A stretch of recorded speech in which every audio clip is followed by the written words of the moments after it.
The anime started with Sung Jin-Woo, who is your typical Chad. Joking, he's the weakest of the mankind with nothing on his life. His father went to buy milk and his mother is in a coma. This leaves him a broke, useless guy who must feed his younger sister with his E-rank hunter skills. 10 years ago, huge gates appeared all around the planet releasing several monsters to destroy the population. Humanity had no chance to fight them as weapons didn't deal any damage. Yet, suddenly some humans awaken some special powers. Those humans are known as hunters. Hunters are classified based on their magical power from E rank to S rank. Humanity managed to survive for the next couple years with these new powers, but they still must clear the dungeons that show up. If they don't, the dungeon will accumulate magic and open up, releasing monsters back into the world. 3 years ago that thing happened in a nearby island. S-rank dungeon wasn't cleared and monsters filled the island. Hunters tried to clear it, but in the end the ant monsters were stronger. Present day, we see several men around a construction site. One of them, named Kim, is getting some coffee as the server wishes him good luck with today's raid.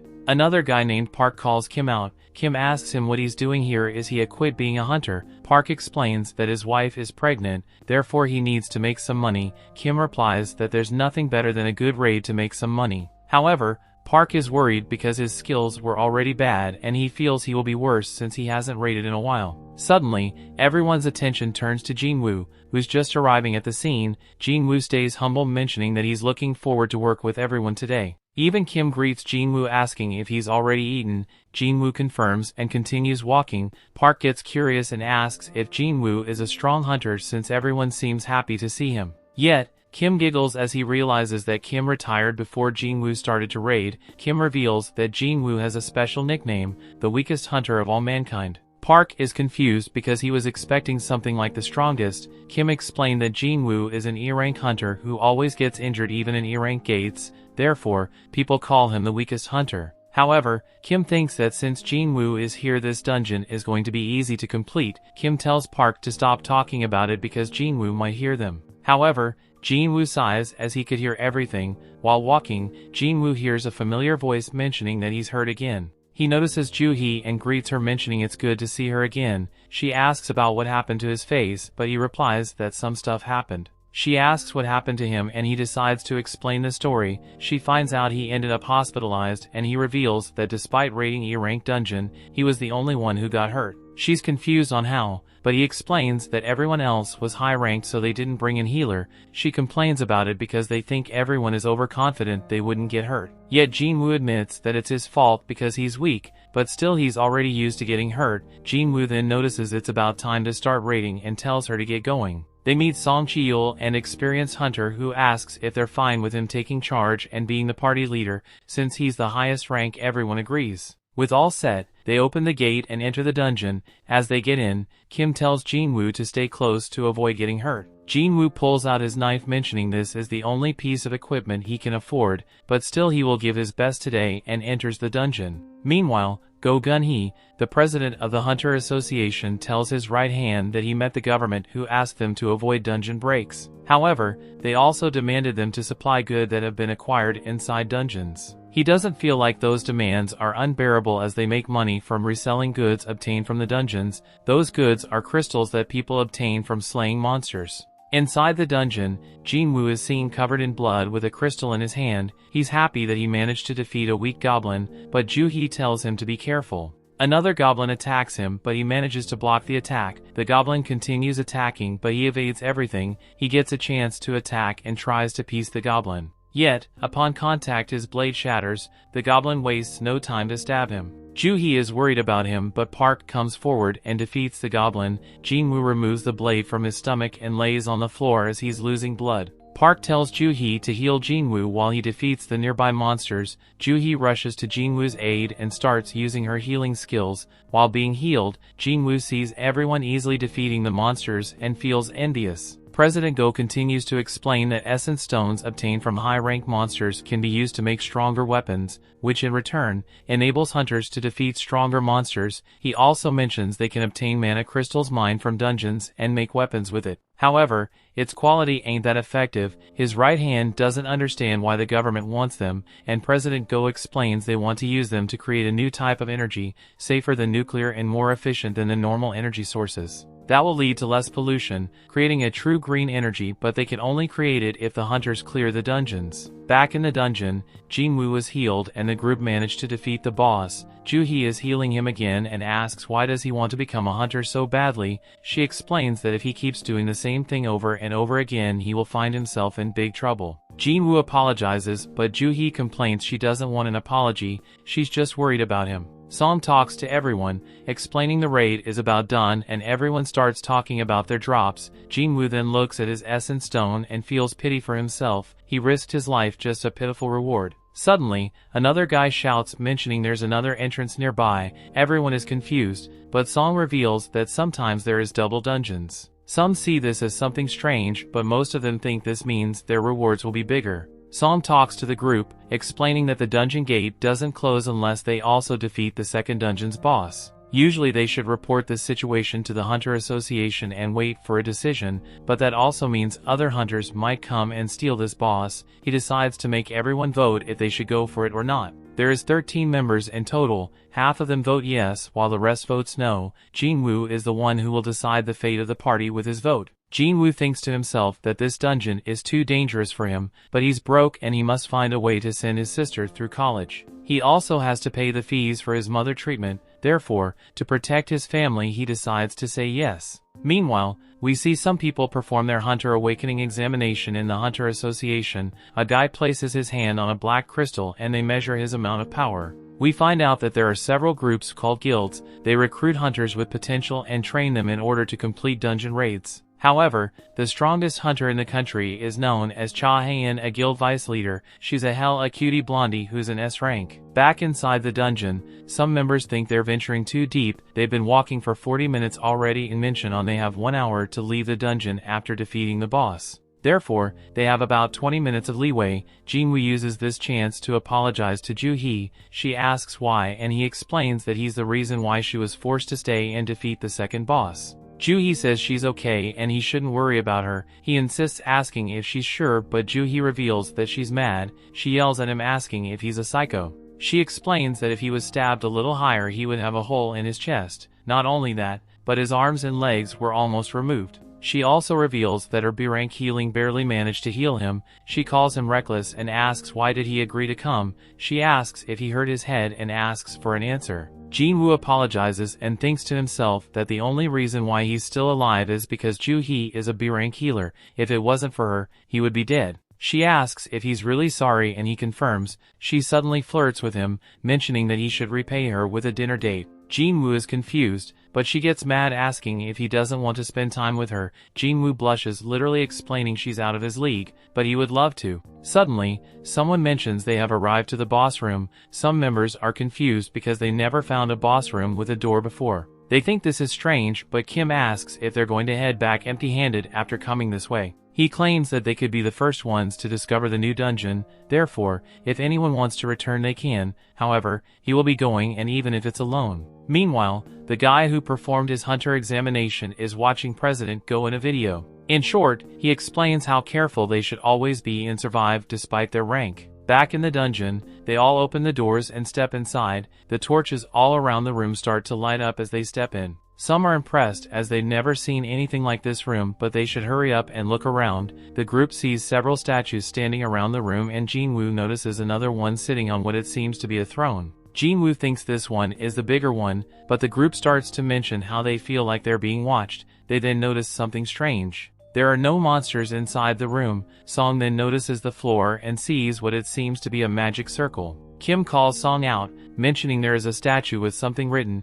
Everyone gets near the angel statue and notice the inscription. Song reads it out loud, mentioning those are the commandments of the garden and temple. First, they must worship God. Second, praise the God. Third, believe in God, and those who don't obey should die. Joo-hee freaks out and calls Jin-Woo, mentioning the eyes of the giant statue moved and looked at them. Jin-Woo was confused and says she must be imagining. Suddenly the door closes. Everyone freaks out, wondering if they're trapped. One of the members starts walking towards the door, complaining they didn't want to come here in the first place. He touches the door and suddenly a statue moves and slices his head off. Everyone is shocked and starts screaming. Jin-Woo falls into despair, thinking about the rank of the guy who just died. He knows the guy was way stronger than himself. The statue returns to the original position, but Jin-Woo still cannot move as the guy was killed in an instant. He doesn't understand who this monster could be in a D-rank dungeon. Jin-Woo then looks at the bigger statue, paying attention to every detail until he sees its eyes moving to look at him.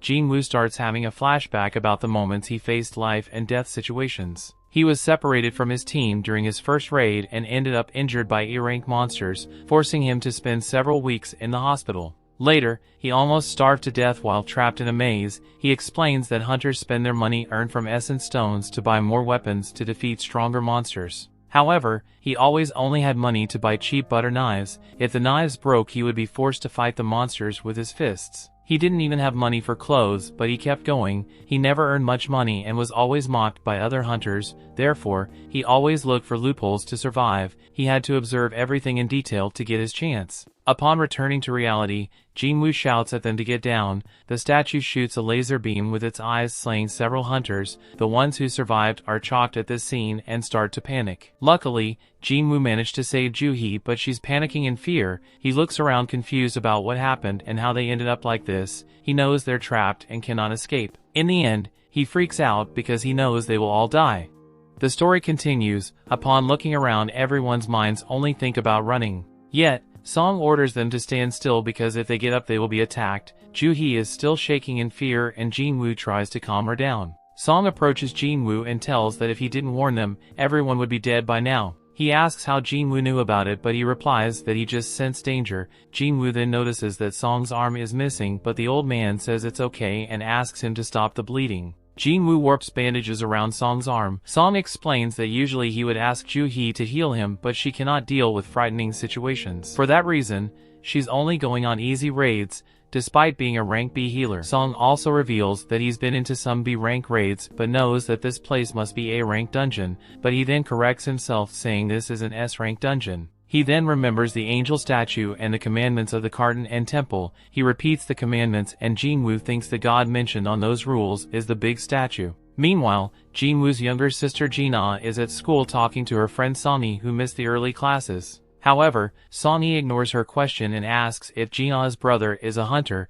Jin-Ah confirms but mentions that despite Jin-Woo's improved body as a hunter, he always suffers injuries. Back in the dungeon, Song tells Jin-Woo it's a bad idea to fight the statue and they should find a way to escape. However, there's a brain-damaged guy who refuses to die like this. He starts powering up his power, mentioning he just signed a contract with a major guild and don't want to die here. Song orders the guy to not move. However, the guy starts running forward, mentioning that he's confident that he's faster against every single opponent. He runs toward the door, but the huge statue looks at him. In the end, his body disappears, only leaving his feet. Everyone starts to panic and Jin-Woo mentions the statues could easily kill everyone inside. Song confirms it, making Jin-Woo wonder why the statue hasn't killed them yet. Usually monsters attack them blindly, but the statue isn't. He then thinks about the commandments and asks Song what was the first one. Song replies it's to worship the god. With those words, Jin-Woo thinks this dungeon has some special rules. He gets up with a plan, which initially Song tries to stop him,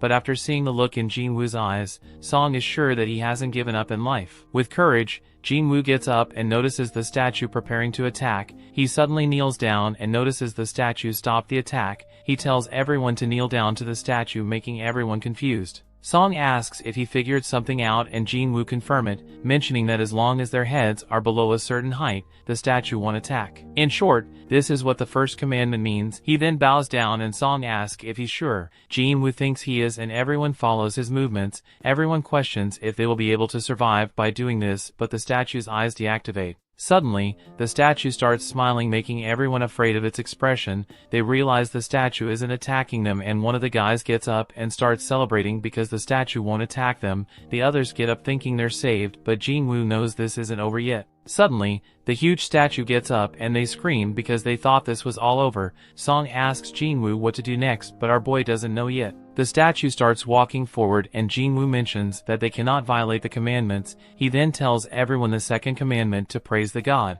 Everyone is confused on how they should do it, but another guy steps forward. He claims that he knows how to praise God because of his traditional folklore research. In short, this guy kneels and starts praying. The statue starts to slow down and looks at the guy.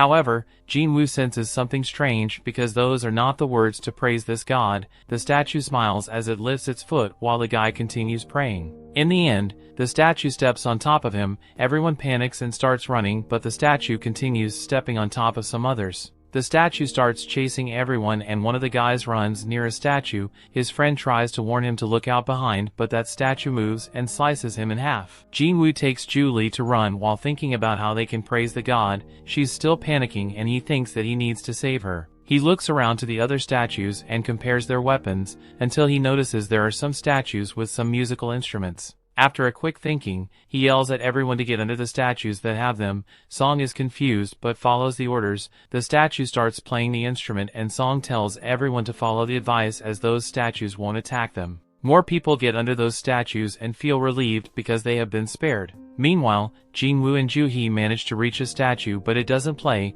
Jin-Woo quickly understands the statue won't play because two persons cannot be under the same statue. He orders Ju-hee to stay under this statue while he goes to the next one. She tries to stop him but he runs as the huge statue chases him. Ju-hee's statue starts playing the instrument and Jin-Woo finds the next one. He's almost stepped by the huge statue, but he manages to avoid rolling towards another one. This statue has a shield who also tries to kill him. Ju-hee starts screaming his name, but Jin-Woo managed to avoid fatal damage. He slowly crawls to the next statue, determined to not give up. The huge statue is still walking behind him and prepares to step on him. Suddenly, the statue generally was crawling to start singing. The huge statue barely missed his body, but Jin-Woo feels relieved as he made it, and he thinks this is the answer to praise God, and the huge statue sits down on its throne. Ju-hee runs towards him and asks if he's fine. Jin-Woo confirms, but upon looking down notices that he lost one leg. She tries to heal him with all her power, but he says that he's okay.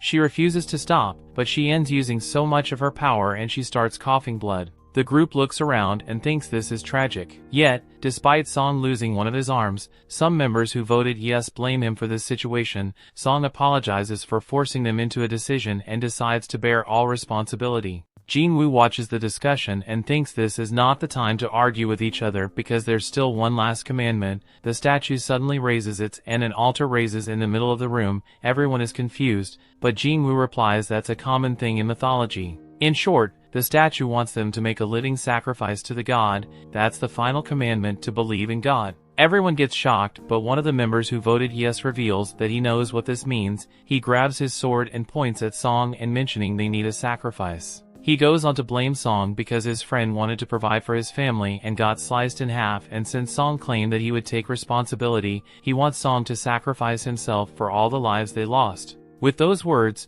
Song decides to accept his fate as the party leader. He walks toward the altar. Upon reaching close to the altar, a flame appears. Everyone is confused, but Song asks Jin-Woo what he needs to do. Jin-Woo is still confused about this, thinking they don't need a living sacrifice. He apologizes for the inconvenience and asks if they can take him to the altar so that he can check it. When the three reach near the altar, 3 more flames appear. Song asks if he has figured out something, but Jin-Woo hasn't. He wonders if someone will come to rescue them if they wait there. Song explains that since this dungeon has been around for 7 days, the Hunter Association will probably take some actions before they come to rescue them. Jin-Woo thinks that if they fail here, this huge statue will run wild into their world. Meanwhile, Jin-Ah goes to the hospital to visit her mother like she does every day. She talks about her day and how her friend was late and her future plans. Back inside the dungeon, Jin-Woo tells Ju-hee and the top anime betrays to come to the altar. Despite hesitation, the 2 steps inside, making 2 more flames appear.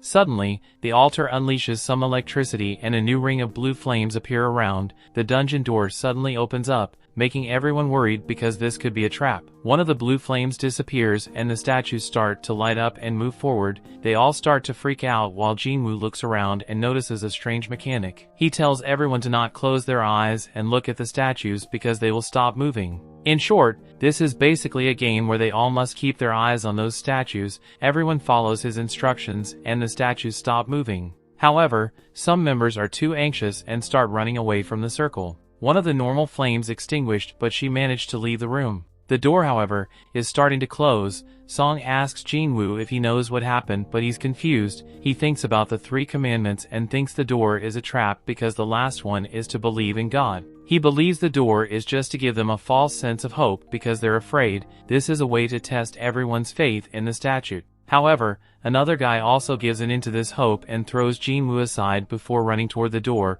More people think about leaving, but Jin-Woo explains that if someone else leaves, the statues will able to move because of a blind spot. Song wants a better explanation, to which Jin-Woo replies they cannot move their eyes from the statues. He explains that the blue flames extinguish, everyone will be able to escape. Yet, there are members who think that if the flames go out, they will be locked inside. The guy reveals he didn't expect Jin-Woo, the weakest hunter, to be the most useful one. He thanks him for allowing them to survive, but the guy starts to cry and apologizes before running away. Jin-Woo starts crying, asking why they betrayed him. He refuses to give up and desires to survive by quickly looking at every statue. Yet, Song orders Ju-hee and Jin-Woo to escape while he stays behind. He thinks that as long as one person stays behind, the door won't close. However, Ju-hee's legs give up. Upon hearing those words, Jin-Woo tells Song to take Ju-hee and leave. Ju-hee tries to refuse, but Jin-Woo gets angry and shouts that he has no foot so he cannot help her. She starts complaining, but Song knocks her out because they're running out of time. Song then carries Ju-hee outside the door, making Jin-Woo relieved because he's the only one who will die.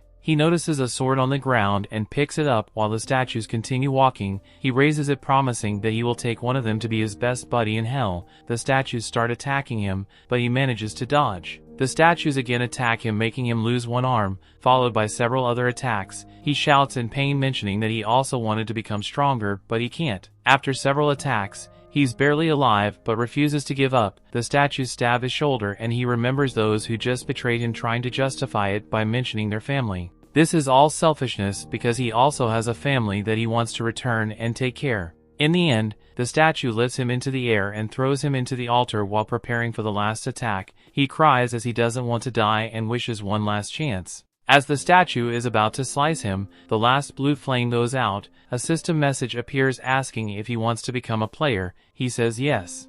The story continues. We see Jin-Woo wakes up in the hospital in shock. He notices that he still has his arm and pulls the blanket to check if he has his leg. After confirming, he thinks that he was stabbed through the chest, but there's no mark. He thinks this was all a dream until someone knocks on the door. The guy is impressed that Jin-Woo is awake and introduces himself, Woo Jin-chul, a manager of the Hunters Association surveillance team. Jin-Woo wonders what they want from him, but Jin-chul first asks his partner to get the doctor here. That's when Jin-Woo finds out he was unconscious for the past 3 days. He asks about Ju-hee and Song, but the guy confirms they're fine despite Song losing his arm. As a result, he will be forced to retire as a hunter. Ju-hee, on the other hand, is still traumatized and getting psychiatric care. In her case, she won't probably continue working as a hunter. Jin-Woo thinks about everything that happened, and Jin-chul mentions that only 6 people survived that dungeon. He says that working as a hunter is dangerous, but it's still rare to see this type of outcome. However, he mentions that something was strange. The White Tiger Guild came to the dungeon after being alerted by the guys who ran away. However, they never saw a second room. All they saw was Jin-Woo collapsed on the ground. They investigated but found no evidence of the so-called temple or statues that everyone described. Jin-Woo and Jin-chul think that's unbelievable. However, every survivor said the same thing, and they found the bodies of the ones who died. Therefore, the Hunter Association cannot suspect the rest of the group for PK everyone. Jin-chul, however, reveals they suspect Jin-Woo of experiencing a second awakening. Jin-Woo is shocked to hear those words and remembers all he was taught. A hunter's power is determined when they awaken their power and never changes. However, there are some rare cases where a hunter goes through a second awakening. Some of them goes from low ranks to rank A or even rank S. Jin-Woo tries to hide his excitement about this possibility. They then pull out a gadget to measure his power and tell him to put his hand over it. Jin-Woo smiles, thinking this is his lucky day, and puts his hand. Jin-chul, however, is thinking that it was impossible for Jin-Woo to survive that type of described dungeon because he's weak, and since there isn't any evidence of the monsters, he thinks Jin-Woo became either rank A or S. However, his score is a big fat 10. Jin-Woo is excited to hear the result and what rank he will get now. Jin-chul, however, apologizes for the mistake because Jin-Woo are still worse than trash. They leave, and Jin-chul's assistant mentions that every other E-rank hunter managed to get 70 or higher. While walking, Jin-chul thinks they cannot explore that dungeon because it disappeared, but he still doesn't understand how Jin-Woo survived. Meanwhile, Jin-Woo are in his room thinking sorry for himself, yet he's confused because they never asked him about the screen in front of him. The screen shows that he has unread messages, and he thinks that he's the only one who can see it. He clicks on the screen, but it doesn't react. He suddenly remembers that when he was about to die, the screen showed that he completed the secret quest Courage of the Weak. Suddenly, Jin-Woo enters into the room and starts berating him. She tells him to take care of himself because that makes her worried. He apologizes and she complains, mentioning that he always ends up in the hospital while the others are fine. He looks at her and cannot believe he was prepared to leave her behind. He smiles at her, but she complains again. If this happens again, she will quit school and get a job so that he can quit being a hunter. He apologizes again and asks if she can see the Windows screen. She's confused and asks what he is talking about. He apologizes and asks her about games. He wants to know how he can read unread messages, but she thinks he's crazy and should get another medical checkup. He replies that she used to play tons of games and she gives up, replying that he would be able to read it by opening his message box. He repeats those words and the message is open. He notices that he has a daily quest called Strength Training has arrived. He thinks for a bit and remembers the word player was mentioned before. Jin-Woo in the end gives up and leaves. Meanwhile, Jin-Woo starts reading everything about the system. In short, it was made to help him develop. However, if he fails to follow the system, he will get a penalty. He then sees a screen mentioning the rewards have arrived and gets confused. He then accepts the daily quest and notices that he will become bald like Saitama. He must do 100 push-ups, sit-ups, squats and then run 10 kilometers. If he doesn't complete them, he will be punished. Jin-Woo laughs, mentioning he's in the hospital, therefore that's impossible to do, and takes a nap. Meanwhile, Jin-Chul is in the car telling his boss on a call that Jin-Woo is still trash. The boss is at least happy the monsters didn't leave the dungeon and started to roam on the streets. However, this is still pretty much confusing. Jin-Chul confirms this is weird and they decide to mark this case as something special that will be revised on the future. Meanwhile, in another guild building, the guild leader tells his strongest member Cha to participate in a B-rank dungeon as instructor. She is confused because she's an S rank, but he explains that raid will be a test and practical training for their new recruits. Yet, she still doubts her ability as a mentor. The leader replies she just needs to beat the monsters as usual and everyone will learn from watching. She hesitates, but the guy mentions their guild is on the top 5 of the country, but they're unseen in the international level. He knows their ranks cannot improve, but their teamwork can. Hours later, a gate suddenly appears in the middle of the road. The military takes care of the whole situation while everyone wonders when the hunters are going to show up. Back in the hospital, Jin-Woo is still sleeping. The daily quest timer runs down and warns that he failed. Suddenly, the ground starts shaking and Jin-Woo wakes up. He ends up falling from his bed, but when he opens his eyes, he sees himself in the middle of the desert. He's confused about what's happening and thinks this is just a dream. However, there is a giant desert centipede looking at him. The system window then shows up and tells him to survive for the next 4 hours. Jin-Woo is shocked and starts running. Meanwhile, the nurses check his room and notice that it's empty. Jin-Woo is doing his best to run and scream from this huge centipede, but more appear. He's been running for 2 hours already. The nurses are looking for him, but they never find him. Luckily, Jin-Woo manages to run for the whole 4 hours and returns to his room. The system alerts that he completed his penalty quest, but he collapses before checking the rewards. The nurses then enter his room again and get shocked to see him. The next day, Jin-Woo finally gives up being a lazy loser and gets up from bed. He tells his sister on the phone that he will be released soon. After hanging the call, he gets up and starts doing his quest. Days later, Joo-hee receives a call inviting her to join a D-rank dungeon. She thinks about rejecting it and apologizes. The guy on the phone then mentions Jin-Woo already awoke and she decides to visit him. At the hospital, she hears the nurses complaining about Jin-Woo running and exercising. They complain that hunters are supposed to heal faster than normal people, but they think he's crazy for doing this. Joo-hee looks outside the window and sees Jin-Woo running. He takes a small break and talks about this situation. It's been 4 days since the Windows system appeared. Every time he completes the quest he gets 3 types of rewards. He accepts full recovery and returns back to normal as if he never exercised. The other reward is 3 points that he can distribute to any ability he wants. He adds them to his strength and starts to feel stronger. He then talks about having skill and inventory screens. However, he still thinks this is quite strange and he thinks this is just like a game, but everyone around thinks he's crazy.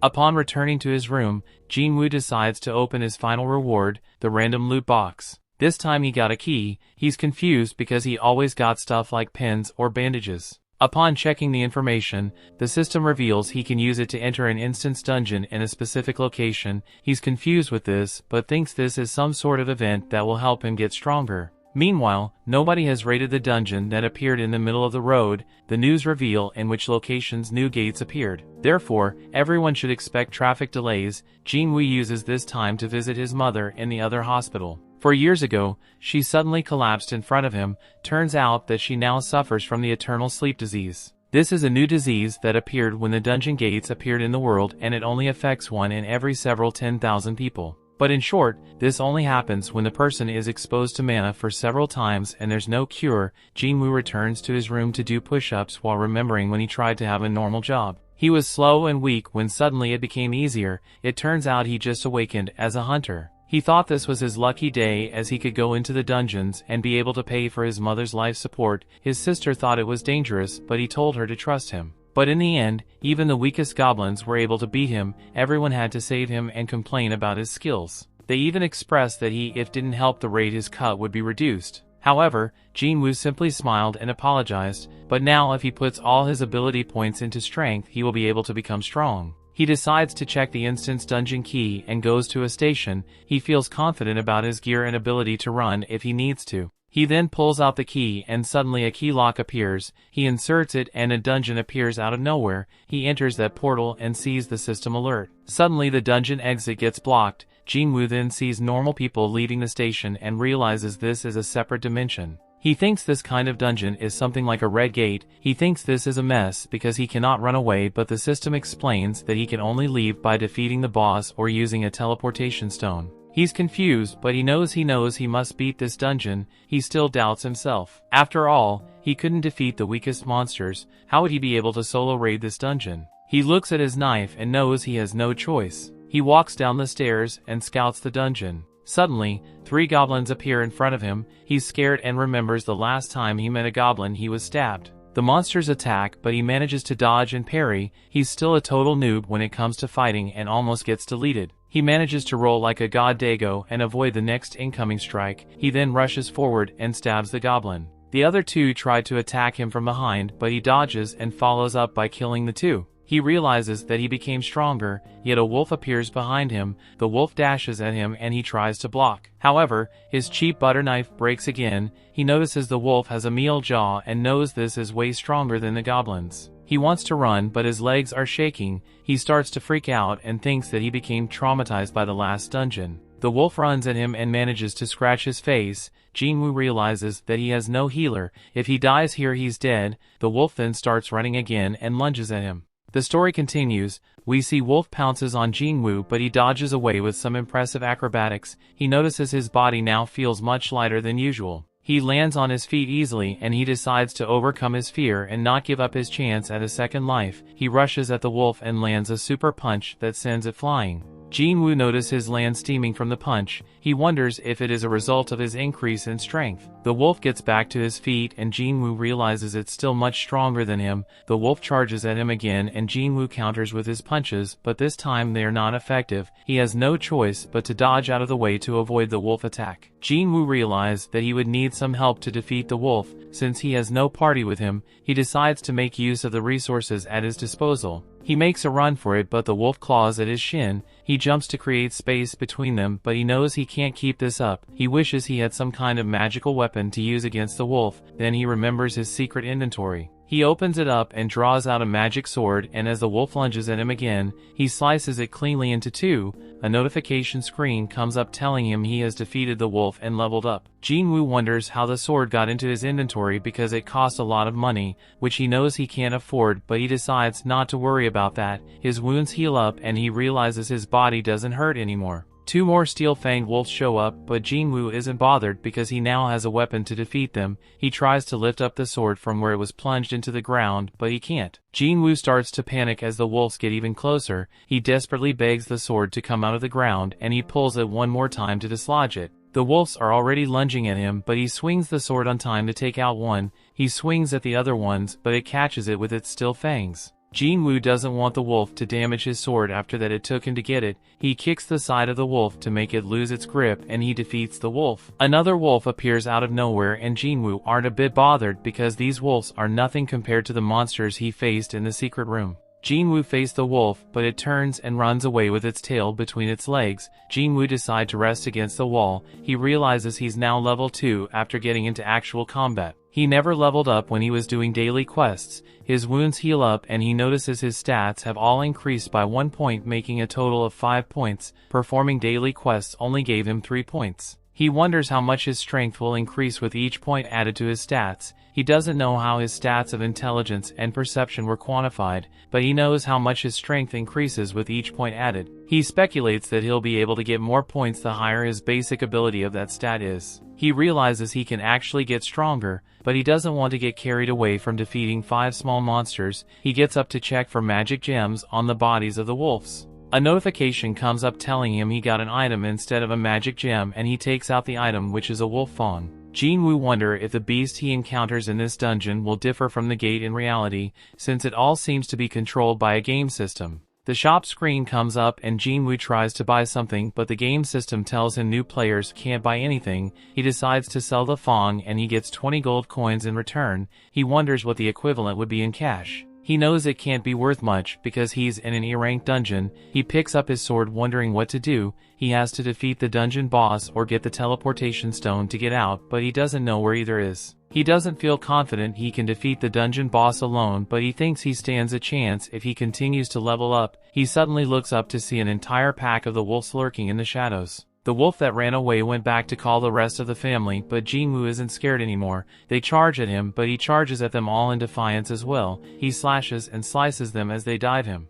One wolf gets on his back, but he shrugs it off. He's now surrounded by wolves, and he hopes to enjoy the battle, hoping the wolves don't die too easily. His past flashes before his eyes, and a smile crosses his face. He engages all the wolves, happy to battle as long as he gets to level up. He levels up as he cuts them down, and he finally defeats them all, earning the title of Wolf Assassin. Jin-Woo is sweating from exhaustion and he realizes his sword is almost broken. He realizes that his weapons are expendable and they'll eventually wear off, but he's glad the battle is over. He looks over his inventory to look at the items he got from the battle and what remains from his previous inventory. He gets the teleportation stone for completing the battle. He thought it would be much harder to get, and he contemplates leaving the dungeon, but he doesn't know if he'll get another chance to become stronger so easily. He wonders if the dungeon will disappear like a time-limited event in a game if he leaves. He tells like he's being toyed with by a supreme entity and he has no way of escape. He decides to store the stone in his inventory and continue deeper into the dungeon. Joo-hee gets a call from the Hunter Association and she apologizes for her earlier actions. They tell her a dungeon close by had a break and they need her help because they are short of healers. As Jin-Woo goes deeper into the dungeon, he defeats several new beasts and he levels up as he does so, making it easier to defeat each new beast. He takes a while to catch his breath. Through his battles, he noticed that the color of the names of the creatures shows that he's weaker on the same level or stronger than them. When he faced the first wolf, its name was red, but the names of wolf appearing are now colored white. Jin-Woo arrives at a flight of stairs and he perceives that he can't defeat the monster waiting at the end of it. He looks at his stats and he notices his level hasn't increased for a while now. His sword is also on the verge of breaking into bits, but he decides to go down the stairs. He gets to the end of it and he realizes the place doesn't look like a train station anymore. He hears a rushing sound and he turns to face it. He sees the monster coming to him at full speed, but he can't react fast enough. The monster knocks him back into the wall and his sword breaks. The area boss, which is a water snake, reveals itself and Jin-Woo looks at the color of its names and realizes they are the same level. He looks at the scales of the snake and he realizes his sword would be useless against it, but going barehanded would be even worse. The snake strikes at him, but he uses his sword to deflect the snake's attack. Since the snake attacks so fast and fiercely, he decides to weaken it first, but his sword can barely do anything against the snake scales. The snake returns for another attack, but Jin-Woo dodges out of the way, but he enters the range of the snake's tail. The snake smacks him with its tail and it sends him flying into the water. The snake goes for him underwater, but he quickly swims out to safety. The snake doesn't give him time to breathe as it attacks him once he's out of the water, sending him flying a great distance. As he gets back on his feet, he sees a train flying towards him and he has to run out of the way. He thought he was much stronger, but now that he's against the snake he feels so powerless. He grabs hold of his broken sword and wondering how much stronger he must become to stop being ridiculed constantly. He recalls when Song told him everyone was calling him the weakest hunter ever known mankind. Song told him to work hard and make them change their mind.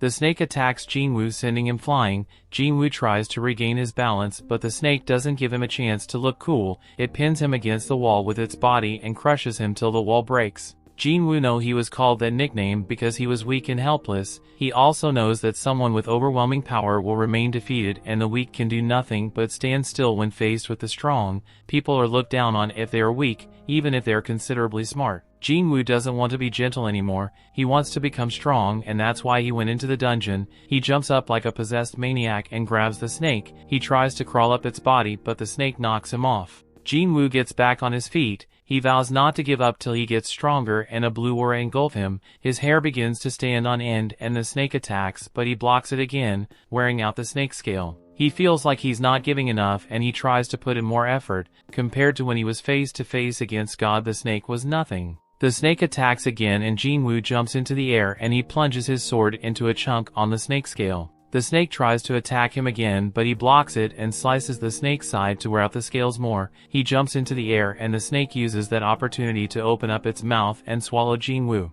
Jin-Woo's sword flies into the air, but the snake looks down to see him holding onto it. Jin-Woo uses his strength to crush the snake scale, and the snake is hurt. It bobs and weaves, trying to knock Jin-Woo off, but Jin-Woo holds on tight. He continues pressing down on the snake's neck with all his power, and he eventually defeats it. He levels up after the battle, and a smile crosses his face. He realizes he did get stronger after all, and he picks up the item he got as a reward for winning. It was a dagger which is twice as strong as his previous sword, and it comes with paralysis and bleeding effects. He also gets a vial of the snake's venom, and he thinks its effects are overpowered. He gets a notification that the dungeon will be reset since he has defeated the boss, and the station returns to its normal state. Jin-Woo walks out, but he can't see a person inside. He wonders what the time is. A soldier approaches him asking why he's around the station, and if he didn't hear the announcement. He sees Jin-Woo's sword and realizes he's a hunter. He apologizes to him and tells him he'll take him to the site. Jin-Woo follows the man, wondering what happened.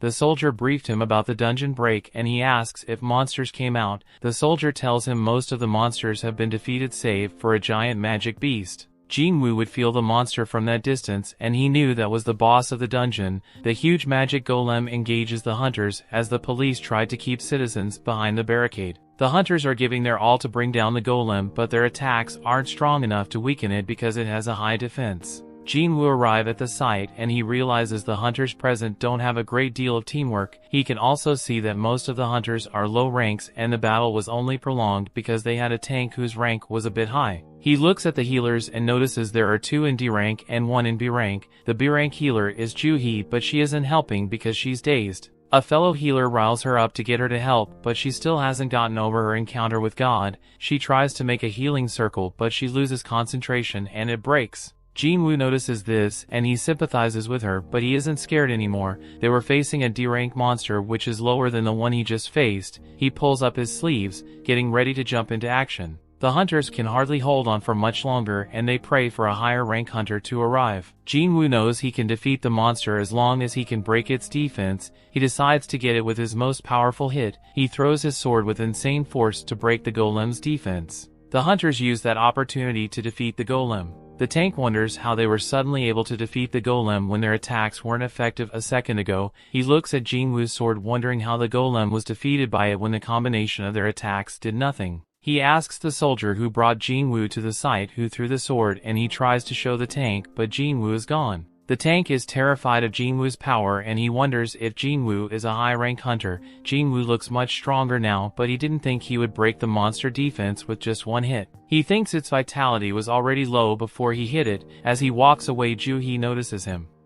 The story continues. We see the nurses in Jin-Woo's hospital gossip about how good his body now looks and how cute he is. Jin-Woo is doing his morning workout routine in his hospital room. The nurses wonder when he became so buff that they're always surprised when he takes his clothes off. When he first came to the hospital, he wasn't this buff, but they noticed his shape has improved considerably since he started working out. They wonder if it's humanly possible to gain muscles as fast as Jin-Woo did. One of the nurses knocks and enters Jin-Woo's room, but she's surprised to see him with his shirt off. He apologizes for having his shirt off, and she apologizes for walking in on him. He goes to put on his shirt, but the nurse can't help but admire the firmness of his muscles. She wonders if he always had such a good physique, but Jin-Woo asks her what she wanted to say to him. She snaps back into reality and she tells him it's his day of discharge. She asks him if he still has any discomfort, and he tells her he's fully recovered. She tells him to complete his discharge procedures at the counter when he's ready, and Jin-Woo thanks her for taking care of him. On a morning news show, the newscaster introduces Baek Hyun-ho. He is one of the 7 S-rank hunters with an impressive resume. She asks him what his life is like away from his missions, and he tells her he spends it training because daily training is indispensable. He tells her he would get rusty if he didn't simulate actual combat. She asks him if it's untiring and he tells her that he's used to, since he previously worked as a firefighter. Back then, he knew that a small mistake could endanger the lives of his colleagues. Jin-Ah is watching the news when she suddenly realizes she's late. She rushes out of the room and calls out to Jin-Woo. He tells her to be careful on her way to school. Jin-Woo is rubbing his belly and Jin-Ah can't help but notice his abs under his shirt. She asks him if he's been working out and he tells her just a little. She notices the height difference between them. She asks him if the increase in height is also a result of his training. She goes to put on her school shoes before heading out, but Jin-Woo comes to hand her an umbrella she forgot. He gives her a friendly shove towards the door and she tells him goodbye. After she leaves, Jin-Woo goes into the living room and he looks at his daily tasks. He's completed the other except running, and he decides to do that later. He looks at his stats and he sees that he has unallocated points left. He knows he needs enough strength to deal damage, but it would be worthless if he can't hit his target. He sees the importance of the vitality and perception stats as well. He decides to distribute his points between strength, agility, and perception. He gets a call from his landlord and asks if his rent is due. The landlord tells him he's yet to pay rent for that month. Jin-Woo tells him he'll transfer the money and the landlord appreciates his response. He tells Jin-Woo to take care of himself and they end the call. Jin-Woo still isn't sure if he underwent a second awakening, but he can now kill goblins in an instant, so he should be able to earn enough to make a living. He sits on the couch and scrolls through open dungeons he can clear. He knows he has to get a high-level dungeon to get anything meaningful, but he won't be qualified because of his low rank. He contemplates a re-evaluation which will give him a higher rank and put him under the spotlight. With the increased attention he would be able to make more money, but he knows people with a second reawakening are rare and hunters whose stats increase with a level increase are non-existent. He knows how annoying the media can be and decides to drop the idea. He decides to keep his powers a secret till he understands it better. He gets a notification on his phone and he's surprised. He immediately puts on his clothes and goes out to a location. He completes his daily task in the process, and he's about to accept his reward when a man calls out to him. The man introduces himself as Hwang Dong-suk and Jin-Woo introduce himself to the man. The man figures out that he's an E-rank adventurer and one of his party members recognizes Jin-Woo. He tells the man Jin-Woo is famous for being the weakest hunter. Another of his members begins to laugh at Jin-Woo's nickname, but Dong-suk tells them to cut it out. He apologizes for their behavior, and he asks the man if he can join them to raid the dungeon. Dong-suk tells him he can tag along to make up for the numbers. He tells him the requirements to enter the dungeon and he tells Jin-Woo he won't get any spoils, but they'll pay him a commission. He looks at them and he sees there are 4 C-rank hunters and 2 hunters who are D-rank or lower. Jin-Woo asks the man what he will be doing, and the man tells him he will carry their luggage containing their stuff. Jin-Woo asks the man if he didn't bring a healer. The man tells him it's difficult for a private team like his to recruit a healer, but they have always managed like that. Though Jin-Woo's concerned, the man hands him the contract. He reads through and sees that the party won't be liable for any injuries he incurs. He signs it, and another hunter comes to introduce himself as Eugene-ho. He tells Jin-Woo he is a D-rank hunter, who was brought in to make up the numbers. Jin-Woo is impressed with his gear, and he thinks Jin-Ho is from a rich family. Jin-Ho asks Jin-Woo if the bags are too heavy, but he tells him he's right. He tells Jin-Woo he doesn't have to speak so formally. They arrive at the gate, but because of how huge it is, they are skeptical it's actually a C-rank gate. Dong-suk tells them the dungeon was given a C rank by investigators. Jin-Ho wonders if it's okay to enter the huge gate, and Jin-Woo tells him only the magic flux matters. He tells him the association measures the flux and ranks the gate. Gates that are B rank and above are handled by large guilds, and those below C rank aren't very dangerous. Jin-Ho is amazed by how much Jin-Woo knows, and Jin-Woo tells him he has been a hunter for a long time. He confesses that it's his first time entering a C-rank dungeon, and Dong-suk tells his party to follow him. They get ready and enter the gate. The dungeon is dark, so Dong-suk tells one of his members to cast a light. He's surprised that there's no monster in sight and no light in the dungeon.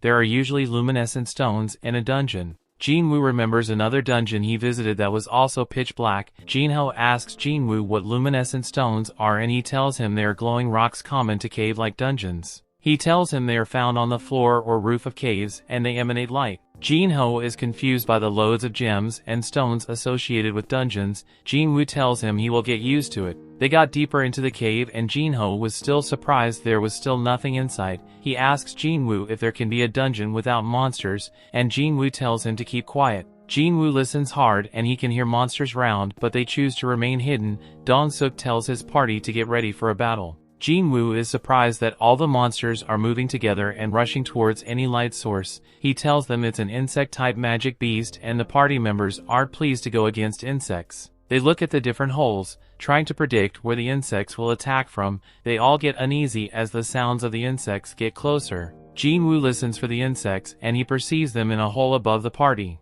One of them opens up the hole and Dong-suk tells them he'll attract the insects while the others attack them from behind. Jin-Ho tells Jin-Woo to stay by his side so he's protected. Dong-suk uses his taunt skill to attract all the insects to himself and the other members attack the insects. Jin-Ho wants to get into the action but they tell him to stay back. One of the members uses his strongest attack to take down a lot of the insects and the party pushes forward. Jin-Woo is impressed with their teamwork but he feels frustrated. They defeat all the insects and Dong-suk asks Jin-Woo how he predicted where the insects would come from. Jin-Woo tells him it was his intuition. One of the party members calls out to Dong-suk and they notice the insects were killed by something that bit them and not their swords or magic. They figure out that there could be a monster who preys on the insects. Jin-Woo tells Jin-Ho to be cautious because his gear is so expensive. Elsewhere at the association gym, some hunters are working out when they hear a huge explosion. Some are surprised, but one hunter tells them it happens when their guild master is working out. They are impressed with his skills, but Yunho doesn't feel like it's enough for a warm-up. Back in dungeon, Jin-Woo tells Jin-Ho more about dungeons, and he asks Jin-Woo if he can manage the luggage in such a huge dungeon. Jin-Woo tells him he's fine earning more without fighting, but he's suspicious because the deal is too good to be true. He's still uneasy that the group doesn't have a healer and they had to make up monsters. They find more half-dead insects and they're even more suspicious. They think the dungeon boss is around the corner. They're about to move ahead and Dong-suk asks his party member to light up the cave. They move forward, cutting through cobwebs, thinking the boss room is ahead. They find a lot of mana crystals that could make them millionaires. Everyone is fantasizing about what they'll use their newfound wealth to do. Jin-Ho looks at Jin-Woo's contract and he tells Dong-suk that Jin-Woo should get some crystals since they aren't considered spoils. He tells Jin-Ho, Jin-Woo will get his share as soon as they defeat the boss. They have to move the crystals before defeating the boss because the gate to the dungeon will close. They decide to use the opportunity. Since the boss is sleeping, Dong-suk asks his member for his tools, but he tells Dong-suk he left them back at their car. Dong-suk tells Jin-Ho and Jin-Woo to stay back while they get the tools to move the crystals. Jin-Ho isn't comfortable with it, but Dong-suk assures him they are safe because the boss is asleep. Those C-rank dungeons require 8 people to clear them. Jin-Woo then remembers Dong-suk said they've always cleared dungeons with 6 members. He wonders why there aren't regulars to fill up the number deficit. As they walk out of the room, Dong-suk tells one of his members to seal off the room. They seal off the room and Jin-Ho realizes they've been betrayed. Jin-Woo remembers when Song-yi told him about people who do such things and get away with it easily because there is no surveillance in the dungeons. Jin-Ho tried to break through the wall but it was too strong. The dungeon boss awakens and approaches them. Jin-Woo almost feels powerless, then he remembers his encounter with God and he gains confidence. He tells Jin-Ho to step back because he will defeat the monster. He brings out his sword from his inventory and walks forward to face the boss.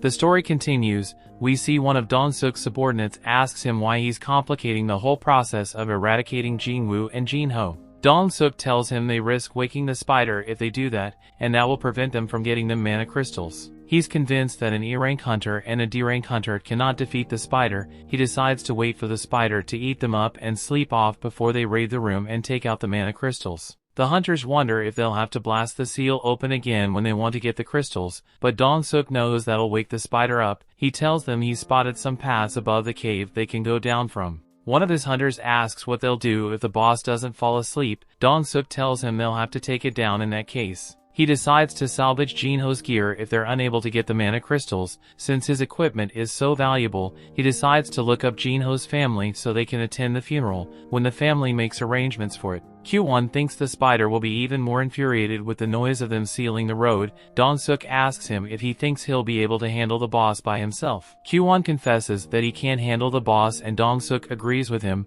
He tells him he should not underestimate the boss because Jin-Woo and Jin-Ho cannot possibly leave the cave alive. Jin-Woo are set to face the boss, but Jin-Ho tries to talk him out of it. He knows that only a B-rank hunter or those of higher ranks can defeat a C-rank monster. He tells Jin-Woo he won't be able to do it, and it's better they find an escape route out of the cave. Though Jin-Woo achieved his second awakening and leveled up, he can't help but feel that Jin-Ho is right. Though he was able to defeat the D-rank venom-fanged water snake in the instant dungeon, he feels like he's too weak to take on a C-rank. He knows that the spider is miles stronger than the snake and the golem he defeated, but he doesn't feel any pressure from it that scares him. He's finally strong enough not to feel any pressure from a C-rank monster. With how much he has leveled up, he's confident he can defeat a C-rank monster. He smiles hungrily at the thought of battle and he rushes towards the spider. Jin-Ho is surprised by this, but Jin-Woo are in full hunter mode and the boss is his prey. Elsewhere, Gun-hee sits in the passenger seat of his car and his driver enters the car.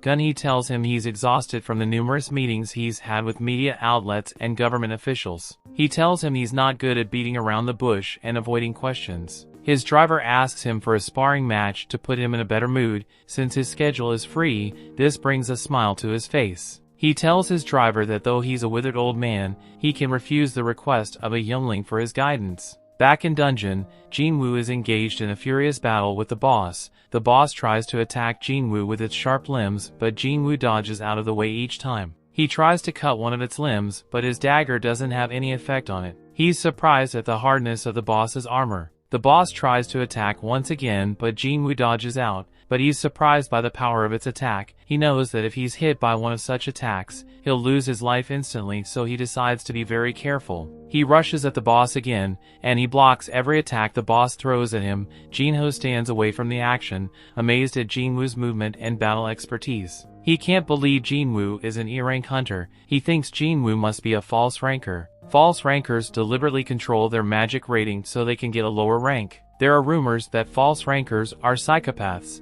who enjoy taking the lives of other hunters. Jin-Ho isn't so comfortable around Jin-Woo and he sinks to his knees, wondering why he came for the expedition. He whispers out to his father pathetically, hoping to be saved by some miracle. Jin-Woo continues to battle the boss, but he's hardly dealing any damage because of the boss's hide. Jin-Woo sees that he's getting quite fatigued and he decides to finish off the boss before he's too tired to move properly. He remembers the special abilities of his dagger and he decides to aim for the boss's weak spot so it can take effect. He decides to aim for his eyes, but as he runs towards it, the boss releases acid. Jin-Woo doesn't expect this, but he jumps out of the way to avoid it. The boss is tougher than Jin-Woo expected with its array of abilities. Jin-Woo knows he can't keep up the battle if things continue the way they are, so he decides to close the distance and land a fatal hit. He uses his new dash skill to quickly get into the air, and he strikes down at the boss, but the dagger's perk doesn't take effect. Since one hit doesn't trigger the dagger's effect, Jin-Woo decides to hit it multiple times. Jin-Ho continues observing the battle and he wonders if Jin-Woo will be able to see it through. Jin-Woo rushes at the boss even faster, and he tries to will his body to go faster, but he's too fatigued. His body stops and the boss swats him into the wall like an annoying bud. Jin-Woo lays there, unable to move, and the boss is about to land the finish move, but Jin-Woo quickly claims his daily reward and makes a full recovery option. He dodges the boss's attack, but Jin-Ho thinks he was caught by it. Jin-Woo comes up from the boss's blind side and he hits its weak spot with his dagger multiple times. The paralysis and drain abilities of the dagger take effect and he eventually defeats it. He levels up after this and he heaves a sigh of relief. Jin-Woo was thankful he didn't claim his daily task reward previously. Jin-Ho stares at him in awe. He can't believe Jin-Woo was able to defeat the boss all by himself, and he's convinced that Jin-Woo is a false ranker. Jin-Woo takes valuable materials from the boss, wondering how much it would be worth. Jin-Ho walks up to him and he offers to help him with his luggage and the gems. He offers him a bottle of water and Jin-Woo takes it and wondering why Jin-Ho was suddenly so formal. Jin-Ho behind mining the mana crystals and Jin-Woo refreshes himself. Dong-suk and his party come through one of the tunnels and they're surprised to find Jin-Ho and Jin-Woo alive. Meanwhile, Gun-hee is sparring happily with his driver in the teaming room. He parries his driver's attacks and he lands a devastating blow, but the driver blocks it. The force of the blow sends him flying, but he manages to land on his feet. He's bruised from training with Gun-hee, and Gun-hee asks him if he's alright. He tells Gun-hee he's fine and he thanks him for his guidance. Gun-hee thanks him for helping him relax. The training room is in bad shape from their session, and the driver commends Gun-hee for being very powerful. Gun-hee tells him his training will pay off when he finds himself in dire situations in a dungeon and he can't rely on his hunter skills. In the dungeon, Dong-suk's party can't believe the boss was defeated. They think it must have been an overgrown spider to be defeated so easily. They know that they shouldn't be able to defeat the boss even with Jin-Ho's gear, so they conclude it was a weak boss. Dong-suk's subordinates ask him for orders, and the man tells Jin-Ho that he's impressed with his gear. He found out that Jin-Ho's father was a wealthy man, so he tells him to lay waste to Jin-Woo if he wants to go free. Dong-suk is sure that they had figured out that his party recruits hunters to make up numbers, and they take them out and steal their loot. He tells Jin-Ho he can become their accomplice if he takes out Jin-Woo, or he'll take them both out. Dong-suk thinks Jin-Ho took the boss down with his gear and he doesn't want to fight against him because he's afraid his gear has hidden perks. He wonders why Jin-Ho isn't making a move on Jin-Woo, and he makes fun of him for being afraid of Jin-Woo. Jin-Ho finally approaches Jin-Woo, but he stands with him and prepares to fight Dong-suk. Since Jin-Ho is siding with Jin-Woo, Dong-suk decides to take out Jin-Woo since he's weaker. Jin-Woo prepares to face off with them, but suddenly an urgent request comes up on his screen. Q1 sees that Jin-Woo is distracted and he casts a powerful spell at him that knocks him into the wall. Elsewhere, Hee-jin is standing along the road and some of her friends call out to her. They go into a cafe and they begin to catch up. They talk about happenings in their respective guilds. Hee-jin asks Gina how her training with Miss Cha-hae for the Orange Dungeon went. Other girl then tells her it was annoying because they were all struggling with a rank monster, but Cha-hae was able to defeat it easily. All the trainees were so surprised by how easily she defeated it. A trainee aspiring to be the next team captain was embarrassed by this. Gina asks Hee-jin about the hunter aspiring to be the captain in her guild, and she tells her she doesn't like him much. Gina tells them they are all lucky to be in big-time guilds. Gina tells them she's had the opportunity to hear different rumors arriving from different sources. Hee-jin asks her what the rumors were about, and she tells her she heard there are strike teams with suspiciously high fatalities. Back in dungeon, Jin-Ho looks back at Jin-Woo who's knocked out. Dong-suk tells him Jin-Woo has passed away and Jin-Ho isn't happy to hear this. Jin-Woo wonders how he forgot about the kind of world he lives in. He's about to lose his consciousness, but he notices the system telling him to take out the people who are trying to take him out. He realizes that the system wants him alive and strong, so he gets back on his feet. Dong-suk is surprised to see him stand up, but Jin-Ho is relieved. Jin-Woo brushes himself up and he decides to use the system to his advantage. Dong-suk teases Q1 for holding back on his attack. Jin-Woo remembers that the strong always prey on the weak. They tease him for being the weakest hunter in the history of humanity,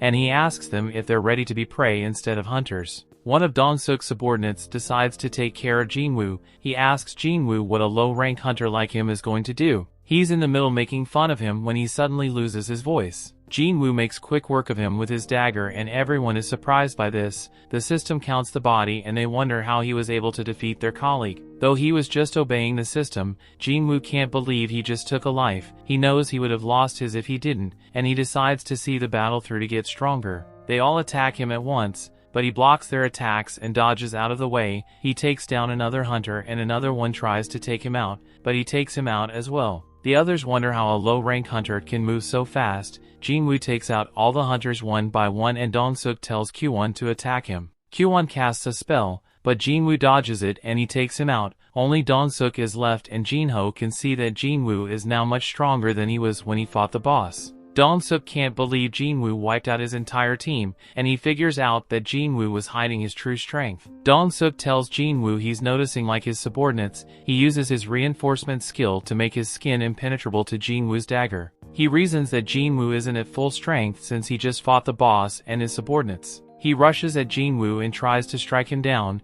but Jin-Woo is way faster than him and he smashes him into the ground. He tells Dong-suk that though he's strong, he has been leveling up the entire time. Dong-suk can't believe that Jin-Woo is an E-rank hunter. He begs Jin-Woo to show him mercy in return for payment. Jin-Woo is surprised he's begging for mercy after trying to end his life so many times. Dong-suk tells Jin-Woo he won't get away with taking his life, and Jin-Woo tells him nothing that happens in the dungeon gets out. He finishes him off and the dungeon begins to close, since the boss has been defeated. They come out of the dungeon and an official is surprised that only the low-rank hunters survived. She notices Jin-Ho's gear and she is surprised he has the latest gear equipped. Jin-Woo is surprised he was rewarded for taking the lives of the hunters. He gets a new murderous intense skill which reduces all abilities by 50%. The official thinks they survived because of Jin-Ho's gear. While Jin-Woo hid behind him, Jin-Ho laughs nervously at her comments and she leaves them alone. Jin-Ho thanks Jin-Woo for having his back and suddenly it begins to rain. Jin-Woo is glad he gave Jin-Ah his umbrella. Somewhere in the city, a huge man is staring out the window ready for some action. The story continues. We see Chief Jin-Chul receives the report of the 6 hunters who lost their lives in the C-rank dungeon. He sees the survivors are D-rank and E-rank, so he assumes they ran away from the dungeon, which is common. His assistant tells him they didn't run away, but they killed the boss and escaped the dungeon. He tells Jin-Chul that Jin-Ho has expensive gear, which he's sure was vital to their success. Chief Jin-Chul tells him to investigate the case if he thinks there's something fishy going on. He tells Jin-Chul that Jin-Woo was the second survivor and the chief remembers him as the sole survivor from the double dungeon. His assistant tells him one of the survivors who lost their lives in the dungeon was Dong-suk. The chief is concerned that the brother of Dong-soo lost his life in the dungeon. Jin-Woo returns home and his sister welcomes him. She's surprised by the souvenirs he brought home and she asks him if something good happened to him. He tells her he's not sure what happened to him was good, but he was able to save up for their mom's expenses and their needs. Jin-Ah thinks it's unusual for Jin-Woo to spend money because he's usually stingy. They are having dinner and Jin-Ah asks him about his last raid.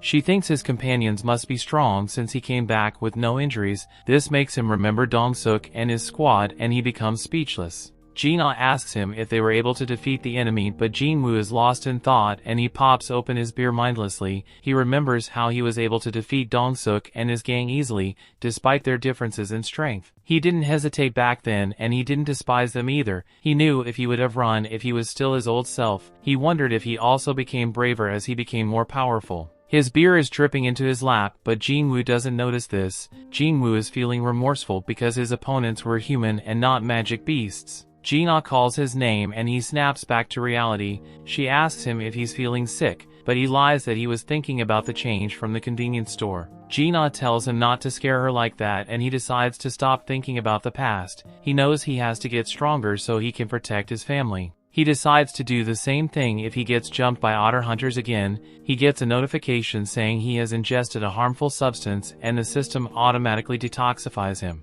He tells Jin-Ah that he's done eating and she tells him she'll eat the remnants. He tells her not to complain when her overeating makes her get bigger. Jin-Woo goes into his room and takes a sip of beer, but the system clears the alcohol from his body and he realizes that he can't get drunk at all. He suddenly gets the rewards from his side quest, which grants him health and longevity. He knows it's the reward from the double dungeon and he now understands why his body is able to automatically clear out toxins. A lot had happened since then and he didn't have time to check his rewards. He was still uncertain about a lot of things. Jin-Woo falls asleep, but a knock on his door wakes him up. Jin-Ah comes into the room and tells him someone named Jin-Ho called for him. Jin-Ah sees the beer can on his desk and tells him alcohol is toxic, but he tells her he's fine. He leaves his room to go meet Jin-Ho in a cafe. Jin-Ho apologizes for suddenly calling him out and Jin-Woo tells him he didn't expect to see him again. He tells Jin-Woo he's glad they are meeting again because he saved his life. Jin-Woo thanks him for giving him the magic gem and keeping the incident with Dong-suk secret.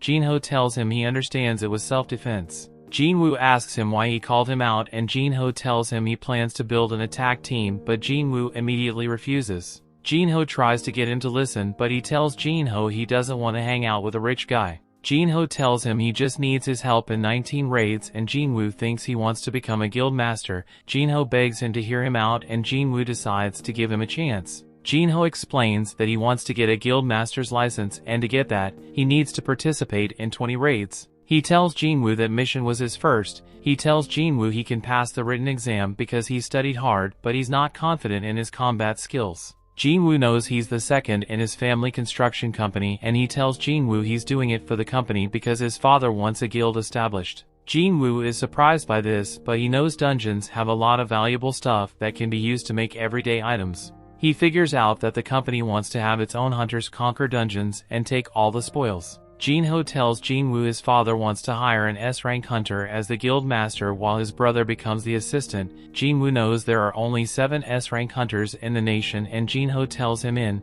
the S-rank hunter who hasn't joined the guild has retired. Jin-Woo figures out that Jin-Ho is going to poach the S-rank hunters from other guilds, and he advises him against it because the guild will become his enemy. He tells Jin-Woo his brother isn't powerful enough, and Jin-Woo figures out that Jin-Ho wants to get stronger so he can become the guild master. Jin-Ho tells him his father will believe he has gotten stronger if he completes his raid with a low-level hunter instead of a high-level. Jin-Ho knows Jin-Woo should be a B-ranked hunter at best, and he's sure teaming up with him would be productive. He slides him some building plans that he wants to give him as a reward for the raid. Jin-Woo looked through it and he thinks the amount is too trivial because he could someday become higher than an S-rank hunter. Jin-Woo knows teaming up with people who don't understand the concept of leveling up would be dangerous. He rejects Jin-Ho's offer, and Jin-Ho begs him that he would keep his secret for a lifetime. If he offers to help him, Jin-Woo gives him a deadly glare and Jin-Ho almost jumps out of his skin. Elsewhere, we see Dong-Soo tells his assistant to bring him the documents containing the details about Jin-Woo and Jin-Ho.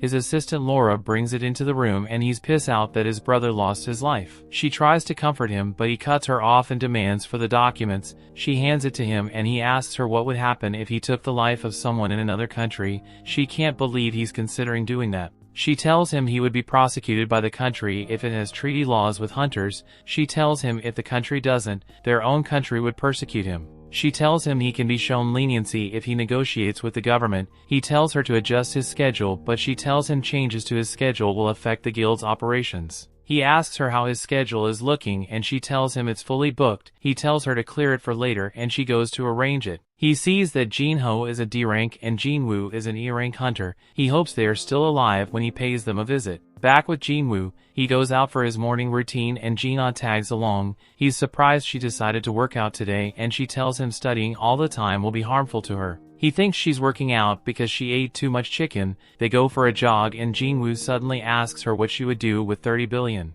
She wonders why he's asking and he tells her it's just a random question. She tells him she would take care of their mom's medical bills and pay off her college tuition fees. He asks her what she would do with the rest and she tells him she would save it up because it was a lot of money. Jin-Woo gets his answer and he tells her to keep up at her own pace. He leaves her in his dust and she can't believe how much stronger a hunter is compared to a human, even though he's at a low rank. Jin-Woo looks through his daily quests and he sees that it keeps counting. When he exceeds the gold, he does more push-ups to confirm and he decides to see how far he can run. Jin-Ah finally catches up to him, but he tells her he's going for another lap and she's dumbfounded. He decides to perform double of his daily quests and the daily quest becomes a secret quest. He accepts his reward for the secret quest and the system gives him a number of boxes to choose from as his reward. He goes for a blessed random loot box and it appears on his hand. It opens up and a miniature sun comes out which turns into a key. The system tells him the location of the dungeon.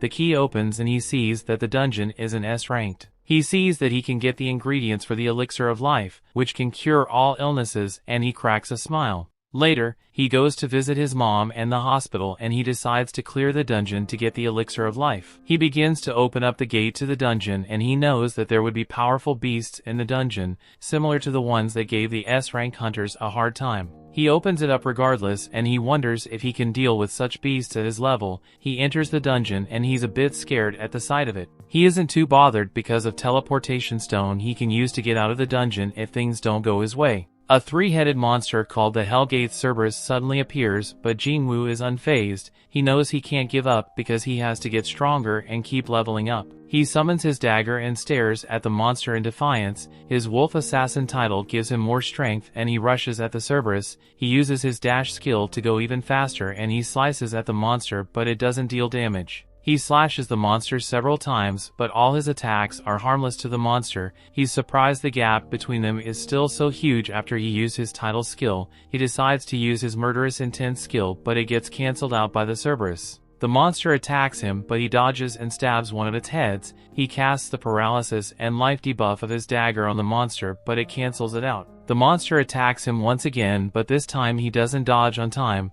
The monster sinks its teeth into his arms and Jin-Woo screams out in pain as he loses some of his HP. The monster throws him down and Jin-Woo is shocked to see he lost a third of his HP just from one of the monster's attacks. The monster is about to squash him, but Jin-Woo dodges and gets back on his feet. The Cerberus uses its rage skill to double all its abilities for 3 minutes and it slashes at Jin-Woo with its paw. Jin-Woo can barely react to the attack before he's hit with so much force and he loses more of his HP. He uses his full recovery skill since he has no choice and attacks the monster. He stabs the monster eye, but the system tells him the monster no longer feels pain. The monster throws him off its head, but as soon as Jin-Woo regains his balance, the monster lands a series of attacks that halves Jin-Woo's HP. The monster keeps attacking and Jin-Woo's HP drops to 30%. His passive skill of Overpowered kicks in and he gets a 50% damage reduction buff. The monster runs at him and he kicks up some dust to distract it. Jin-Woo hides behind a rock and he's glad the system issues him warning at critical times to prevent his death. He decides to hold out for 3 minutes to let the monster's skill end before he thinks it's too dangerous. He's about to use the teleportation stone, but the monster suddenly attacks him and he loses it. He quickly jumps to safety and the system shows him his HP is quite low. He wonders how he'll survive and he decides to go shopping while the monster looks around for him. He gets 3 bottles of an exclusive healing potion, but each bottle only restores 100 HP. He sees the venom of the water snake in his inventory and he decides to take it since he's immune to toxins. The venom kicks in and grants him a 20% physical damage reduction. The monster finds him and attacks him, but he doesn't give up because he can still move. The monster's skill ends and Jin-Woo uses that opportunity to land as many attacks as he can manage. He slices and slashes the monster, but it remains unhurt. It attacks Jin-Woo and sinks its teeth into him once again and Jin-Woo's HP almost drains out. Jin-Woo uses his last strength to keep attacking the monster's weak spot repeatedly and the monster finally falls. The system shows that he has defeated the Cerberus and he levels up considerably. His wounds heal and he heaves a sigh of relief. The system shows him the items he got for defeating the Cerberus. He gets a key that opens the door to the demon's castle. He suddenly gets a random item which opens up to reveal the pattern of the elixir of life. He sees that he needs 3 materials to craft the elixir and these materials can be found in the demon's castle. His experience with the Cerberus made him realize that entering the demon castle will definitely lead to his death. He decides to return to the dungeon in the near future, when he's strong enough to clear it.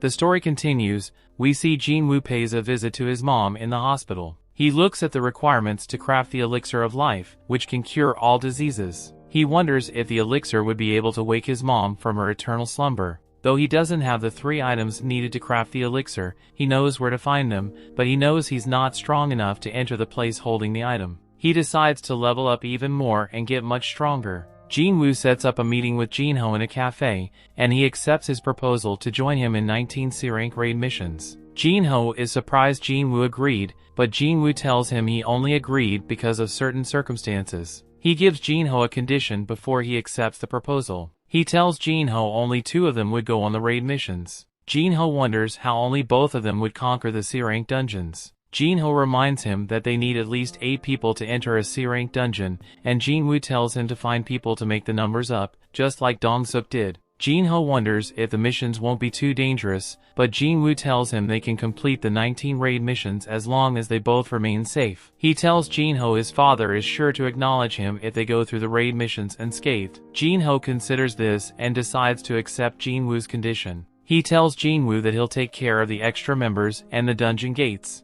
Elsewhere, Cha-Hae is jogging around a racetrack. She decides to take a break and she dehydrates herself. She stretches her muscles and she realizes someone is hiding behind her. She tells him to come out and she asks him why he's stalking her. He's not surprised that she was able to detect him since she's an S-rank hunter. He tells her he couldn't find a good time to talk to her and he apologizes for interrupting her training. He offers her his business card and we can see his name as Masakazu Tamanaga. Jin-Ho is in a car with his dad, and his dad recalls when the dungeon gates first appeared. Since then, politics, news and social events have been linked to the dungeon. The dungeon houses several infrastructures which are important to the common folk and he knows without it they won't be able to survive. He knows only hunters can bring such valuable resources from the dungeons. The hunters are managed by a government agency known as the Hunter Association. The Hunter Association classifies hunters' registers and manages them. The association is also responsible for assigning and power to dungeons and bearing the responsibilities of dungeon breaks. He knows the government agency can only maintain operations while the guild controls the major resources centered around hunters.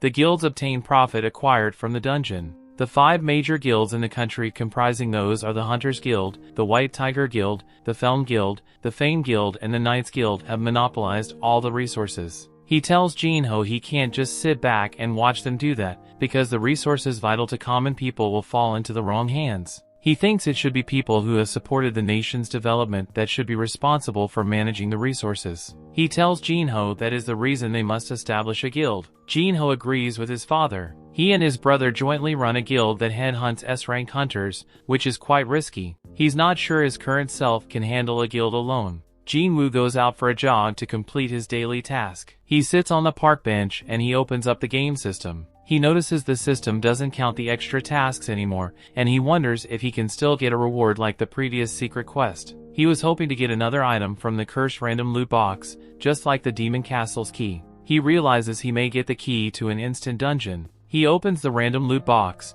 but he gets a bingo card that has already been partly played. He's disappointed by the reward, but he understands that it's a random loot box, so he doesn't worry about it. Jin-Woo leaves the park and he walks along the city streets. He looks at his status on the game system and he realizes just 3 ability points are not enough to make him strong. He decides to level up quickly, but he can't do anything but wait for Jin-Woo's C-rank mission raids. He remembers a centipede in a dungeon, and he decides to go back to slay them to get more points, but he realizes he would be able to escape more easily, and he may not get points from defeating the centipede. His game system closes as he gets a message from the Hunter Association inviting him to participate in a D-rank gate mission. He sees that he'll not be able to fight alone since the Hunter Association wants to make a team and he wonders if he should decline. He decides to take the mission because it's better than doing nothing and he can't waste any time. Elsewhere, Son's apprentices are training in a dojo. One of the apprentices confesses to his master that he's still not strong enough to defeat him. The master tells him it's understandable that he can't win, but the apprentice still feels ashamed. He wants to spar with the master while he's in an optimal state, but the master is surprised he's not giving up. He gets an urgent call-up message and he said that low-rank hunters are nothing but errand boys for the association. His apprentice asks him if he's ever considered retirement, and he's surprised. He remembers terrible scenes from his previous raid, and he realizes he may be a hindrance since he lost one arm. His apprentice tries to explain that he didn't mean it like that, but the master tells him he wants to do as much as he can for the world before he loses his life. A hunter tells his wife he got called to a raid mission and she tells him to consider giving up his hunter profession. She tells him the profession is too dangerous because a lot of people lost their lives in his previous mission. She reminds him that he almost didn't make it out, but he tells her they need money to get their daughters through school. She agrees with him and he reassures her that the association won't send them to a dungeon that's too dangerous for them. He tells her the last time was just an exception, and she apologizes to him for worrying unnecessarily. She tells him to be careful, and his daughter wonders if he's strong. He assures her that he's very strong and he can defeat powerful monsters. Yunho goes to see Zhongyan in his office and he's pissed Zhongyan deceived him. Zhongyan feigns ignorance and Yunho tells him he pushed the media interview on him. Zhongyan tells him he saw the interview on TV and he thinks he did very well because his speech was heartfelt. Yunho is pissed Zhongyan is pushing his responsibilities on him. Zhongyan tells him his attitude and honest character will represent the hunters and that's what their chairman wanted. He tells Yunho he isn't suited for that. Yunho decides to drop the accusations and he wonders what Zhongyan summoned him. Zhongyan tells him he wants to inform him that Eugene Construction, which is the business name of Jinho's dad, wants to establish a guild. Yunho tells him he already knew about it, and he heard they were looking for people to fill up the guild. He knew they were poaching some of his squad members and Zhongyan realizes he's meddling unnecessarily since he already knows. Yunho is sure Zhongyan and knew he was aware of all this and he decides to find out what Zhongyan really wanted to tell him. Juhee gets a call from her mom who wonders if she's alright, since she doesn't call her often. Her mom wonders how her work is going and she tells her it's going fine. Her mother wonders if working as a hunter makes her uncomfortable, since she's so timid. Her mom heard she was a B-rank hunter, but she's not convinced she's strong enough for that rank. She thinks she's a burden to other hunters, so she tells her to come back home and help with the house chores. Juhee gets angry and she tells her mom to stop making decisions for her. She tells her she'll make her own decisions and she ends the call. She's so pissed her mother thinks she's a burden to other hunters. She remembers how useless she was in previous raids, but she decides to give it another go. She leaves her room, but she gets a message from the Hunter Association asking her to participate in a D-rank gate raid. Cha-hae walks through the Hunter Association building and she stumbles upon Yunho, but he doesn't pay her any attention. She goes into Jong-in's office and he wonders what he can do for her. She tells him she was approached by a scout from Eugene Construction and she wanted him to know about it. She hands him the business card and she tells him they are launching a new guild and they want her to join them as the guild master. Jong-in figures out that she turned them down and he's relieved. She tells him she saw Yunho on her way in and she wonders what they were talking about. Yunho sits in a room alone with a glass of scotch. He remembers his conversation with Jong-in, who asked him about Jeju Island. Yunho wondered why he asked him about the island. Jong-in reminded him that the island was sealed off since the failed raid, and they gave the public updates about the island annually. He knew people were trying to forget about the island and what it represented. Yunho could understand why people would want to forget about the island. Jong-in told him he could never forget about that island, no matter how much people praised him for being the strongest hunter. He told him he intended to clear that island in the near future and he needed him to be on the same page. He wanted them all to gain strength and gather allies, so they could sway the public's opinion about the island. Yunho now understood why he arranged the interview with the media and why he began training new hunters.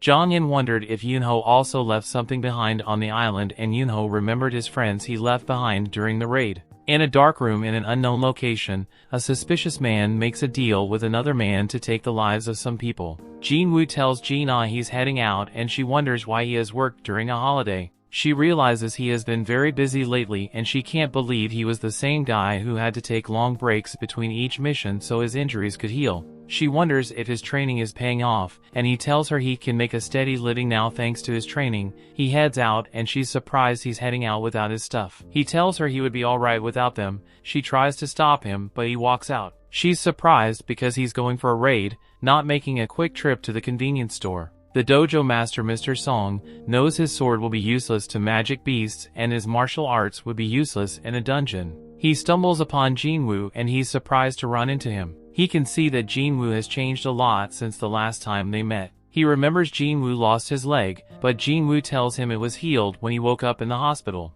Mr. Song thinks it was a skilled healer who restored his leg, and he's happy to see Jin-Woo in good health. Jin-Woo is sad because Mr. Song didn't get his arm back, but Mr. Song tells him he had gotten used to it. Jin-Woo wonders what Mr. Song is doing around the area, and he tells him he was answering a summon from the Hunter Association. Jin-Woo is surprised Mr. Song was summoned by the association just like him. They arrive at the gate and Jin-Woo sees the hunters who survived the encounter with God. They're too ashamed to look him in the eye because they sacrificed him for their own safety. Song is suspicious that only the survivors from that dungeon were reunited. Ju-hee is so surprised by how much Jin-Woo has changed since she last saw him. A car suddenly arrives at the gate location and 3 prisoners step out of it. They are glad a lady is part of the group. They start hitting on her, but an association hunter shuts them up. An association official briefs them. She tells them the prisoners are substitute hunters who would be joining them for the mission. They are surprised they would be fighting alongside criminals, but the official tells them the prisoners won't cause them trouble since they want to reduce their sentence.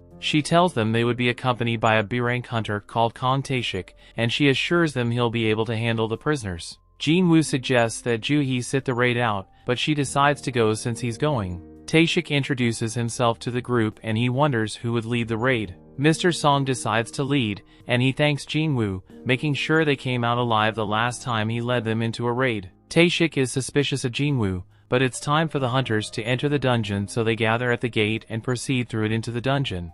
The story continues. We see inside the dungeon, the prisoners are actually doing a good job wiping out some goblins. Mr. Song wonders who the real beasts are and demonstrates his own power. The group of goblins is eventually wiped out and Mr. Song impressed by how much stronger Jin-Woo has gotten. Even Ju-hee points out how Jin-Woo hasn't gotten hurt yet, and she hopes that no one ends up needing her to heal them. Mr. Song is still amazed as even Jin-Woo's aura is different. Tae-shik has the move forward, but they find a split in the path. The dungeon has been much easier than they expected, so they determined that it should be fine to split up. They will be taking on a bit more risk, but they will be able to clear the dungeon faster. Jin-Woo is able to sense that the dungeon boss is down the path on the right side, but he doesn't tell anyone. He hasn't been leveling up much from the weak goblins, so Jin-Woo requests that his group go down the right side path. They split up, but Tae-shik oddly stares at Jin-Woo. Kim's group member is the other coward, and Kim decides that they will have to apologize to Jin-Woo for abandoning him on the first raid.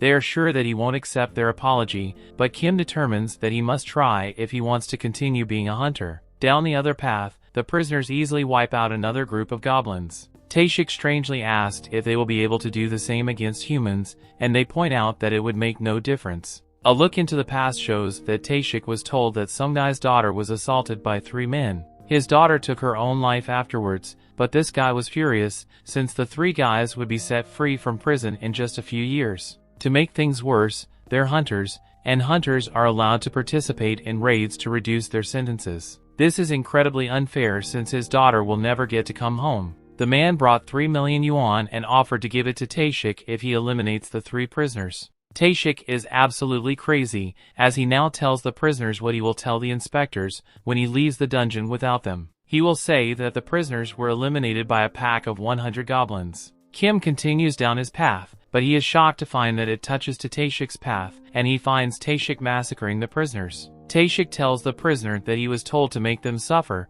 but he is interrupted by Kim. The cold-blooded Taeshik eliminates the last prisoner and decides that he will have to change his plans as he makes his way towards Kim. Jin-Woo thinks about how Taeshik saw him at the hospital and he just hopes that he doesn't remember him.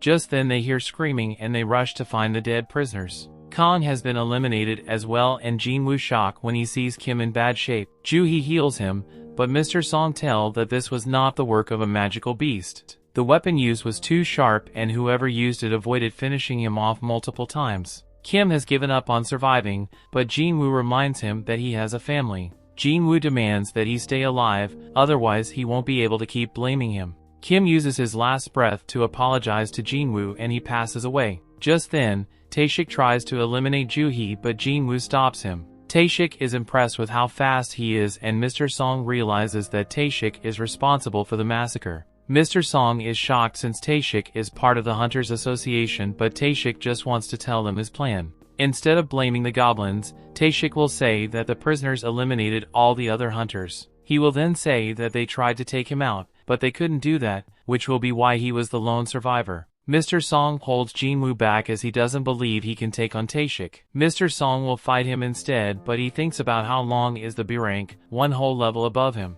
Ju-hee gives him a strength buff and Mr. Song tries to use his sword skills to take Taeshik down. Taeshik manages to avoid even being touched once and he commands Mr. Song for knowing his stuff. Jin-Woo analyzes the situation and can tell that Mr. Song is managing to hold his own, but he isn't fast enough to win. Taeshik manages to land a devastating blow, but he gets annoyed when Ju-hee quickly heals Mr. Song. Taeshik decides to take her out first, but Mr. Song stops him. Taeshik underestimated the old man, so Mr. Song explains that he has trained S-rank hunters before. His blade is outmatched, but Taeshik points out that the power Mr. Song has been given have their limits. There is no chance a mage type like him can defeat an assassin type, so Taeshik brings him near death. Ju-hee too frightened to heal him, so Taeshik prepares to end Mr. Song's life. Mr. Song uses his fire ability but Taeshik is just too quick. He realized that Mr. Song used his sword to make him lower his guard against magic. Mr. Song was waiting until Taeshik tried to end his life to surprise him with a fire blast. Taeshik saw right through his plan though, and Mr. Song will now pay with his life. Just then, Jin-Woo finally steps in to stop the fight. Taeshik demands to know who he is, so Jin-Woo explains that he's simply an E-ranked hunter. Taeshik doesn't believe him, since he would need incredible reaction speed to stop the attack he just used on Mr. Song. Taeshik can tell that Jin-Woo was hiding his power and determined that he had a second awakening. The others are shocked and Taeshik just now remembers Jin-Woo from the hospital. The mana reader only read 10 at the time, so Taeshik thinks that the second awakening must have come after that. This doesn't make sense though, as it doesn't explain why Jin-Woo was able to survive the double dungeon. Taeshik determines that it actually doesn't matter, so he prepares to eliminate Jin-Woo. Jin-Woo wants to know what happened just now, so Taeshik explains that he was just carrying out justice by taking out the prisoners. Jin-Woo couldn't care less about them, but he wants to know why he eliminated Kim and Kong. Jin-Woo points out that Kong could have done it quickly, but he didn't. Instead, Taeshik seemed to have tortured and toyed with them. Another look back to when Taeshik spoke with the father shows Taeshik explaining that he has received huge offers to join the largest guilds. However, he chooses to work for peanuts in the Hunters Association. The reason he has chosen this path is because he finds people much more fun to kill than beasts. A fight breaks out between Taeshik and Jin-Woo, and the two spectators are amazed by their blinding speed. Taeshik can tell that they have practically the same build, but he determines he has much more experience fighting high-ranked opponents. Taeshik uses this experience to take control of the fight, but he is shocked when Jin-Woo asks him to be a little less bloodthirsty. It's too late though, as Jin-Woo's system has taken notice. The system, just like last time, informed Jin-Woo that there are people present that want to eliminate him. Jin-Woo is then once again given a quest to eliminate his opponents. Jin-Woo is engulfed by a dark power, but calling this confused since he thinks he should have the advantage in this fight. Jin-Woo instantly attacks, and Taeshik shocked when he realizes that he has been poisoned. The two continue fighting, but Taeshik has something special to show him as well, and he disappears. He explains that this is the stealth skill. It conceals the sight, sound, and even his smell. Only a tiny fraction of hunters can obtain this skill, and no one knows he has it. Taeshik manages to hurt Jin-Woo, and he tells the others to stay back and wait for their turn. Taeshik is certain that Jin-Woo won't be able to do much now with an injured leg, but he's shocked when Jin-Woo instantly heals himself. Taeshik is in disbelief since he has never heard of a combat hunter who could also use healing magic. Jin-Woo is completely unpredictable, and this makes him very dangerous. Jin-Woo has seriously changed, as he explains that he just lost another one of his emotions, and now he doesn't even need to get angry to kill filth like Taeshik. Taeshik realizes that Jin-Woo has taken human lives before, and Mr. Song shocked to hear this. He determined that Jin-Woo has probably had to make some tough decisions in a short amount of time, and that is why his appearance was not the only thing that changed. Taeshik moves in to continue attacking,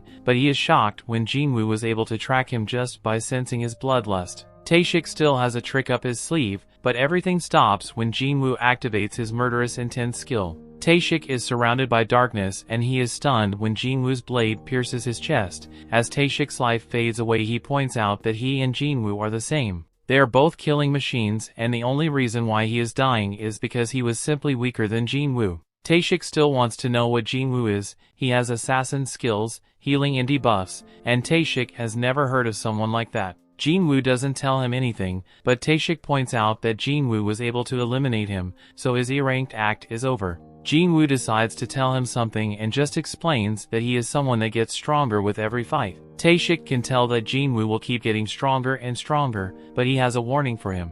If he goes too far searching for more and more power, that same power might take control of him. Jin-Woo's quest is complete, and he got some rewards. Jin-Woo has noticed that the stronger he gets, the more he feels like something inside of him is falling apart. His friends thank him for saving them, but Jin-Woo tells them to leave the dungeon. They are shocked to hear that Jin-Woo plans to clear the dungeon alone, but they realize that he is strong enough to do it. Outside, Jin-Chul is shocked to hear that Taeshik was killing in secret. He is shown the only survivors of the mission Taeshik was on, and he's surprised to find that one of them is Jin-Woo. He apologizes for what happened, but more importantly, he wants to know who was the one that defeated Taeshik. Jin-Woo realizes that he won't be able to keep his secret anymore, which means he will have to cancel his deal with Jin-Ho. Just before he admits to everything, Mr. Song lies and says that he was the one that eliminated Taeshik. Mr. Song is only a C rank, so he explains that he only won the fight because he had the help of a healer. Jin-Chul is skeptical as Taeshik was a top B rank hunter, but he accepts Mr. Song's answer.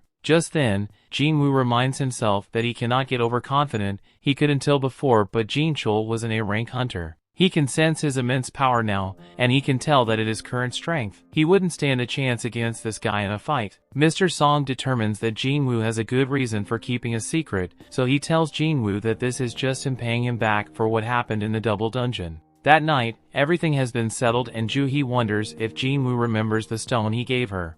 The story continues. We see Jin-Woo and Ju-hee take a little walk while they discuss how much Jin-Woo has changed. Ju-hee is the complete opposite of him, as she hasn't changed at all, and she realizes that she is too timid to be a hunter. She should really be participating in A-rank raids, but she chooses the lowest rank ones instead. It's not terrible since it allowed her to meet Jin-Woo, and she began healing him. He would always get hurt, but she could never forget how his eyes always had that determined look in them. Ju-hee returns the crystal he gave her and reveals that she will be retiring. She will be going back to live with her parents, but the two agree to hang out if they ever see each other again. A look back shows that Jin-Chul was very skeptical of Jin-Woo. He didn't believe that an E-rank like him could defeat the B-rank Taeshik. Jin-Woo was already found to not have had a reawakening though, so Jin-Chul just let him be. He did, however, issue him a warning. Dong-suk's brother Dong-soo has heard that Jin-Woo and Jin-ho were the only survivors after his brother was eliminated, so he may be coming after them.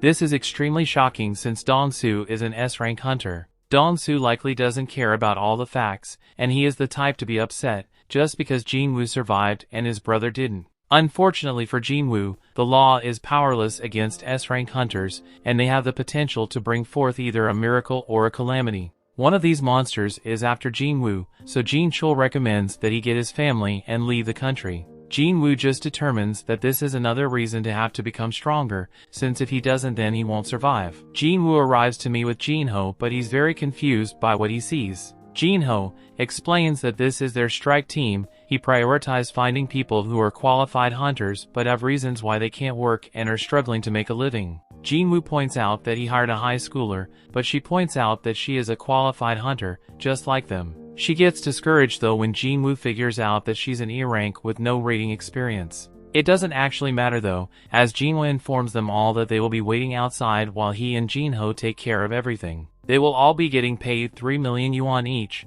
which is a great deal since they won't actually be doing anything. The only thing is that they can't tell anyone about it, otherwise they will have to pay back 10 times the amount they were given. Jin-Woo received a stealth runestone for defeating Taeshik and he uses it to learn the stealth skill. Jin-ho is ready to go and Jin-Woo's shocked to see that he has put on some more insanely expensive armor. Jin-Woo proves how illogical it would be to wear that armor and demand it's take it off. Jin-Woo allows him to at least keep the helmet though, and the two enter the portal. The other hunters think they are crazy for going into a C-rank dungeon alone, but they don't really care since the contract is already finalized. Jin-Woo's sister wonders where her friend Song-yi is, and we see that she's the high schooler on Jin-Woo's strike team. The hunters discuss how full strike team would take 2 hours to complete this raid, so when they see you appear out of the portal, they assume that they just ran away. Of course they are shocked to see that the gate is closing after they exit, which means that they have cleared the dungeon. The hunters stare in disbelief, but Jin-Woo just tells them to hurry as he wants to go to another portal. Their goal is to hit 3 raids in one day, but the hunters are all still shocked that they even completed one. During another raid Jin-Woo destroyed a bunch of goblins, while Jin-ho finishes up mining, Jin-Woo finishes up the goblins and levels up. The next raid is a success as well and general levels up even more. Days passed and the two just keep clearing dungeons by themselves. They begin to face stronger and stronger monsters, but Jin-ho can tell that Jin-Woo is getting much stronger as well. Jin-Woo's stealth skill is really useful and his dash skill levels up. He earns a couple more skills and finds that they're really powerful when he uses them on a wolf. Jin-Woo has a bunch of new skills now, but not enough mana to use them for very long. He takes a potion for this and decides that he will focus on increasing his intellect ability going forward. He also decides against returning to the Demon Castle right now, since he would consider himself to only be somewhere between a B rank and an A rank hunter. Just then, the system reveals that he has reached the required level for a job change quest.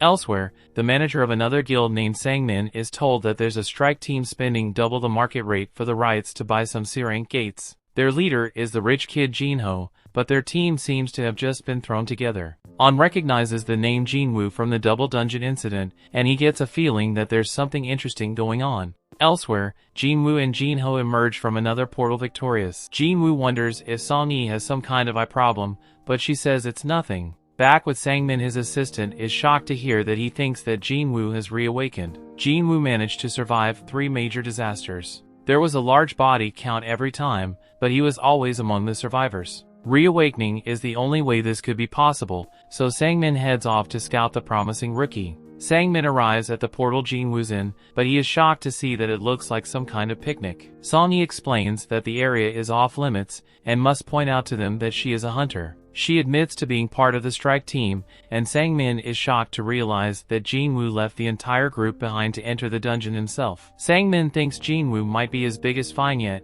but he surprisingly just leaves. The guys emerge from the gate and Jin-Woo reveals to Jin-ho that he's busy tomorrow. He won't be able to go on any raids, so they hold off on a few of them. We then get a glimpse of a very strange scene, and Jong-in wakes up from the nightmare. He takes a look at some paperwork and determines that it's almost time for the reconnaissance mission on Jeju Island. Jin-Woo finishes up his day of raiding and Sangmin introduces himself as the manager of the White Tigers Guild. The White Tigers Guild is one of the country's best, and they're always on the lookout for promising new talent. Sang-min thankfully gets right to the point and offers to pay Jin-Woo double what Eugene Construction is paying him if he joins his guild. Sang-min is confident that an E-ranked could never reject this offer, but he is surprised when Jin-Woo wants to know how much the White Tiger Guild headquarters is worth. It's worth 50 billion, so the guy is shocked when Jin-Woo reveals that the construction company is giving him a building worth 30 billion. Jin-Woo shows him proof, but Sang-min reveals that he isn't qualified to offer them their 50 billion building.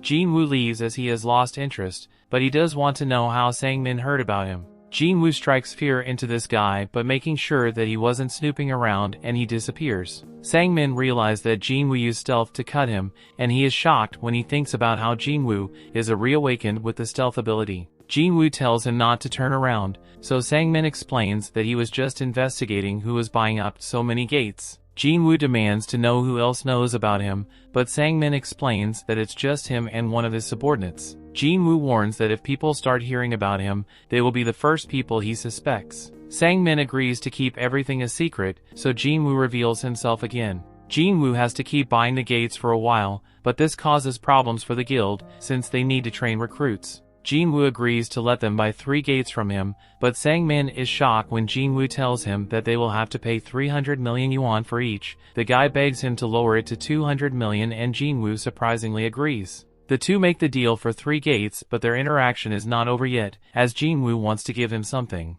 He tells Sang-min to close his eyes and open his mouth, so Jin-Woo gives him a potion to heal the cut on his face. Jin-Woo reveals that he trusts Sang-min, but he reminds him to keep his mouth shut. Sang-min's assistant wonders how things went, and Sang-min tells them that he thinks that Jin-Woo might be an even bigger deal than he thought. The next day Jin-Ho confirmed that they have received the 600 million yuan. Jin-Ho point out that they were going to cancel those gates anyway, so he can't believe that Jin-Woo managed to get so much for them. Jin-Ho wants to know more, but Jin-Woo explains that it's a trade secret. Back with the White Tiger Guild, Sang-min realizes that Jin-Woo scammed him, as several C-rank gates appeared and they are all selling for less than 70 million yuan. Jin-Woo sends him a message stating that they're even now for Sang-min spying on him. Sang-min realizes that Jin-Woo is not someone to be messed with, but he's glad to have gotten his contact information. Elsewhere, we see that Jin-Woo moves on a road trip as he goes to find out what his job change quest is all about.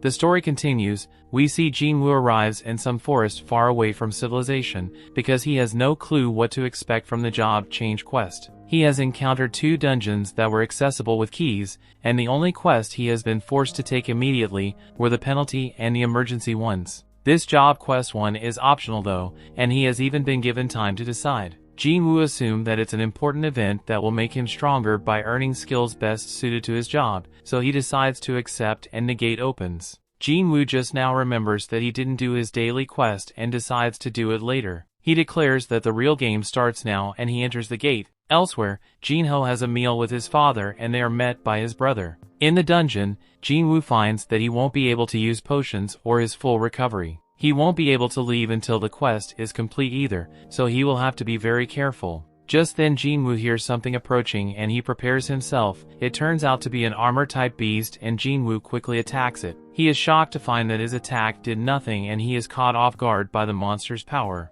Jin-Woo lands another attack, but it's no good. He dodges several attacks and declares that he has fought more powerful creatures with even harder exteriors. Jin-Woo then uses his bare hands and tears the monster apart. Jin-Woo isn't too happy though, since he pretty much wasted one use of his Fatal Strike skill. He can't be upset for too much longer though, as he has company. Back with Jin-Ho, his father wonders how Jin-sung's efforts to establish the guild are going. He has heard that every S-rank he sent an offer to ended up declining. This is true, but Jin-sung explains that he's in talk with hunters from other countries. Jin-Ho realizes that this will be more competition for him, and he is shocked when Jin-sung reveals that he knows he has been working on something in secret. He knows that Jin-Ho has been trying to establish himself by buying up C-rank raids, but he warns Jin-Ho not to get in his way. Jin-Ho doesn't say anything, but he is sure that Jin-sung wouldn't be talking this way if he knew how powerful his partner is. Back in the dungeon, Jin-Woo was putting in work destroying the monsters. He determines that he will have to rest soon,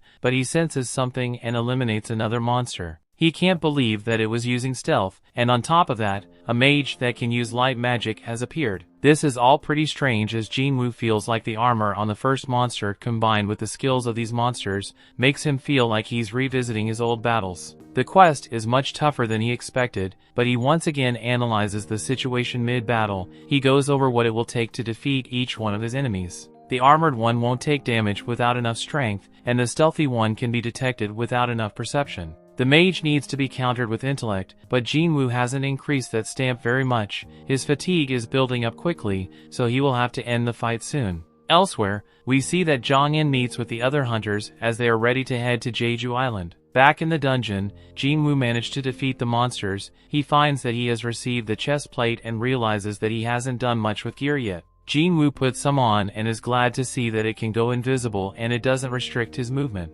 Jin-Woo's level has gone up, and he also has plenty of golden items. His fatigue has recovered as well, so he continues through the dungeon. Jin-Woo opens a giant door and a gust of wind that comes out of it gives him the chills, inside of some kind of throne room, and he is shocked by what awaits him. The sound he hears and the presence he feels makes his entire body remember something. This pressure he feels is on the same level of what he felt during the double dungeon. Jin-Woo is in disbelief since all that intensity is coming from one opponent. This enemy is a knight commander named Igris. His name is in red, and Jin-Woo determines that this guy is nothing like any enemy he's ever fought before. Igris intently attacks with intense speed, and Jin-Woo shocked to see that this guy chops through pillars like they are tiny tree branches. This monster quickly overpowers Jin-Woo with his next attack, and Jin-Woo has no chance of keeping up with him. He gets tossed around, and Jin-Woo is in disbelief at how much of an insane monster this guy is. Jin-Woo shows immense speed of his own as he throws a flurry of attacks,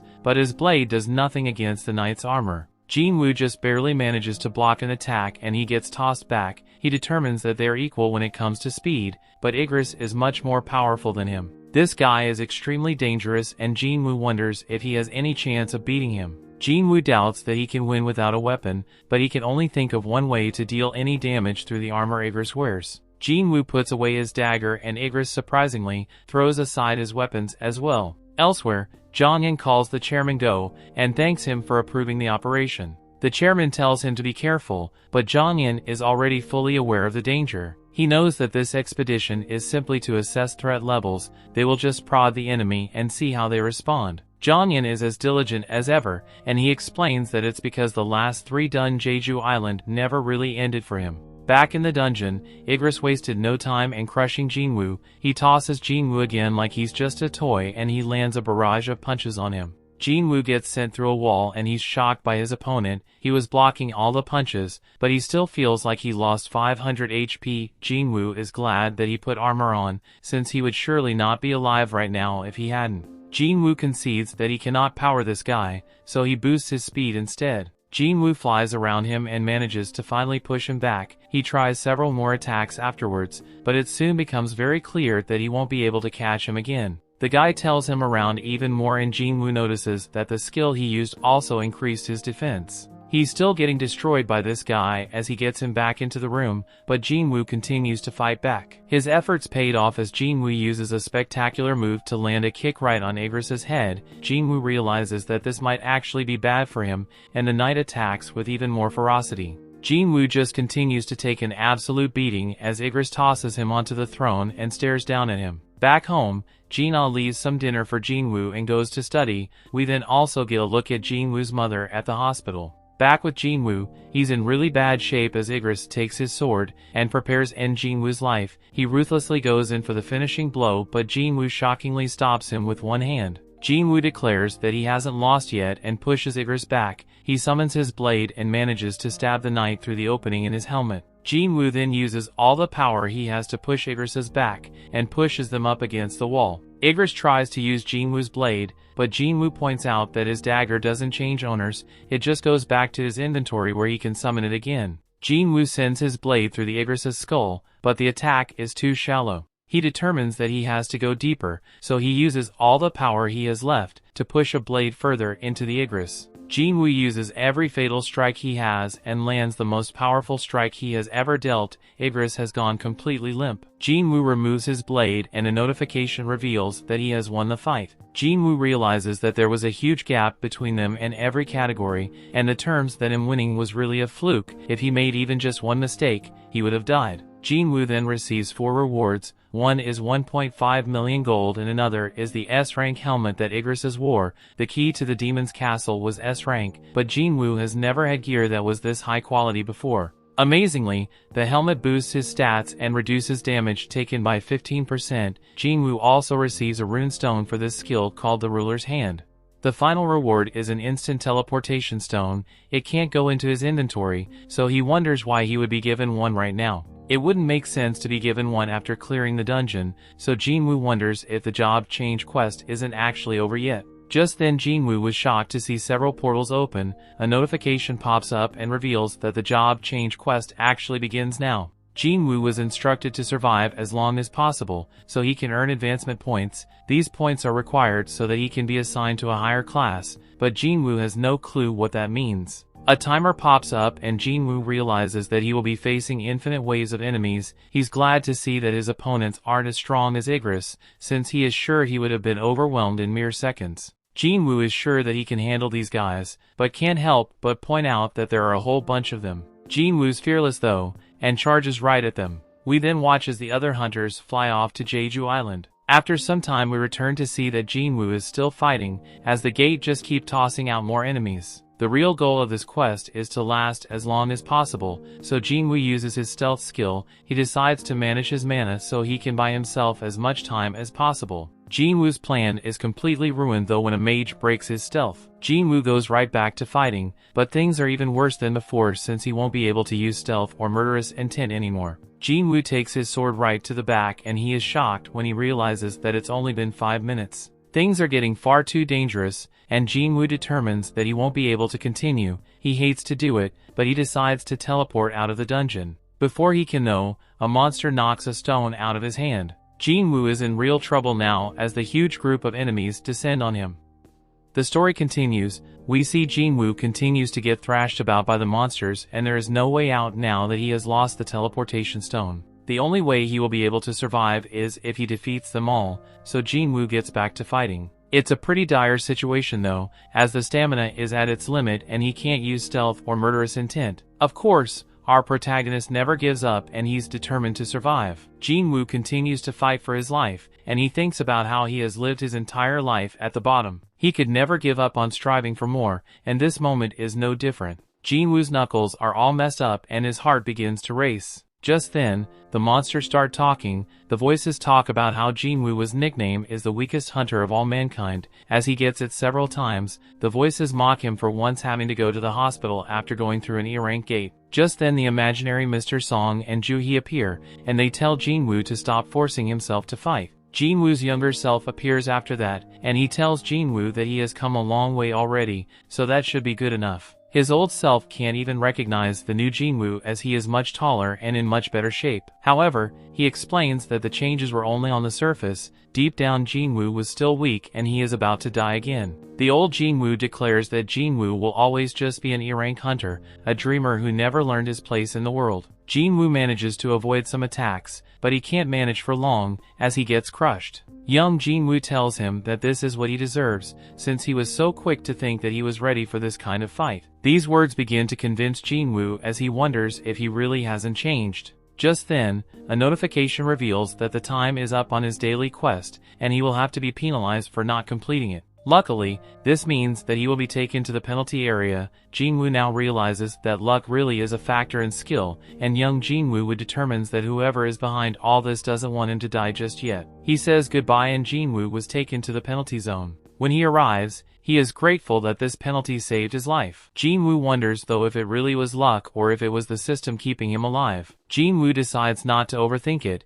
and he uses some potions to recover his stamina. Unfortunately, a notification explains that if he is too seriously injured, potions won't restore his HP. he will either have to wait to heal naturally or try and get restored by leveling up. Just then a bunch of those monsters from before appear, and Jin-Woo declares that as long as he doesn't die, any pain he feels will only make him stronger. Back home, Jin-Ah notices that Jin-Woo hasn't returned, and she wonders if he got a girlfriend. She determines that that would be impossible, and she just hopes that he will remember to be there for her guardian-teacher meeting. Back with Jin-Woo, he has defeated the monsters he was once terrified of and has recovered his health from leveling up. He has 10 minutes left in the penalty zone, so he uses it to buy the Night Killer dagger. This weapon is perfect as it deals 25% more damage to armor-type beasts. Jin-Woo uses the ruined stone he got from fighting Igris, and it gives him the active skill called Ruler's Hand. Surprisingly, it doesn't use any mana, and it allows him to affect objects without touching them directly. He remembers Igris using this on his sword,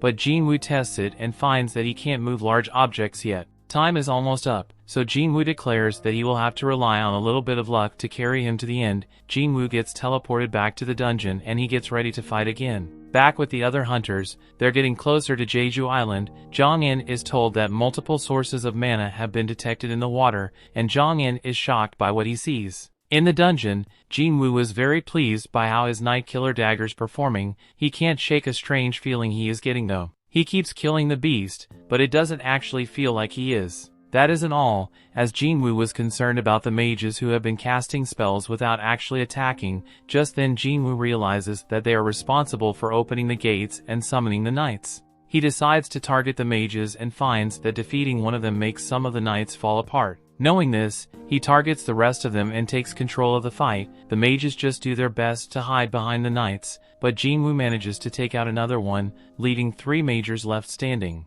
These tricky last 3 combine their power to summon a golem, so Jin-Woo makes his way up to higher ground. He manages to disable it for a moment and thinks about how the dummy ages must have thought the one strong monster was better than several small ones. Jin-Woo points out that this is wrong though, since having fewer targets makes it easier to go after the mages. Jin-Woo finally manages to wipe out all the mages, but the golem is still standing. Our protagonist has become so strong that he uses sheer force to destroy the golem. With that, all the monsters are defeated and the notification reveals that he has finished the job change quest. Now he will be able to switch to a more advanced class with the points he earned based on his performance during the quest. He doesn't get to choose apparently, and notifications begin to pop up with several messages. They state that whatever path the player takes, it is littered with corpses and the stench of blood remains. Furthermore, the player craves great power and blaze his own trail without relying on others. It mentions how a shadow army will follow the player's orders, and Jin-Woo shocked to see that his new job class will be Necromancer.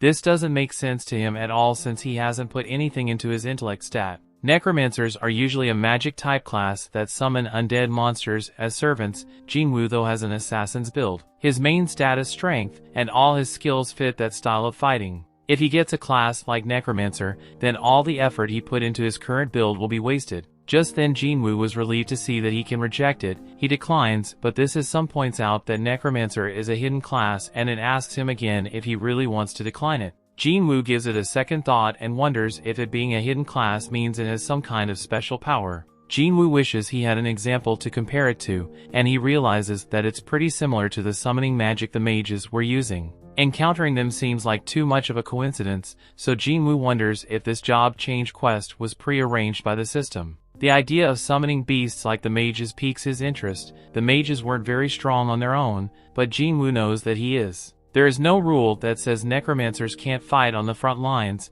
which is what he would do. Jin-Woo determines that if classes work like stats do, then as he levels up, his skills and necromancy will too. This means that the shadow army the system talked about will likely become stronger as a result. Jin-Woo gets excited about the idea of no longer solo leveling and he accepts the necromancer class. Just then a dark power bursts from beneath his feet and the system starts awarding him points based on his performance. Jin-Woo did amazingly well during the quest, so his total advancement points exceed the class threshold. The dark power erupts even more and Jin-Woo begins to flow, and the advancement is soon complete. Jin-Woo was then shocked when he sees that he already moved on from the Necromancer class all the way to the Shadow Monarch class. He also receives unique class skills and 10 ability points. Jin-Woo wonders if the quest is finally over, but he begins to hear sounds that seem to be coming from people that are in pain. Jin-Woo can now see a dark shadow coming from the monsters, and he's able to use his skill called Shadow Extraction on them. First, he must designate a command word, so he chooses Arise.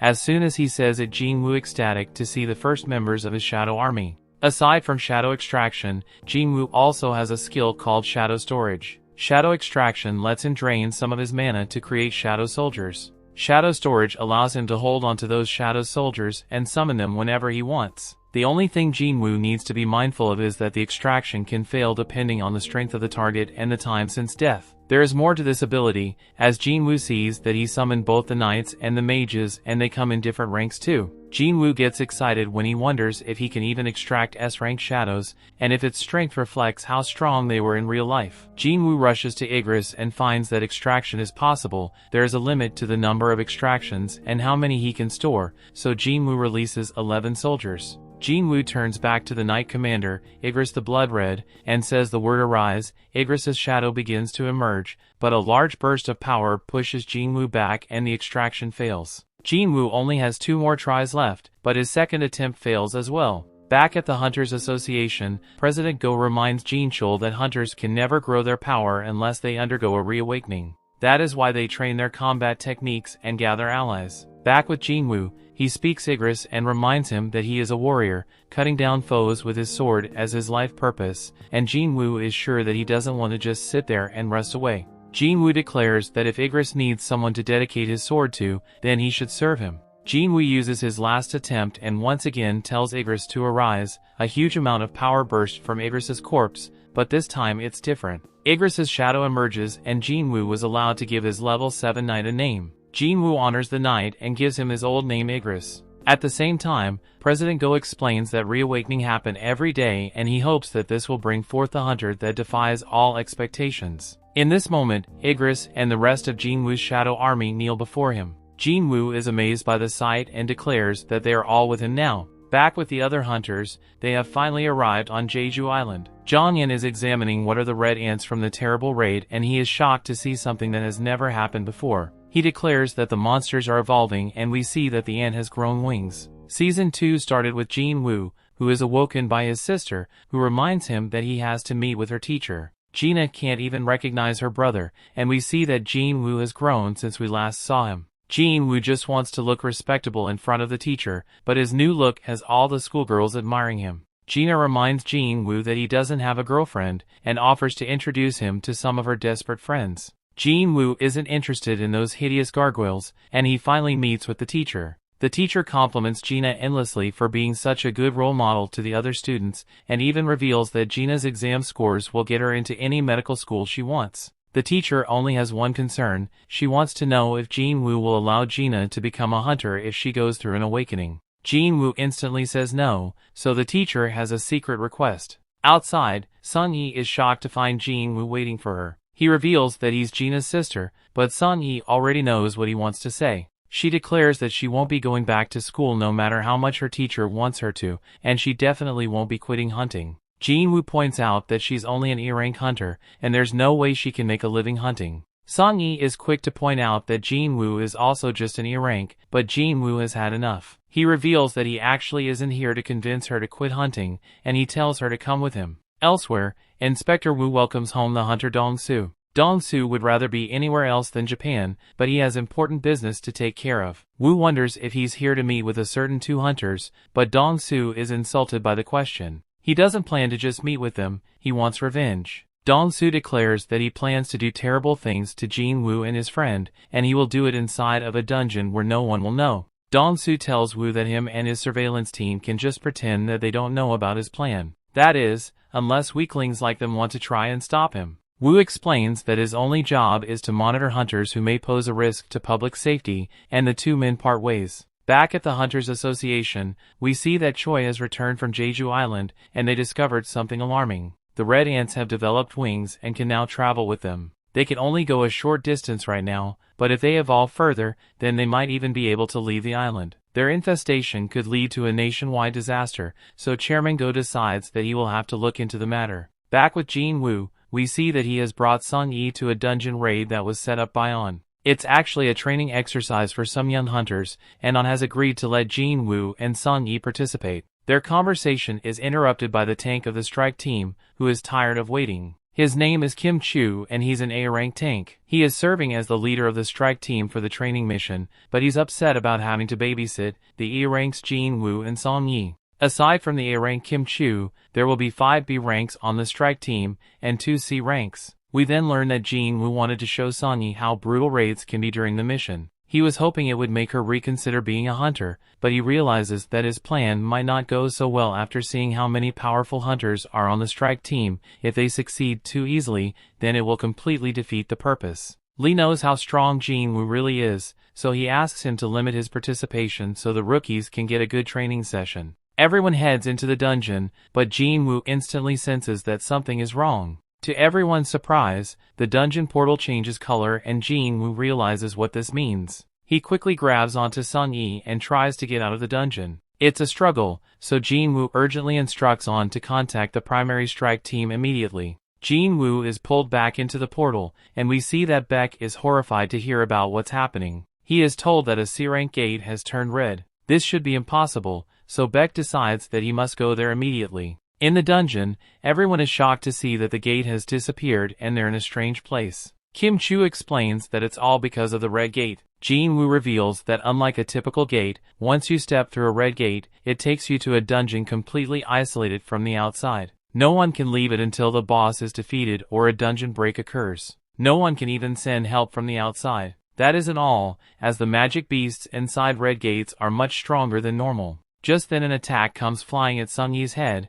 but we see that someone else collapses. A rookie is stunned and mesmerized as she sees that Jin-Woo just managed to save Sung-yi's life. The attackers turn out to be ice elves and they attack from so far away that the average hunter wouldn't have been able to detect it. Jin-Woo is no normal hunter and he determines that the elves attack the weakest members of the strike team first. That was the guy that just got deleted and Sung-yi. These elves are pretty confident in themselves, but Jin-Woo is furious. Sung-yi asks about their opponent, so Jin-Woo explains that because of the cruel nature of these elves, hunters call them something more befitting of demons. They call them ice slayers. Kim Chu realizes how dangerous this situation is, but he knows that he won't be able to protect everyone himself. Because of this, he decides to form a second group, but Jin-Woo thinks this is strange. Kim Chu frames it as a way to raise their chance of survival, and guarantees that anyone who follows him will make it out alive. However, Jin-Woo knows that he just wants to leave some of them behind. Several members vow to follow Kim Chu, but he rejects one of the other hunters.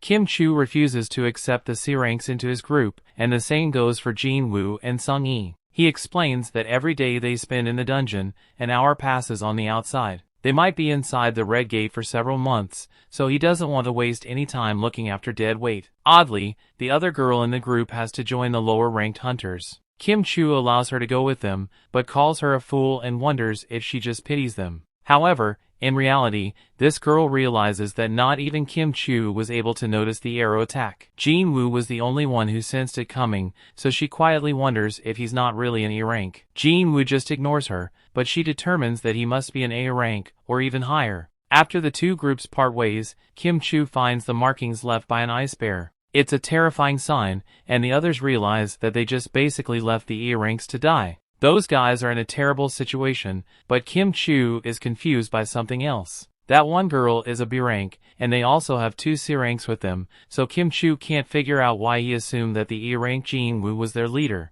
Just then their group is confronted by several bears, and Kim Chu instantly shows his value as a tank. A bear gets destroyed trying to attack him, and Kim Chu quickly ends its life. The battle isn't over however, as several bears remain. Back with the other group, the girl named Park points out that there are claw marks all around them. They are clearly in bear territory, so she thinks that they should go back, but Jin-Woo says that's exactly why they must keep going forward. If they really are in bear territory, it means that they will only have to worry about bears. That is much better than dealing with intelligent enemies like the ice elves. Park is amazed that Jin-Woo was able to think so far ahead and apologizes to him. Jin-Woo retrieves a coat for her and everyone is stunned to see that he just used summoning magic. This is because even high-ranked hunters have trouble storing more than 2 or 3 low-level items. Jin-Woo gets coats for them all and Sung-yi wonders just who Jin-Woo really is. Jin-Woo doesn't reveal his true power and simply says that it's his fault for bringing her here. The least he can do is keep her safe and all he asks is that she not asks him any questions about what he really is. Jin-Woo will do what he must to keep everyone alive, but he tells the others not to ask any questions either about what they see. Just then everyone is horrified as the bear approaches them, but Jin-Woo tells everyone to remain calm. He then calmly changes his title to the Wolf Assassin. Outside, Beck arrives to find that the Red Gate is completely sealed. He doesn't believe that the hunters have much of a chance to survive, and says that it will all depend on Kim Chu. Just then, On reveals that there's someone else that might prove to be an important factor. He says that the hunter's name is Jin-Woo and it's someone that caught his eye recently. Beck is not impressed when On reveals that Jin-Woo is just an E-rank, but On believes that Jin-Woo may have reawakened. Unfortunately, he can't prove this as it's not confirmed. Just then, Dong-soo arrives, and Beck is not pleased to see him at all. This is not Dong-soo's jurisdiction, as he's supposed to be in America right now, but Dong-soo has a question of his own. He wants to know why an E-rank is in the gate of the White Tiger Guild. Beck is shocked when he realizes that he's after Jin-Woo, and Dong-soo is annoyed to have come all this way just for his target to be stuck in some gate. Dong-soo assumes that Jin-Woo will just lose his life in the Red Gate, but Woo thinks that the E-rank is lucky. Being stuck in the Red Gate means that not even the powerful Dong-soo can do anything to him. The only question is if Jin-Woo can somehow manage to survive the dangers of the Red Gate. Inside, all the hunters are stunned as Jin-Woo stands victorious over a sea of defeated bears. Park can't help but break Jin-Woo's only rule, as she wonders just how powerful Jin-Woo really is. That night, the group feasts on the bear meat. They haven't been getting attacked as much, so Sun-yi wonders if Jin-Woo already defeated most of the bears. Park points out that there can still be a lot of them left in the bear den, so they must remain cautious. The girls are shocked, however, that even after all that fighting Jin-Woo has gone out to do more training. Park calls him a very strange man and Sun-yi kind of agrees with her. Nearby, we see that Jin-Woo has actually gone straight to the bear's den. Jin-Woo is as serious as ever as he calls in his army to come out. Several undead soldiers are summoned,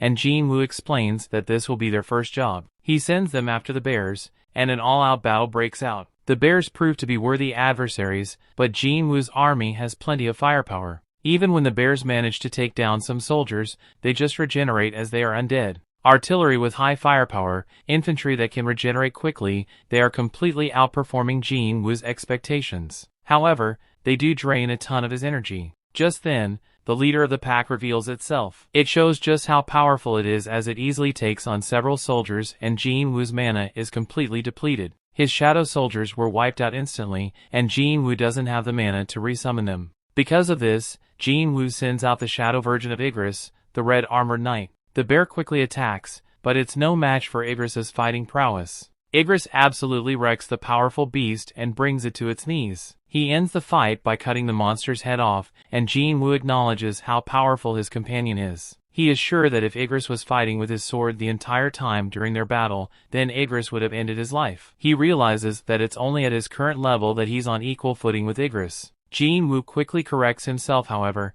as he thinks that he might still be weaker than him. Igris kneels before his master, and Jin-Woo praises his loyal soldier. Elsewhere, we find that Kim Chu is struggling to breathe. The other members of his party have been eliminated, but Kim Chu vows to accomplish his goal of joining the elite of the White Tiger Guild. He's horrified to see the position he is in now as the Ice Elves have surrounded him, and they finish off the last of his group. Kim Chu succumbs to fear and runs for his life, as he is watched by the leader of the elves. The story continues. We see Jin-Woo stands victorious over the Death Bears, and shows his immense power as a necromancer when he tells them to rise. Shadow bears emerge from the corpses, and Jin-Woo adds to his shadow army. Outside the portal, On explains that the strike force has been stuck for 3 hours, but on the inside it would be around 3 days. Red gates are very dangerous, so Dong-soo determines that Jin-Woo must already be a goner, and he prepares to leave. Dong-soo stops himself, however, as he demands to know why Jin-Woo is hanging around with the White Tiger Guild.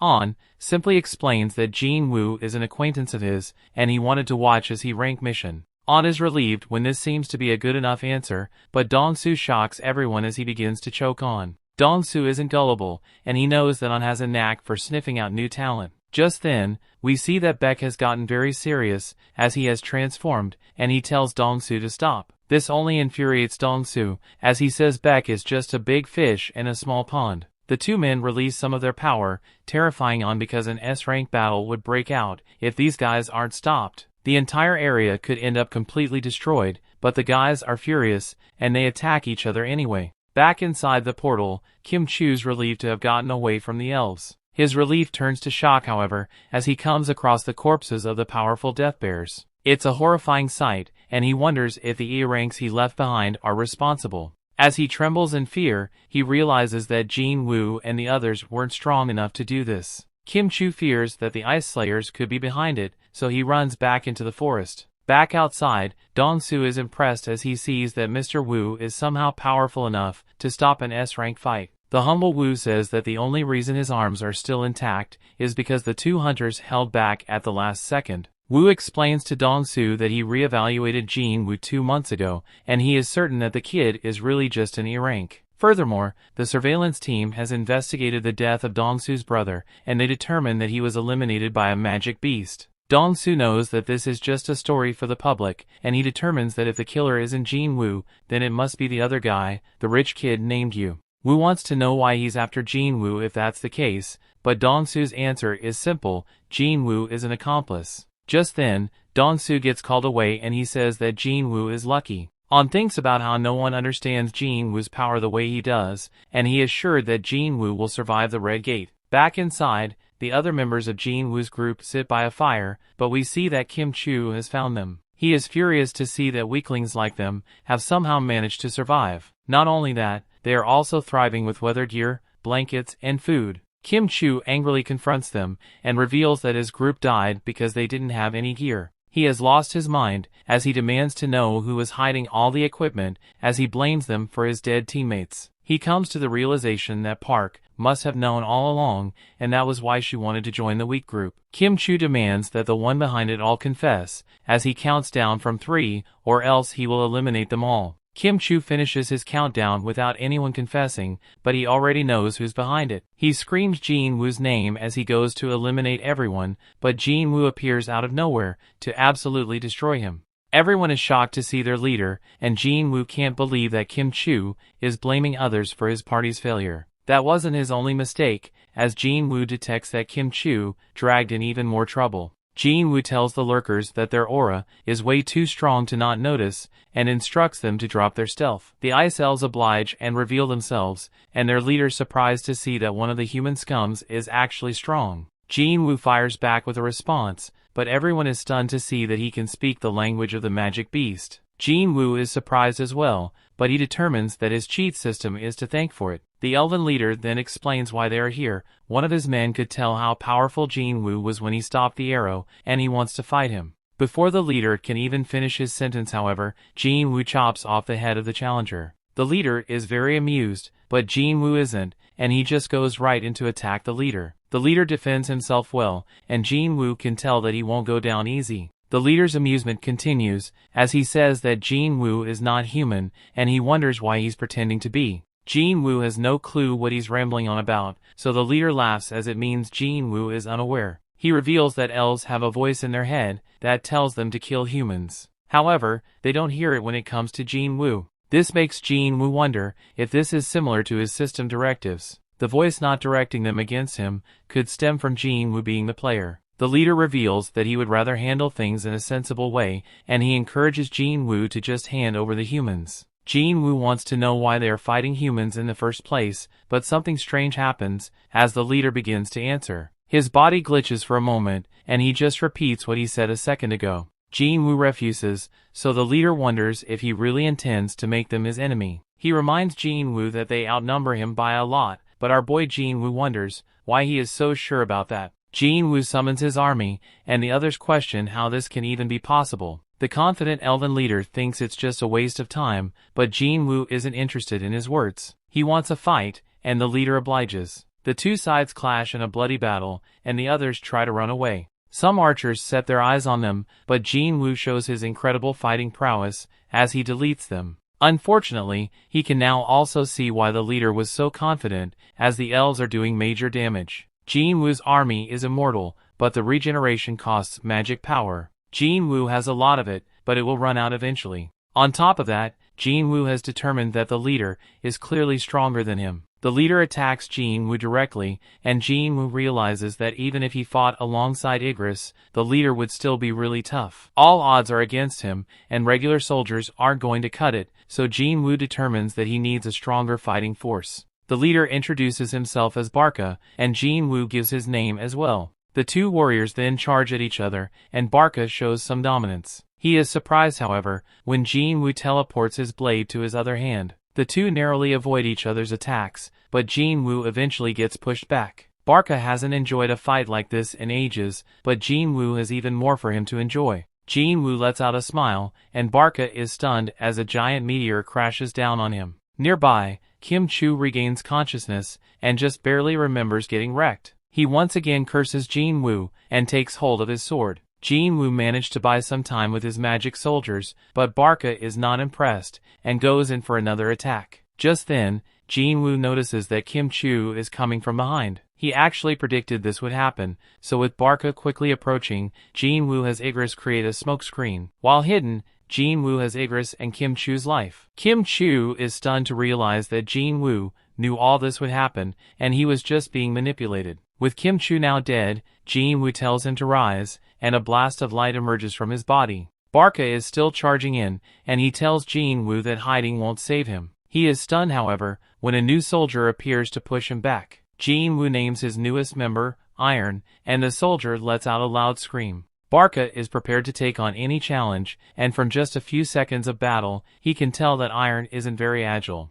Nearby, Sung-Yi wonders if this is what all hunter battles are like. The others tell her that nothing about what's happening right now is normal, and they have never seen anything like it before. Barca eventually feels like Iron isn't enough of a challenge for him, so he instructs Jin-Woo to join him along with his knight. Jin-Woo is happy to oblige him this time, and the 3-on-1 battle ensues. Barca shows his incredible might as he fends them all off, but he's quickly annoyed by Iron's loud scream. He decides that Iron will have to die first, but Iron is a serious tank. Barca's confidence only grows as he dodges Igris's attack, but he's stunned when Jin-Woo manages to stab him. Jin-Woo is still impressed by the elf, however, as he somehow managed to avoid a fatal blow even amidst all the chaos. Barca doesn't like to be underestimated, but Jin-Woo credits him for staying alive for so long. Jin-Woo commends his opponent, but wonders how the rest of his army is doing. Barca gasps as he remembers the other part of the battle, and he is horrified to see that Jin-Woo's shadow army has eliminated his entire clan.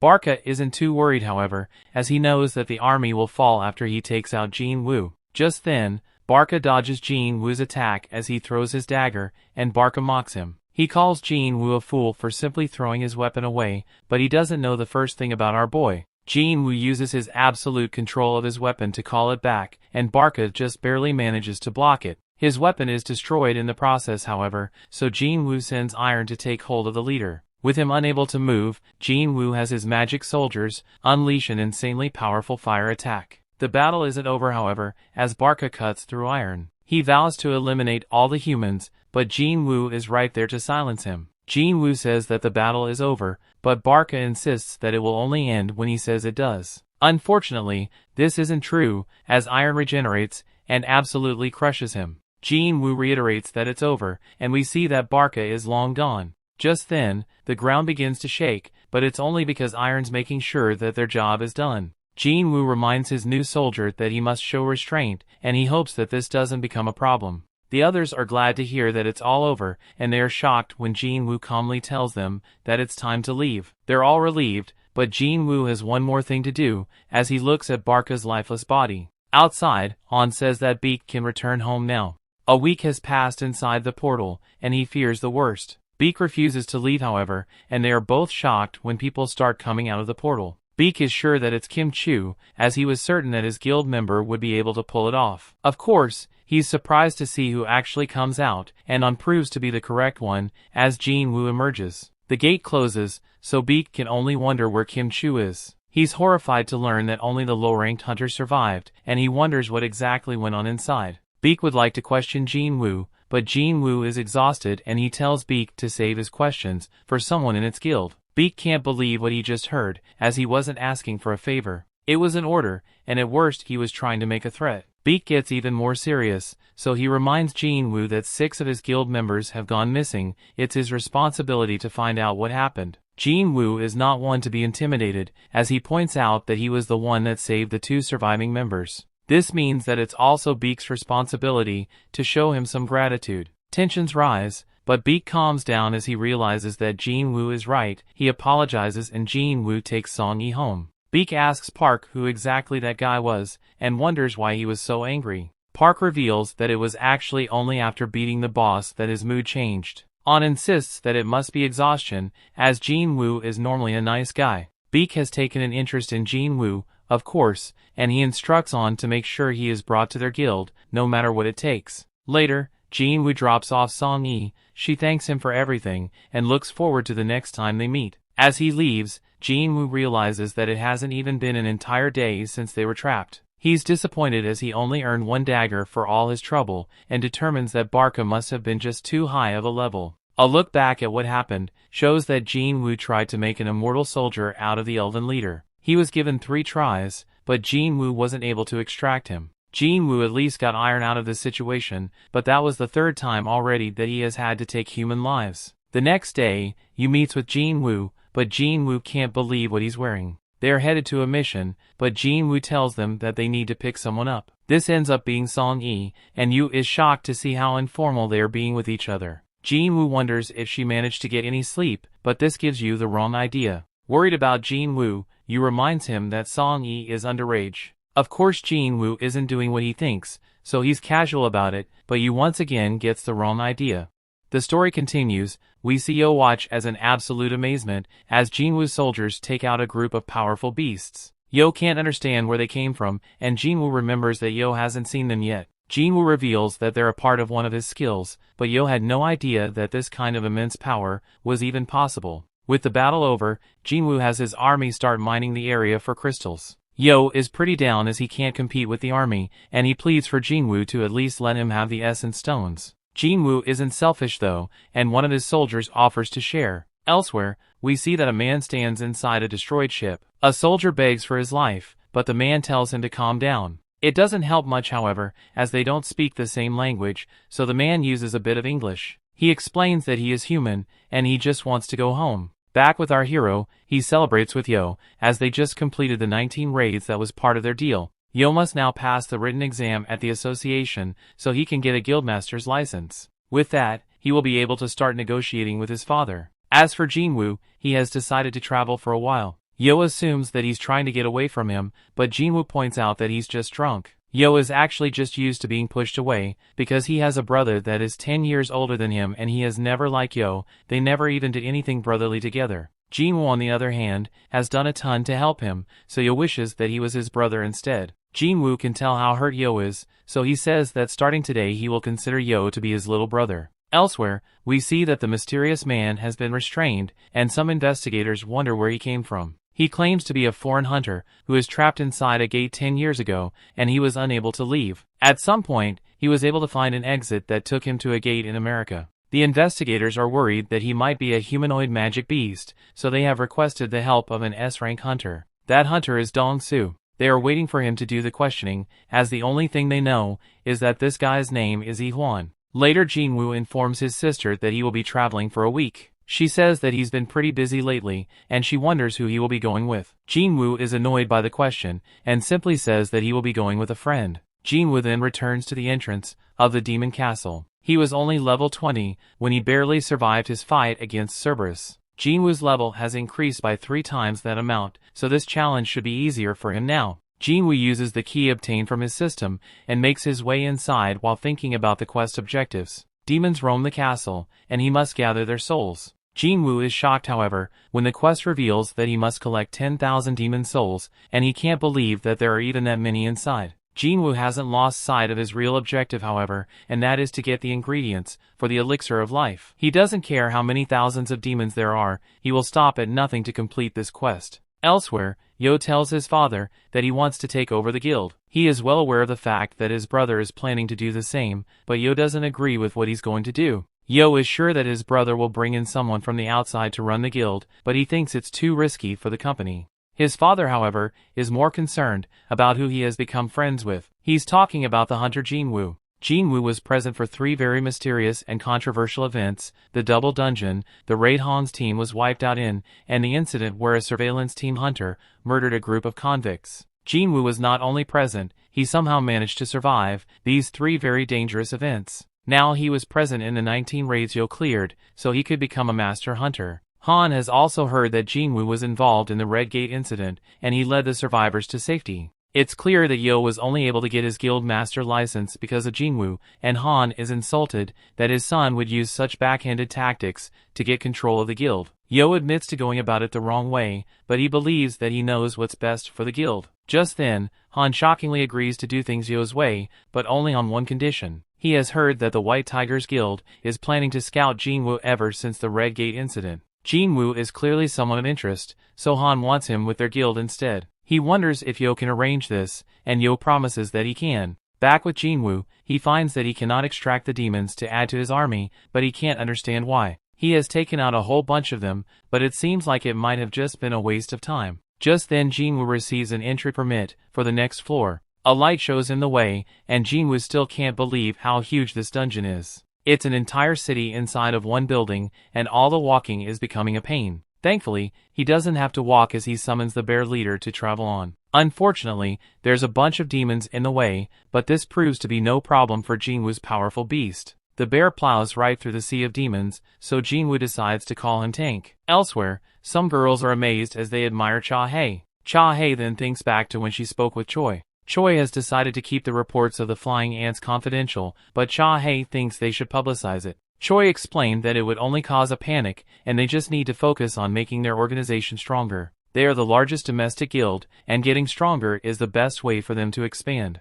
Back with Jin-Woo, he has taken out even more demons. He was afraid that this was an S-rank dungeon when he first received the key, but the demons he has been fighting seem to be around the upper end of B rank. There is a ton of them, and they keep getting stronger the higher up he goes. However, by only killing the demons he needs to pass each floor, Jin-Woo has been able to make some pretty easy progress. Jin-Woo predicts that there will be 100 floors in this castle, just like there was in the tower, so he wonders just how strong he will be when he reaches the top. As Jin-Woo reaches 4,000 souls collected, he reminds himself to keep track of his supplies. He also has to keep his promise to Gina of only being away for 1 week, so it's quickly becoming a race against time. Eventually, Jin-Woo reaches the 10,000 mark of souls collected, and he wonders how much further he can go. He encounters a group of powerful monsters, and its leader's name is in red, indicating that it's incredibly dangerous. It's called Vulcan, the boss-class leader of the lower floors. Elsewhere, we see that Han is looking for Jin-Woo, but Gina just told him that he's on a trip. There are no records of him doing a raid right now,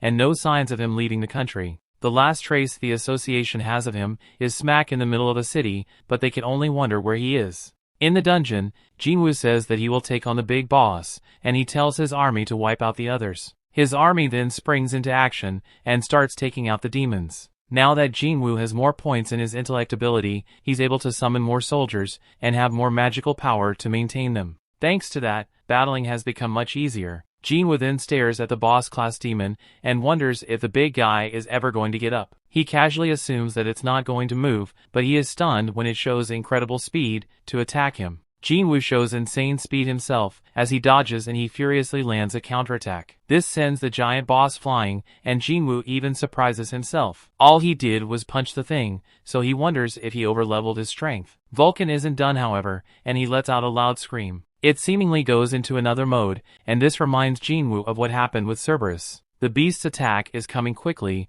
so Jin-Woo calls out to Iron, and Iron sends him a shield. Jin-Woo blocks the attack just in time, but the giant throws out a barrage of attacks. The flurry of punches isn't slowing down, and Jin-Woo can only wonder how something so big can move so fast. Jin-Woo eventually finds an opening, and makes his way to the back of the beast, but he is shocked to find that it can anticipate his moves. This opponent is an absolute monster, and the only part of him that looks vulnerable are his beady little eyes. Jin-Woo starts running, and thinks about how he must keep it from being able to zip around. He comes up with a plan when he finds the perfect building to use, and he runs up it. Jin-Woo pities the beast for being too focused on him, as it crashes straight into the building. With it unable to move, Jin-Woo summons his weapon, and cuts right through the Vulcan's neck. The Lord of the Lower Floor is defeated, and Jin-Woo receives the item called World Tree Fragment. Elsewhere, Yi-Hwan is questioned by Dong-Su. Dong-Su has heard that Yi-Hwan is a magic beast who can talk, but Yi-Hwan denies it. He agrees to do any kind of testing they want, including DNA, but Dong-Su doesn't want him to speak unless he asks him a question. Dong-soo is actually annoyed after having his fun ruined, and he has a look at Lee-hwan's paperwork. Lee-hwan would like to ask him something, but Dong-soo tells him to quiet down. Lee-hwan asks anyway, and wonders how much humanity has learned about gates and magic beasts. Dong-soo has no clue what he means, so Lee-hwan explains that the dungeons, the gates, and the beasts are all just the tip of the iceberg. He warns that the power capable of bringing forth the ultimate catastrophe has awakened. Lee-hwan can't see anymore, but reveals that his goal is to avert this catastrophe. Dong-soo has had enough of this nonsense, and reminds Lee-hwan that there are millions of hunters around the world. If enough of them gather their power, they can stop any threat. Unfortunately, Lee-hwan reveals, the numbers will not help against the threat he speaks of. They will be devoured and used against them. Dong-soo is done listening, and is more confused by how a magic beast somehow managed to have a wife and 2 kids. Dong-soo wonders what his son's name is, and Lee-hwan reveals that his name is Jin-Woo.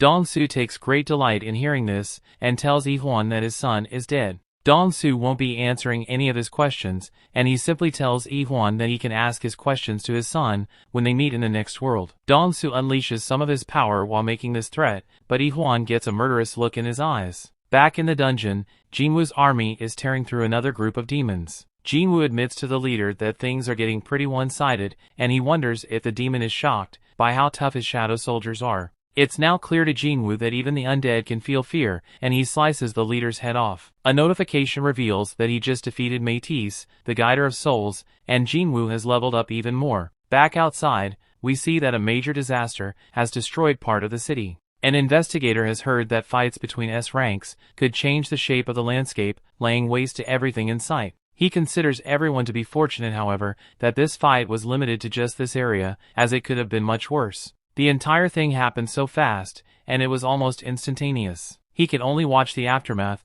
as Dong-soo was completely defeated, faster than the damage could even spread. Back in the dungeon, Jin-Woo has run out of food, which means that this is as far as he can go for now. He has gotten to floor 75, and there's most likely only 25 left. That's still a pretty long way to go, but the gains were worth it. He received a necklace from the skeleton he just defeated, and an earring from the beast on level 50. Alone they are very useful, but they also give a set bonus, which adds 5 points to all stats. There is one empty space in the set, which tells him that there's one more boss level beast to go. He also receives something called the Sphere of Avarice. It doesn't do anything for him, but it doesn't have to be him who uses it. In the hands of magic soldiers, it'll double their firepower. Finally, his latest reward was the ability to choose the cursed random loot box. Jin-Woo was worried that he would never get another chance at the box, but he's glad to receive a second key from it. Unfortunately, it doesn't come with any details, so he has no clue when or where to use it. That isn't important, however, as he reminds himself about the ingredients he is after. He got the World Tree Fragment from Vulcan,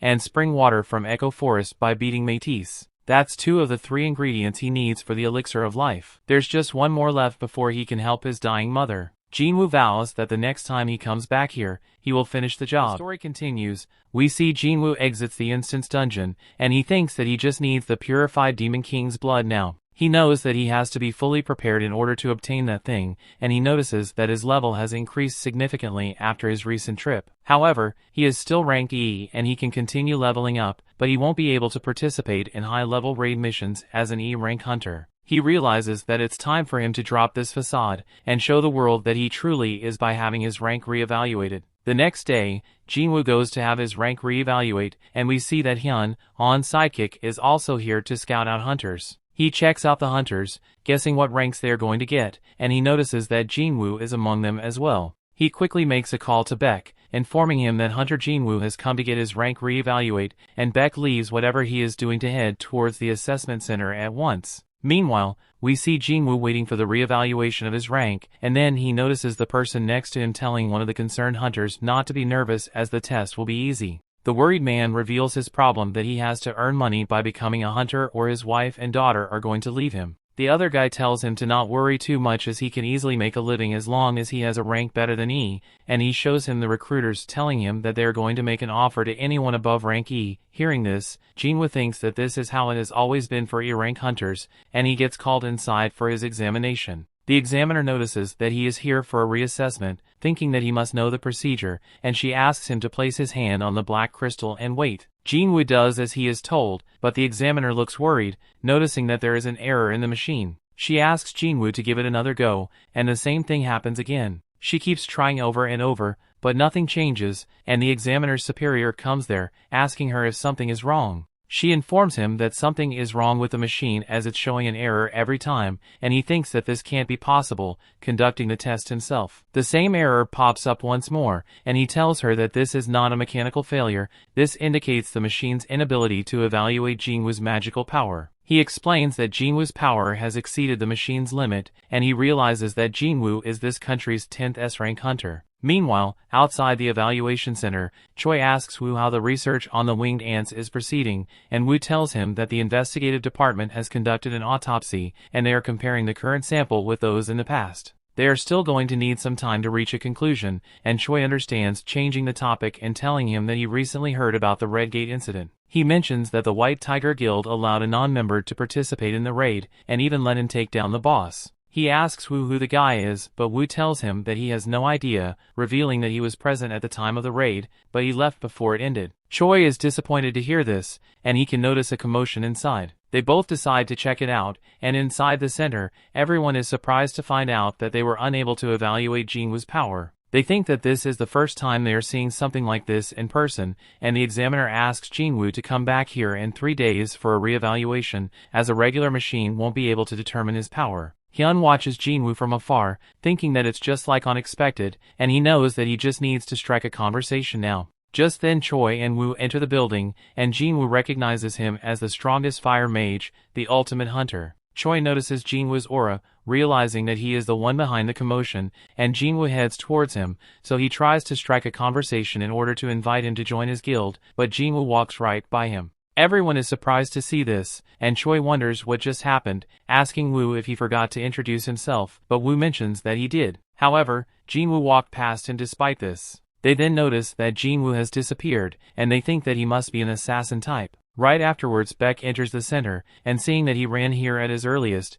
makes Choi realize that Jin-Woo is the hunter who cleared the Red Gate, and he is sure that Jin-Woo must be worthy of such an act. He then leaves the center, and Beck is awestruck to see him, thinking that he is the last person whom he wanted to find out about this. At night, we see Jin-Woo sitting beside his mother, and he leaves asking her mother to wait for him a little longer. Outside the room he meets Woo, who tells him that Jin-Woo has proven him wrong. He mentions that the job of their surveillance team is to monitor hunters and punish those who break the law. He used to be confident in his ability to judge people, but Jin-Woo has proven him wrong. As Jin-Woo leaves, he asks him if he is an object of surveillance as well, and Woo informs him that they are not monitoring him as a criminal. He mentions that the surveillance division is the only one that can control the hunters, but S-rank hunters are even beyond their control. Jin-Woo still keeps heading towards the exit, and Woo stops him, telling him that someone wants to meet with him. Gun-hee then enters the scene, introducing himself as the chairman of the Hunter Association, and they sit down for a relaxing talk. Firstly,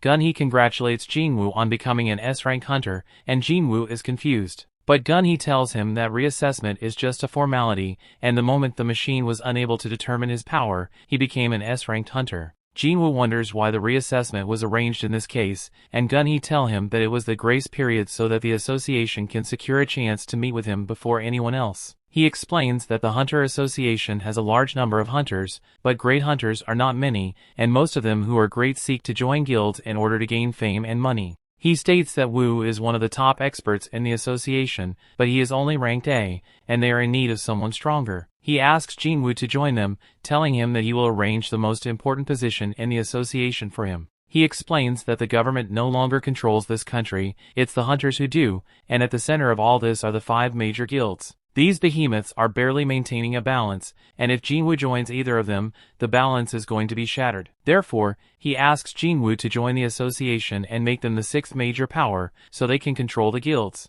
He wonders what Jin-Woo thinks, and Jin-Woo seriously considers the offer, thinking that it might be a good chance for him. He notices that Gun-hee is a strong hunter, and he is the first S-ranked hunter of this country who possesses overwhelming power, and a physique which doesn't show that he is over 80 years old. He thinks that even though he has stepped back from the front lines, he is still as strong as him. He knows that his life is going to change for the better if he accepts this invitation, but he still refuses, and Gun-hee thinks that he has chosen money like everyone else, but Jin-Woo tells him that he longs for battle. He mentions that the dungeon is the place where he belongs, and hearing his words, Gun-hee's old heart starts to race. He thinks that it's been a while since he has had this feeling, and if he were 10 years younger, he would have loved to fight by this man. He decides to not force Jin-Woo any further, and Jin-Woo takes his leave. Gun-hee then states that he was disappointed when he found out that even S-rank healers can't reverse age, and he asks Woo to cancel all his appointments for the day, as he doesn't want to be disturbed right now. Meanwhile, Jin-Woo thinks that he needs to get stronger as soon as he can in order to cure his mother,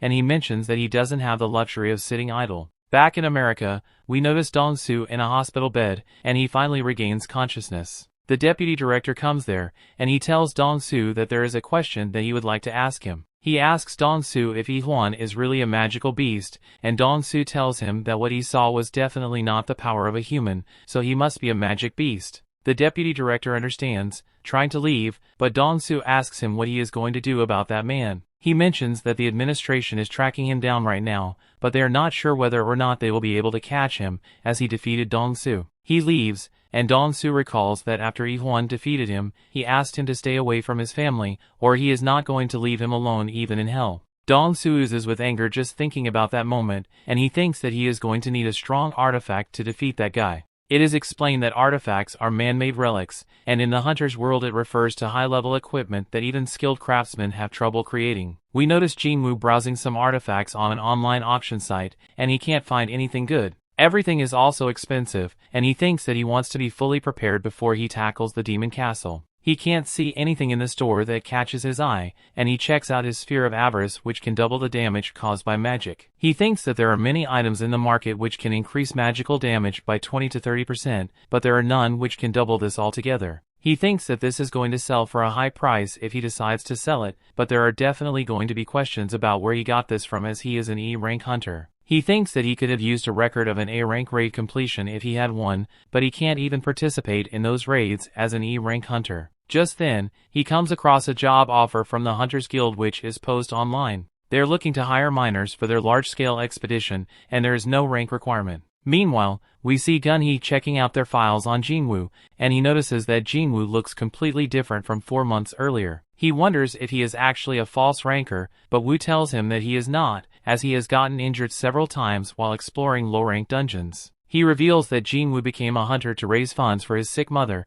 and pay his sister tuition fees. Gun-hee is surprised how devoted he is towards his family, and Woo tells him that Jin-Woo has just joined the Hunters Guild raid mission. Gun-hee is disappointed in him, thinking that he might not have been able to resist the sign-up bonus, but Woo tells him that he has actually joined the mining team, and Gun-hee has no idea what he is thinking. Meanwhile, we notice Jin-Woo at the gate site, and he gets accepted as a miner based on his strength since he is a combat-type hunter. Jin-Woo then explains that for large-scale gates like those which are rank A, a large number of people are needed. Firstly, there are assault teams which fight the monsters, the mining team for mining mana stones, and recovery team for collecting monster corpses. He mentions that since this many people are mobilized, the reward is huge as well. At that time, inside the dungeon we notice Guildmaster Choi fighting the monsters on his own. He burns them down using his fire magic, and the tanks protect him and the rest of the team from any damage because of Choi's flames. We notice that the monsters have been toasted, and Choi moves forward to hunt the rest of the monsters. A little later the assault team comes out of the dungeon, and Jin-Woo thinks that they must have defeated every monster except for the boss, so that the gate doesn't close up. He thinks that Choi must be really strong, as he managed to lead everyone out of an A-rank gate without any problems. The miners then talk about the second-in-command of the Hunters Guild who comes out of the gate, and we notice that it's Cha-Hae. Jin-Woo checks out her aura, noticing that she is strong, and for a moment, she manages to sense a strong aura as well, but it soon disappears, and she wonders if it was just her imagination. Jin-Woo thinks that she is more perceptive than he imagined, and he decides to get to work. The miners enter the gate, and we see them digging out the mana stones. More than stones, Jin-Woo is interested in the rank A boss, thinking that he would like to see it for himself at least once. He then hears his fellow miners talking about his E-rank class behind his back, and he thinks that it's the same everywhere. He ignores it, getting to work, and seeing his muscles everyone wonders if he is really E-ranked. They think that he is really strong, and after they mine for a while, it's time for lunch. Jin-Woo still keeps on mining, and the leader of the miners invites him for lunch, but he refuses, telling him that he is only going to rest when he finishes mining this area. The leader and everyone else leave the dungeon, and Jin-Woo gets a shrewd look on his face, thinking that this is his chance to see the boss. He runs to the boss room, and he arrives there, thinking that the boss here must be stronger than any he has faced before. He knows that he shouldn't fight the boss, as it would be a great loss for the Hunters Guild, but he is unable to hold back his urges. And he summons his dagger, trying to head in. However, he is stopped by Cha-Hae, who asks him what he is doing here.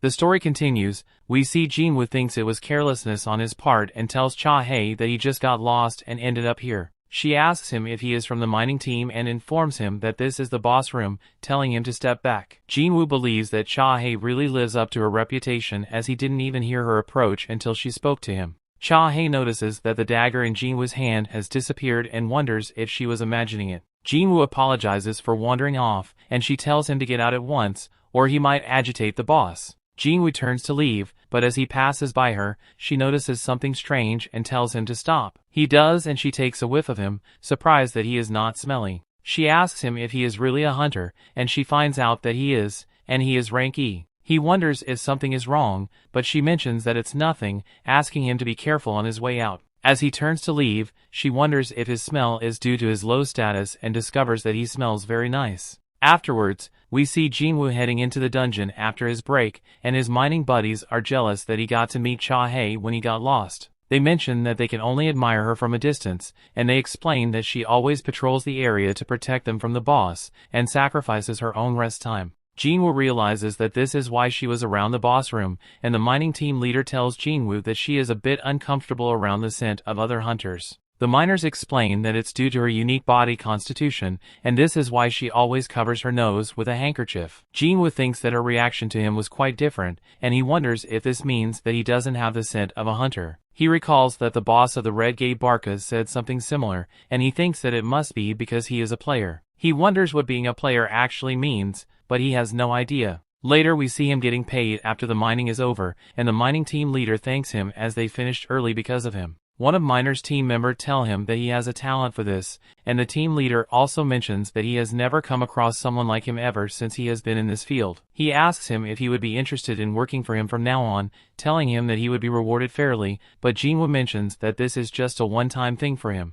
Team leader thinks that this is bad, but he still asks Jin-Woo to help them out for one more day, explaining that tomorrow they have back-to-back A and C rank missions. Jin-Woo thinks that his re-evaluation test is the day after tomorrow, and he has gotten a grip on the raid process today. However, he is surprised that the Hunter Guild has raid missions back-to-back, and they're going to take care of 2 missions tomorrow. Team leader informs him that the 2nd assault team would be handling the missions tomorrow, and Jin-Woo is astounded. He also tells him that the greatest strength of the Hunters Guild is that they have 2 assault teams who can raid rank A gates, and no other guild in the country is capable of this. Jin-Woo agrees to come around tomorrow as well after finding this out, and team leader is glad to hear this, telling him that he will talk to his superior about doubling his salary. Jin-Woo tells him to not mind it, but the team leader insists. At night we see Cha-Hae asking someone to investigate Sung Jin-Woo in the mining team, and she finds out that this person already knows Jin-Woo. He explains to her that guild leader Choi asked him to do the same thing the other day.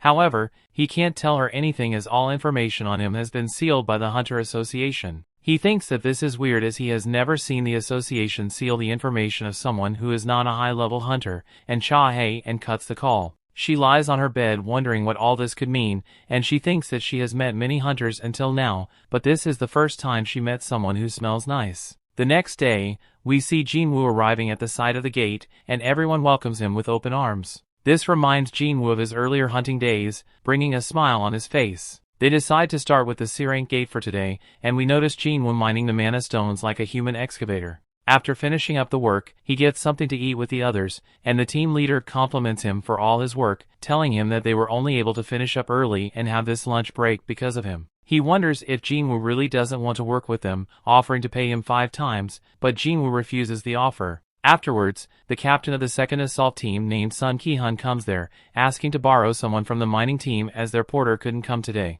Mining team leader mentions that the recovery team would be better at carrying stuff, and Ki-hun tells him that they said that they were already short-staffed. The mining team leader doesn't seem pleased about this, and Ki-hun offers to give them risk allowance if they accompany them inside the dungeon, but mining leader tells him that low-rank hunters like them can't porter in ranked A dungeons. He is sure that offering money can't change that, but Ki-hun asks one last time if anyone is interested, and Jin-Woo raises his hand. The mining team leader tries to talk him out of it, but Jin-Woo tells him to not worry, as he is quite bold. They still try to stop him, telling Ki-hun that he is new here and doesn't understand what he is getting into, but Ki-hun just asks his rank. Finding out that he is rank E, he doesn't have any problems taking him with them. They then head to the gate, and Jin-Woo notices that this gate is bigger than the one yesterday. Ki-hun mentions that it might be bigger, but its magic power is not as strong as the gate yesterday, assuring him that it's not dangerous or the second team wouldn't be here. Jin-Woo notices that there are 6 rank A and 3 rank B hunters in this team,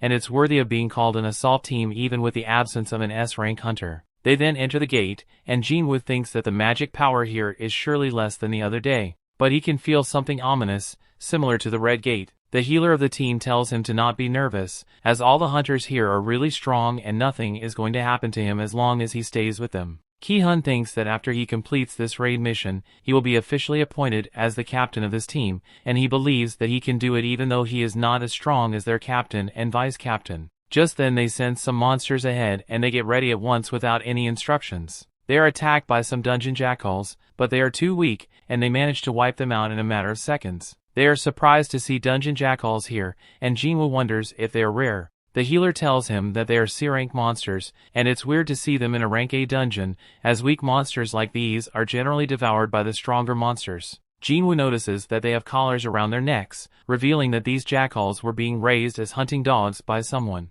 Just then, more monsters approach them, and they notice that it's an army of high orcs. One of them attacks them, throwing a spear, and Ki-hun barely manages to block the attack. They charge at him, and the tank uses his taunt skill, but it's ineffective, and the monsters target the people in the back. However, one of them manages to repel them, but the monsters takes no damage, as they have high magic resistance. The mage of the party binds the monster, but she is not able to hold it back since it's too strong, and the fire mage summons 2 fire soldiers to assist her. The fire soldiers fight the orcs, and we see the others fighting as well. The orcs manage to injure the martial artist on the team, and they ask the healer to heal her, but she is already busy healing the tank. Ki-hun thinks that they are really outnumbered here, thinking that this might be it for them, and the orcs manage to cut off one of the hunter's arms. Ki-hun hopes that no one will die here, and the healer heals the hunter who just lost an arm, regenerating his arm entirely, while the bespectacled mage holds back the orcs. Just then, an orc shows up behind the healer, and she accepts her impending death, but Jin-Woo kills the orc using his ruler's hand,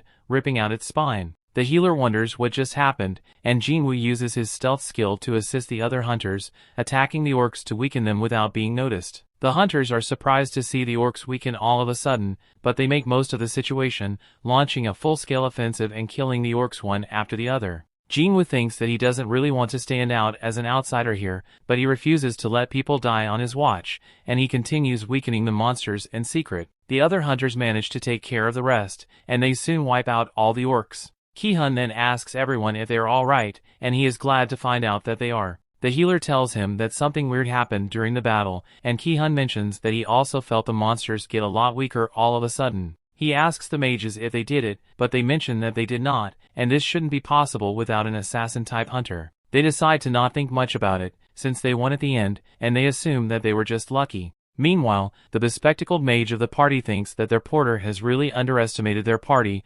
revealing that he should have expected his stealth skill to be detected since they have a magic caster on the team. She decides to not spill the beans about this, thinking that he must have his reasons, and she owes him this much since he helped them survive. The hunters then ask their captain if they should still keep going, or they should fall back, revealing that if they want to tackle a dungeon like this, they at least need 2 more healers and 3 more mages. They strongly suggest retreating, and the leader takes a bit of time to think about it. Jin-Woo thinks that he can understand not retreating from a dungeon, but he hopes that the leader will make the right decision. The leader decides to withdraw, and everyone is glad to hear this. They arrive at the gate leading outside, but they notice that the gate has been sealed by a barrier. They recall that this thing was not here when they entered the dungeon, and the mages go ahead to remove the barrier, glad that they chose to retreat since this dungeon has an entity capable of such high-level magic. Everyone then senses a wave of high levels of magic power, and they wonder if this was the boss. The mages decide to hurry and remove the barrier, and Jin-Woo wonders why such a magical fluctuation was not detected when they were outside,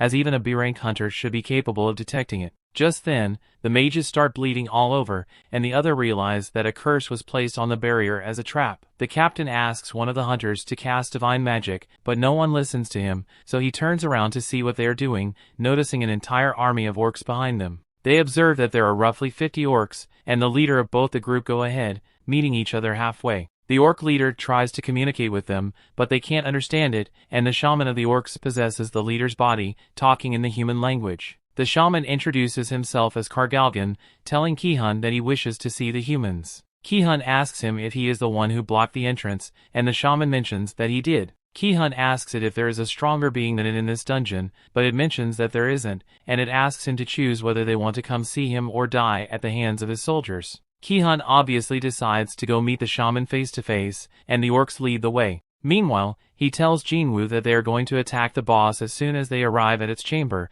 and this is surely going to distract it momentarily, making it unable to maintain the barrier. He tells Jin-Woo to take this opportunity to escape and inform the other assault team, and Jin-Woo wonders if they are planning to get killed. Ki-hun tells him that their mission is to close the gate, not to return alive from the dungeon, and the healer gives Jin-Woo a short will, asking him to give this to her family. Jin-Woo takes it, but he hopes that it won't come to that, and she tells him that they have to complete this mission, but things are different for him, asking him to make sure that he escapes. Jin-Woo thinks that this desperate situation is the same as the double dungeon, but these people are so much different from those people. At the same time, outside the gate we notice Cha-hae searching for Jin-Woo, but she can't find him, wondering if he has resigned from the team. The mining team leader notices her, and she asks him about Jin-Woo, finding out that he has gone inside the gate as a porter. Back inside the gate, we notice Jin-Woo and the others arriving at a throne room, and they are welcomed by Kargalgan and a huge army of orcs.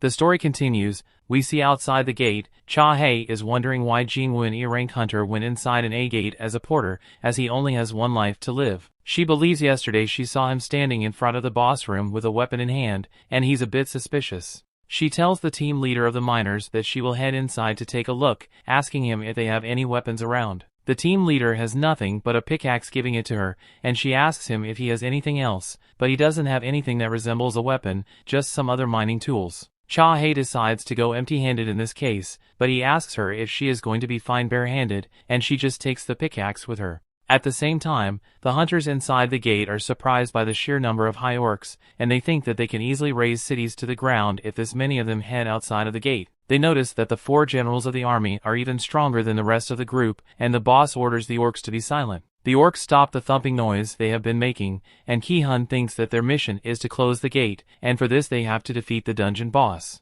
The boss then removes his mask, and they are surprised by his overwhelming magical energy. They are crapping their pants thinking that they are nothing compared to him, and Ki-hun asks the boss why he has brought them here. The boss informs them that they are just entertainment, and he mentions that he is going to kill them one by one, and this is going to be the perfect thing to keep his soldiers entertained. Ki-hun and the rest are hit by despair hearing this, and they can't believe that their resolve is nothing but entertainment to them. He thinks that it's like they are toys to be discarded, and noticing Jin-Woo, the boss realizes that something strange has sneaked in with the humans. He doesn't mind, and Ki-hun charges at him to attack, ordering the others to do the same, but he notices that no one is joining him as they are all frozen by fear. He attacks the boss by himself, and the boss defends using his magical shield. He then deploys his gravitational magic, crashing Ki-hun on the floor and the ceiling like a powerball. His teammates are devastated to see this, and Jin-Woo saves him, resting him on the ground. He thinks that he is not supposed to interfere as this is a mission for the Hunters Guild, but the entire assault team is in danger now, and he can't sit back. One of the orcs tries to attack him, but he stops and kills it using Ruler's hand. Our boy asks Ki-hun if he can leave all the magical beasts here to him, and Ki-hun agrees, as he has no other choice. The boss thinks that he is just being arrogant, releasing his magical power, and Jin-Woo mentions that it is his first time feeling such strong presence, but their jobs are naturally opposed. He summons his shadow army, vowing to put an end to the boss. Meanwhile, outside the gate, we see that the surveillance department led by Woo has arrived. The miners wonder what they are doing here, and Woo wonders why Jin-Woo would work as a miner here for 2 days. The team leader of the miners asks him why he is here, and Woo inquires him about Jin-Woo. Hearing this, one of the miners with complaints against Jin-Woo shows up, stating that he knew that there is something wrong with that guy. Woo ignores him, asking the leader of the miners where Jin-Woo is, and he finds out that he has gone inside the gate as a porter. Woo has no idea what Jin-Woo could be thinking, coming here as a miner at first, and then heading inside as a porter. He thinks that after he became an S-rank hunter, every one of his moves are under surveillance, and he wishes that he would at least be conscious of his actions. The leader of the miners wonders what's happening, and Woo tells him to watch the news tomorrow, and he will know what's going on. He goes closer to the gate, and the miner team leader tells him that Cha-hae asked the same question as him just earlier. Woo is surprised by this, but just then something even more surprising happens, and he senses a strange aura from the gate. He asks his team to do another magic power test on this dungeon, and meanwhile inside the gate, Cha-Hae is surprised by the large number of slain high orcs. She can't wrap her head around how Ki-hun's party managed to slay so many of them, and she decides to hurry up to the boss room, as she also sensed that terrifying magical power just now. Then the scene shifts to the dungeon boss, who mocking Jin-Woo for facing his army with such a meager force, and Jin-Woo increases the power of his shadow army using Monarch's domain. He explains that this is the new job skill that he learned, and he elaborates that his shadow soldiers have become stronger after the battle at the demon's castle. The other hunters are not sure what's happening anymore, and the high orcs attack Jin-Woo's army, but we see that his generals are strong enough to tear through the orcs like they're doing some pest control. Jin-Woo is also assisting them in reducing the number of the high orcs, and the hunters notice that he is moving the same way as Cha-Hae. They are not sure why someone with his power came in as a porter, and Jin-Woo notices that the strength of his infantry is equal to that of an B-rank hunter, and his soldiers are dying 4 to 5 times to kill a single orc. He realizes that he has to reduce the number of orcs, or his mana is going to take a toll, and the boss joins in the fight, using a fire spell to wipe out his shadow soldiers. The boss tells our boy to not get arrogant, but this doesn't change his attitude, as he informs the boss that his soldiers can resurrect infinitely. The boss then attacks Jin-Woo and his soldiers using his gravity magic, and he mentions that he is going to keep destroying his soldiers until his mana runs out. He continues his attack, wiping out Jin-Woo's soldiers over and over again, and Jin-Woo keeps on resummoning them. He wonders if the boss is trying to keep his distance from him using his long-range attacks, and the boss wonders how long Jin-Woo is going to last like this. Outside the dungeon gate, we see that the results of the magic power test are out, and they reveal that this dungeon is extremely close to an S-rank gate. Woo asks the miners to contact the leader of the Hunters Guild at once, and the surveillance department gets ready to support the assault team. Inside the dungeon, the boss tells Jin-Woo that both the strength and numbers of his army surpasses that of Jin-Woo's, and Jin-Woo notices that his magic power is running out fast. He drinks a mana potion, increasing his power, and he mentions that he is just about to start showing his real power as a necromancer. He resurrects all the fallen high orcs as undead, and he tells the boss that he is going to make him a part of his army as well. The boss then wonders if Jin-Woo is the Lord, puzzled why he is even here, and he recalls ever since he opened his eyes in this place, the only command that's going through his head is to kill humans. He thinks that the reason behind this is not important, and he decides to just obey this command. He sends his generals into the fray, and the scene shifts to the Hunters Guild. Choi is surprised to find out that the gate is close to an S rank, and he thinks that the evaluation must be true because Ki-hun and the others would be out by now if this was not the case. He realizes that if this gate has a dungeon break, it will be the Jeju Island incident all over again, and he is glad that there is still time before that happens. He asks his assistant to mobilize every hunter in the guild, and the assistant sends a message to every rank and above hunter. Choi mentions that they might need to ask the White Tiger Guild and Fiend Guild for support, and the assistant is surprised to hear this, but Choi states that all they can do right now is to prevent things from getting worse. Meanwhile, inside the boss room we see Jin-Woo's general fighting the orc general, and Jin-Woo's generals are totally dominating the fight. The boss is surprised to see his generals lose, and the other hunters decide to help out Jin-Woo, but the boss doesn't want them getting in his way, and he injures a few of them. He gets off of his high and mighty ass, and he mentions that he is going to make Jin-Woo regret facing him. He uses some curses to induce blindness, lethargy and slumber to Jin-Woo, but they don't work because of his health and longevity skill.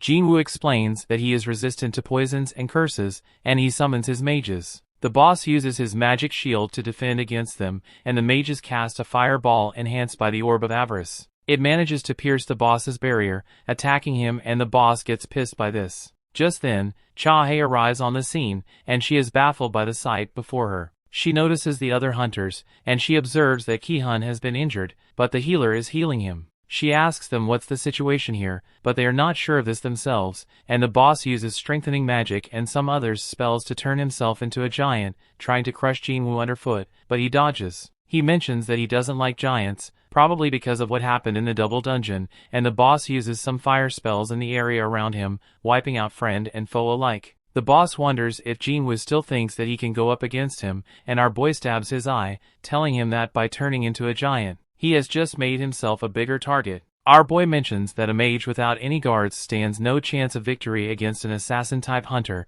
and the boss attacks him with some fire spells, but Jin-Woo dodges them all and he attacks him with his dagger, but this doesn't do any damage. He realizes that he needs something bigger and he uses his ruler's hand to grab some chains, using them to tie up the boss, and toss him around the room. Just then, Woo arrives at the scene, witnessing this amazing sight, and he tells Cha-Hei that he came to support when he sensed strong magic power outside, but he doesn't think that this would be necessary anymore. Seeing that even the chief of the surveillance department recognizes his power, Cha-Hei thinks that Jin-Woo must be a big deal, and she asks Woo who he is. Woo mentions that he himself doesn't know Jin-Woo that well, and we see our boy informs the injured boss that his fate was decided the moment his guards died. The boss refuses to admit defeat, and Jin-Woo uses his own former guards to put an end to him. He gains some levels afterwards, and he extracts the boss's soul. He notices that he can name him, and our boy doesn't remember the boss's name, the same as me, so he names him Fong. He finds out that Fong has the Elite Knight rank, and he thinks that he has never seen this rank before,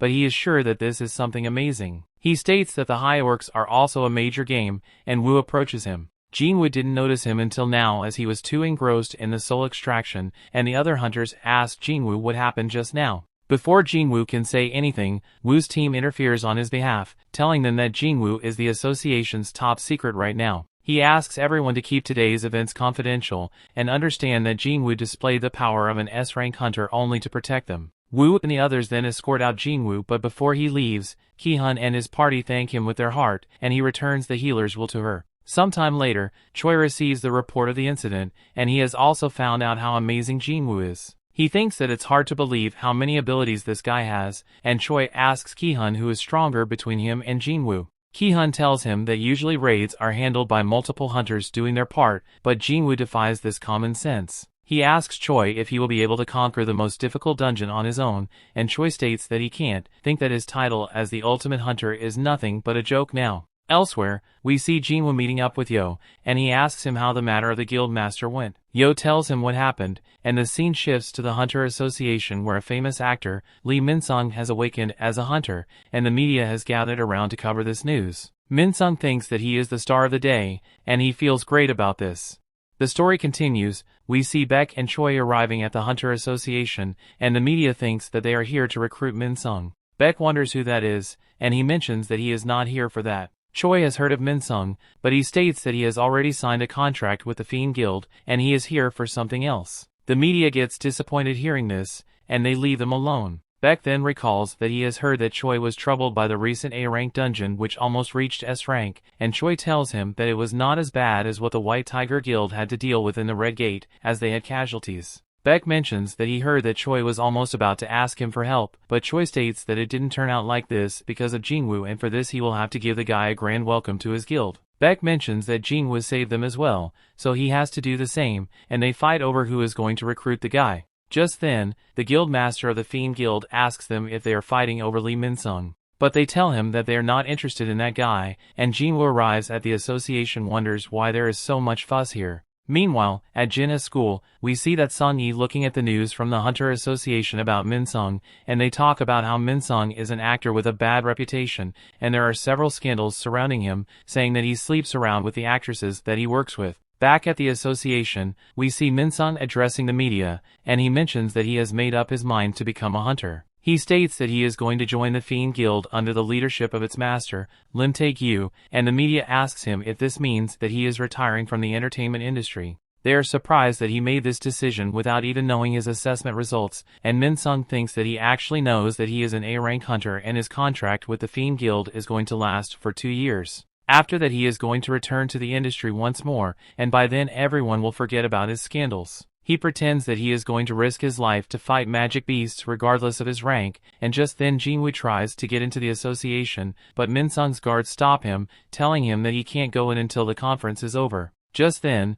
Gun-hee arrives there, telling him that Jin-Woo is a guest of his, and he recalls that he requested them to not hold a press conference at this hour. Min-sung is not happy about this, but Gun-hee doesn't give a shit and he takes Jin-Woo inside. This makes the media wonder who Jin-Woo is, and Min-sung tries to head into the association to get appraised, but Woo stops him, telling him that he can't get inside right now, as there are others undergoing re-evaluation. Min-sung asks him if he knows who he is, telling him that he might lose his job with just a word from him, but Woo doesn't care who Min-sung is, threatening him to stay outside or else. We then see Gun-hee taking Jin-Woo to the reassessment venue, and Jin-Woo notices that Choi and Baek are here to see his results. Jin-Woo heads inside the assessment room, and before reassessing his power, they ask him what kind of abilities he uses. Jin-Woo shows them that he can summon soldiers, summoning one of them, and Gun-hee knows that this is not all he can do, as Woo has told him all about his real abilities. Jin-Woo decides to show his real power in this case, summoning his army, and he tells them that he can summon about 100 more of them.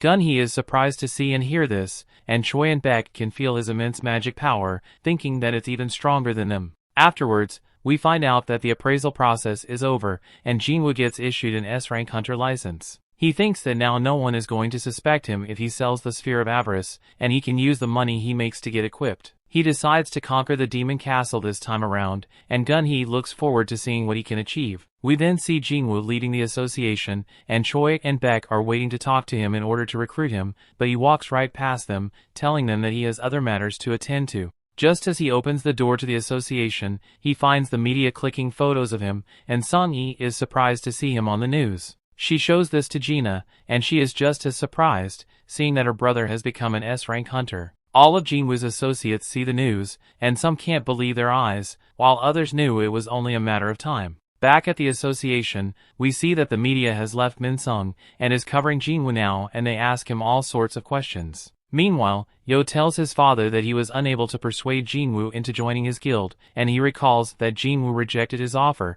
telling him that there is something he has to do right now, and he has to complete this thing alone. He told him that he has to become stronger in order to achieve this, and joining any organizations right now is only going to hinder his progress. Jin-Woo then asked Yo to follow him instead, and his father asks him if he knows how selfish his decision is. He reminds him that he originally entrusted this project to his brother, but he made a change just because Yo insisted, and now he is trying to abandon everything and leave without accomplishing anything. He asks him if he thinks that this is fair, and Yo recalls his time with Jin-Woo, determinedly telling his father that he has to go to Jin-Woo, no matter what. At the same time, we see the association staff keeping the media from getting too close to Jin-Woo, and Baek offers to take Jin-Woo back home as dealing with the media is going to exhaust him, but Jin-Woo tells him that there is no need and he uses his speed to slip past the media, covering his face. Choi is surprised that he is this strong physically despite being a mage, and Baek can't believe that he wasn't able to follow his movements even with his eyes. He wonders if Jin-Woo has actually become stronger since the last he saw him,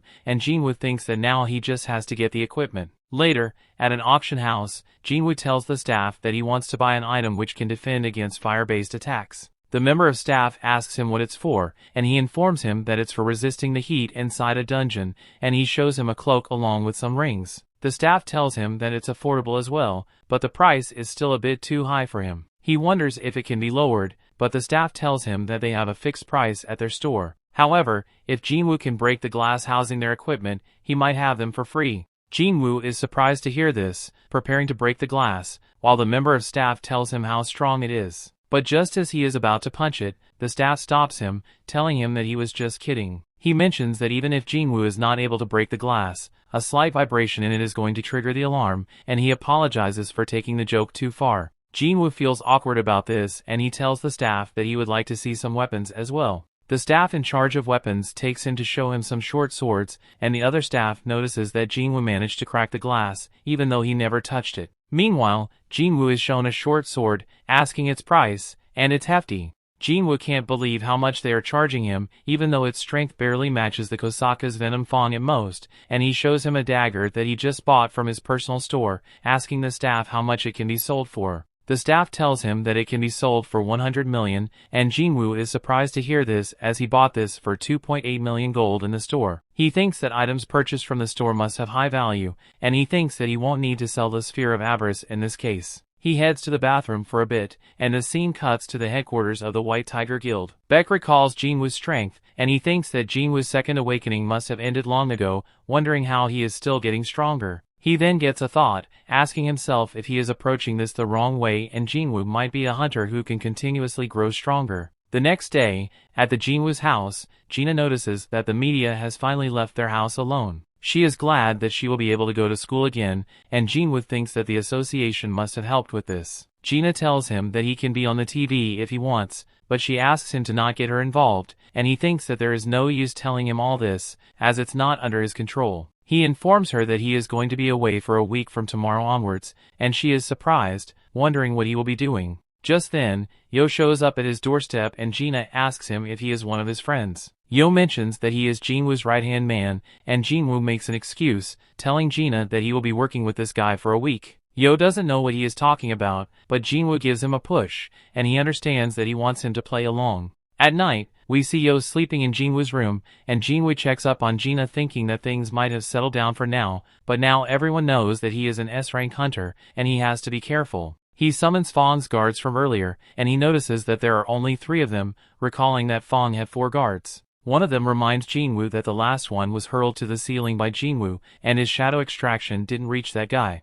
Jin-Woo doesn't mind as the 3 of them are enough, and he leaves behind one of them to protect Gina. We then see him on the roof, and he thinks that he needs to strengthen security in his neighborhood as well, and he releases some of his soldiers to patrol the area and keep it peaceful. The next day, we see Yo and Jin-Woo driving somewhere, and Yo thanks him for letting him stay over. Jin-Woo tells him that he didn't have to run away from his house, and Yo replies him to not worry about this, asking him what business he has at Daesung Tower. Jin-Woo tells him that he is going to be training for a week, and Yo is surprised that he wants to become stronger even though he is an S-rank hunter. Jin-Woo replies that he does, and Yo is not that surprised about his reply. Afterwards, we see Jin-Woo inside the Demon Tower, equipped with his water-based ring and his robe of wind. He decides to begin conquering this castle, and he gets a quest to kill the demon monarch, Baron, who is on the top floor of this tower. He notices that the reward is a rune stone for the ability called Shadow Exchange and 30 ability points. He gets excited about the rewards and he teleports to the 76th floor. We then notice Yo's mother talking with his father,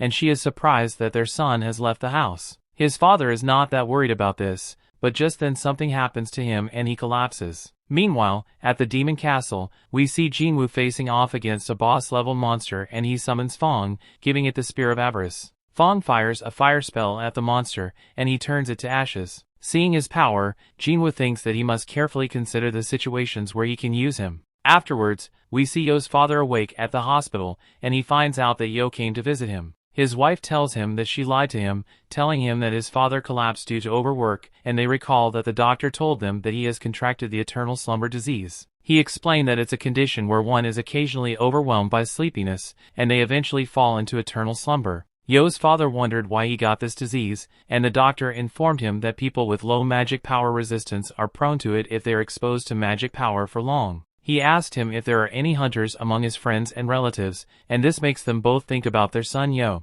However, the doctor told them that this cause is still not confirmed. Yo's father then wonders if he has been eliminated by this world. Elsewhere, at the border of the country we see some hunters patrolling the area. They come across a flying magic beast, and they wonder what it is. Meanwhile, in the Demon Castle, Jin-Woo gains some levels after the recent fights, and he explains that he has divided his soldiers into 6 teams. He is having them act separately, and he has given them 2 orders. The first is to kill all visible enemies, and second is to inform him once the permit is found. He explains that because of this he won't be able to obtain any items other than the permit, but this is more efficient. But his progress has slowed down ever since he reached the 80th floor. He wonders what could be taking his soldiers so much time, and he suddenly notices his mana dropping drastically. He finds out that someone is continuously destroying his soldiers, and it's his team A that they are after. He is surprised that someone here was able to defeat his team of high orcs, and he calls back the team, heading to investigate this himself. On the scene,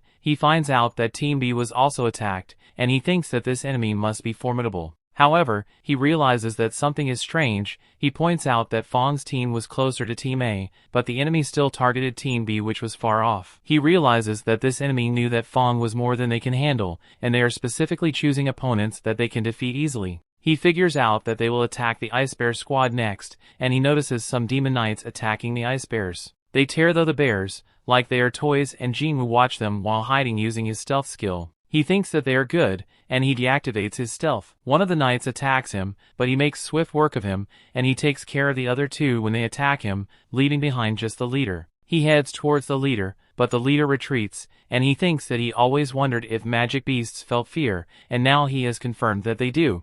The story continues. We see Jin-Woo fights the Demon Knight's leader, and he almost finishes them off, but they surrender before he lands the final blow. Hearing the voice, he realizes that they are a girl, removing her helmet and taking a good look at her. She asks him to spare her, and Jin-Woo is surprised that she wants to be spared when she was the ones who started the fight in the first place. He also tells her that he has killed all of her companions, but she mentions that it's the duty of the knights to protect their lord with their life. She is sure that they are going to be happy as long as she is safe, and Jin-Woo thinks that she is really selfish. He doesn't care about this, trying to leave, but as he turns his back to her, she attacks him. However, Fong protects Jin-Woo. He asks her what she is doing, and she once again begs for her life, telling him that she will do anything he wants. He asks her to get him the entry permit, and she mentions that it is currently being kept by her family, and if he spares her life, she can get it for him. She states that she even knows the locations of all the permits on the upper floors, and if he can ensure the safety of her and her family, she can take him to the permit. Jin-Woo realizes that he couldn't find the permits because her family hid it, and he wonders if he can really trust her, looking at her with murderous intent. She tells him that he can, fearing for her life, and he agrees, informing her that he will spare her as long as he gets the permit. She thanks him for this, and he asks her who they really are. Elsewhere in an island, we see that a flying ant has infiltrated this place and it has killed everyone in the area. Back at the demon castle, the girl introduces herself as Essel, the eldest daughter of the Radiru family, and he tells her that this is not what he was asking. He thought that he might be able to learn more about the system from her, like he did with Barca, the leader of the Ice Elves, and he asks her if she constantly hears voices in her mind which tells her to kill people. She states that she doesn't, but she does hear another command which is to protect the space, and he asks her when it started. She reveals that it started since she came here, and he asks her where she was before this. She answers that she was in the demon realm, and they all found themselves in this place once they came to their senses. He wonders what they were doing in the demon realm, and something strange happens to her and she starts acting weird. She speaks like a robot, telling him that they were preparing for war, and he asks her whom they were preparing to fight. She explains that it was a formidable enemy and it was so strong that the demons had to unite in order to fight it. They were on the verge of fighting that powerful enemy, and she wants to speak further, but she can't, and an error message comes out of her mouth, revealing that this is non-disclosable information and the conversation has been blocked. She then faints, and Jin-Woo catches her. He realizes that he can't ask for any further information, and the scene shifts to the Hunter Association having a meeting. They look at the pictures of the recent flying ant attack on the Japanese outlying islands, and Woo states that there was a total of 294 casualties and 108 hunters engaged in battle. Among them 4 E-rank hunters, 1 C-rank hunter, and 1 B-rank hunter died. Gun-hee is surprised that a single monster caused so many casualties, and Woo mentions that the monster was later put down by an A-rank hunter who arrived on the scene. Gun-hee realizes that the strength of the winged ant's rank is A, and Woo confirms it, as this is what the investigation department said after dissecting the monster. Gun-hee thinks that the island which was attacked is 120 kilometers from the Jeju Island, and if those ants gain stronger flying ability, they can land on the southern tip of their nation. He asks everyone to request help from Japan at once, and warn the neighboring countries to be vigilant. He states that the thing which was bound to come is coming now, and he wanted to strike before there were any casualties, but he was too late. He decides to start the 4th raid mission of Jeju Island. Back in the demon castle, Essel apologizes to Jin-Woo for fainting out of nowhere. He doesn't mind asking her if she is fine, and she states that she is alright, wondering if he was worried about her. He states that he was kind of worried, and he asks her if her house is close. She shows him the house which is straight ahead of them, and they head inside. Her father is surprised to see whom she has brought, and he wonders if she didn't see the countless troops that are lurking in his shadow. Jin-Woo thinks that he is quite perceptive, and Essel's father's forces surround Jin-Woo, telling him that he is not going to let him out of here alive. Essel asks her father to hold on,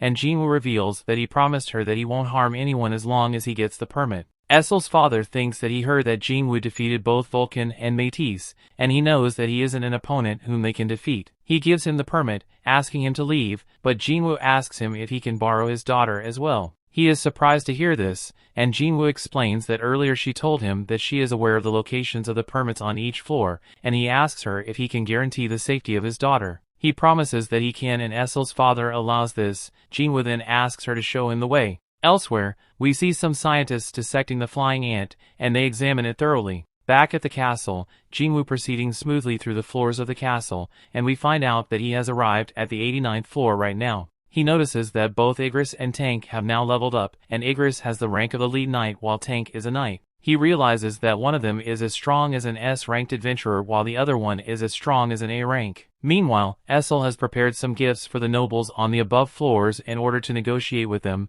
but Jin-Woo tells her that he is not going to need these. Essel warns him that the floors above level 90 are managed by high-ranking nobles, and they are on a different level than the low-level shits that he has been fighting, so getting permits through conversation is going to be difficult. He knows this, and telling her that no one has any interest in talking to someone who is weaker than them. He recalls that her family is competing in ranking with the other demon nobles, and he promises that he is going to make her family the most powerful one in this place. Essel then asks him why he spared her family, and he states that it's because he likes her, making her embarrassed. Jin-Woo thinks that he really does get along with simple-minded people like her and Yo, and he tells Essel to head back home now. He reminds her that she just told him that things are going to get tough from here on out, and he doesn't want to drag her into danger. He asks her to tell him the location of the permits before she leaves, but she wonders if she is useless to him. He tells her that this is not the case, and he thinks that it won't be safe for her to go ahead with him. She still wants to follow him and see what kind of achievements he is going to have. He decides to bring her along in this case, and they arrive on 90th floor.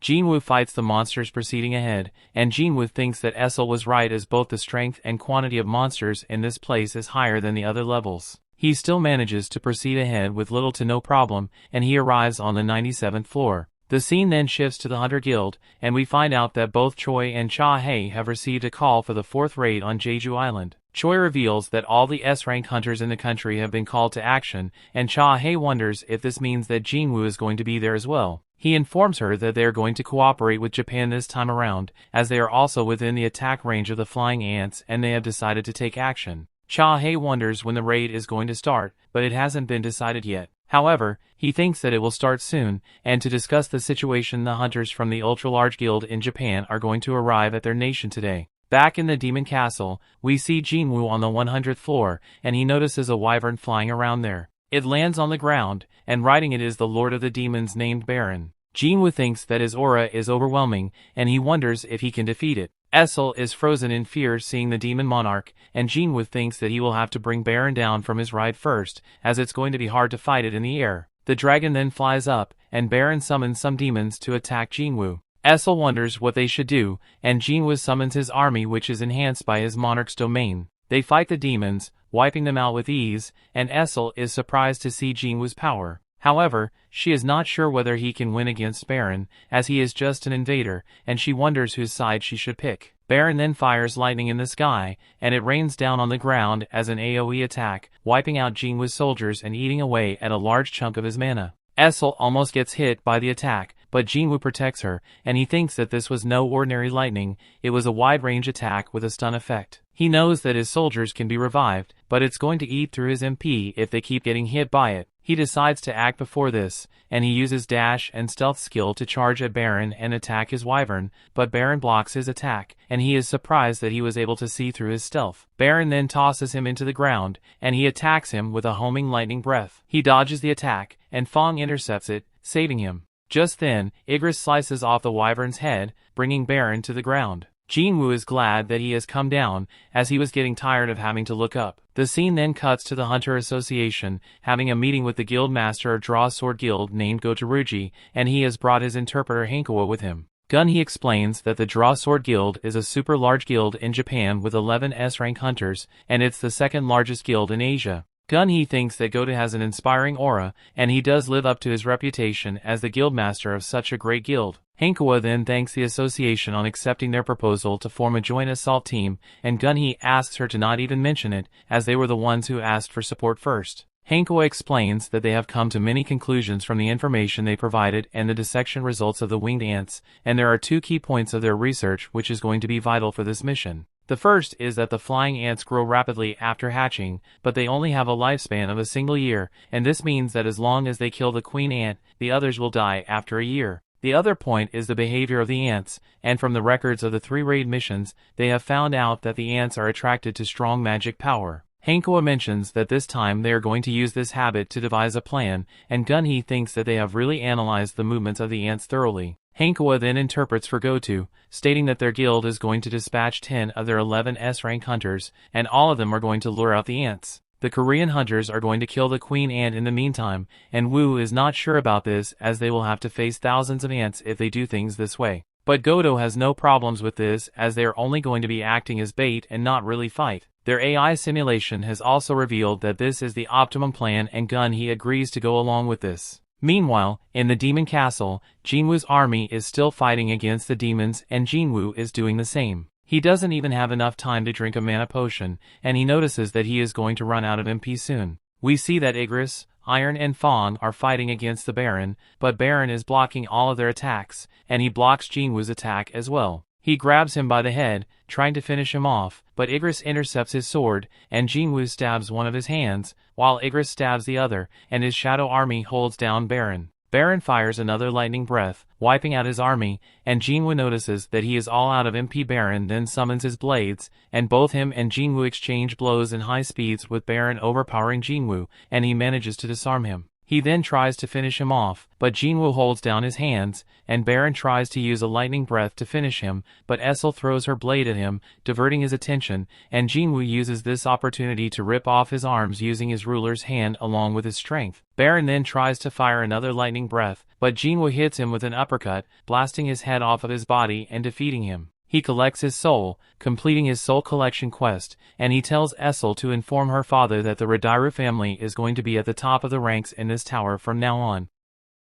The story continues. We see Jin-Woo has acquired the purified blood of the demon monarch, and he now has everything he needs to make the elixir of life. He finds out the rate of success of the elixir formation, and its quantity depends on the intelligence level of the player, and he hesitates for a second, but he starts its formation. When it's done crafting, he notices that he has acquired 6 bottles of elixir of life, and a single bottle must be drunk fully for the full effect of the potion. He wonders if this will cure his mother, and Iron brings him the corpse of the dragon. He compliments him for this, and he extracts the dragon's shadow. He decides to name it Kaisel, since he has forgotten its name as well, and Essel thinks that they will be able to return to her home in no time if they ride this. She mentions that they should hold a party when they return, but Jin-Woo blocks her out completely, wanting to test the elixir of life at once. He recalls that there should be a runestone in the reward, and he goes through his rewards, finding the runestone and crushing it. This gives him the ability called Shadow Exchange, and he explains that with this ability he can change positions with one of his shadow soldiers. However, he cannot use this skill for 3 hours after he has used it once.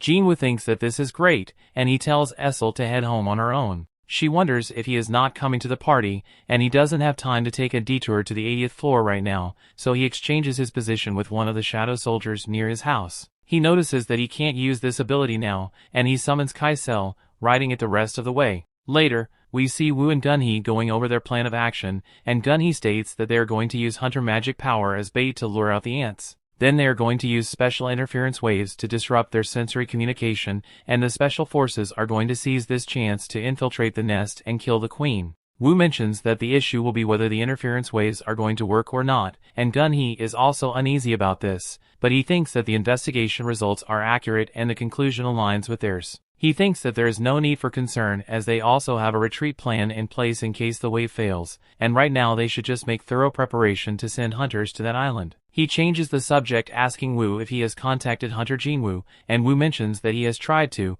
but no contact has been established yet. The scene cuts to Baek drinking with Byung-gu, and Byung-gu makes a bad joke which doesn't even make Baek laugh. Baek then explains that Byung-gu is an S-rank healer who has retired at a young age, and he is one of the few hunters who managed to retire with their limbs intact. He is also his best friend, and he is still an eccentric like always. Byung-gu then asks Baek if he is really going to that island again, and he states that he is. Byung-gu reminds him how Yoon-suk died, and Baek mentions that this is why he has to go. He mentions that if they let those ants run wild, they are going to make this entire country their nest, and Byung-gu is surprised to see that he has become a patriot. Baek mentions that he is going to go regardless, and Byung-gu mentions that he is talking just like Yoon-suk. He mentions that he is never going to head back to that place, asking Baek to return if he is here to invite him there, but Baek tells him that he is just here to say goodbye, as he might not return from this mission. Byung-gu understands, and he reveals that he is planning to take the civil services exam, and he is going to stay away from the bloodshed of the battlefield. He thinks that the exam is going to be tough, as he is only good at history,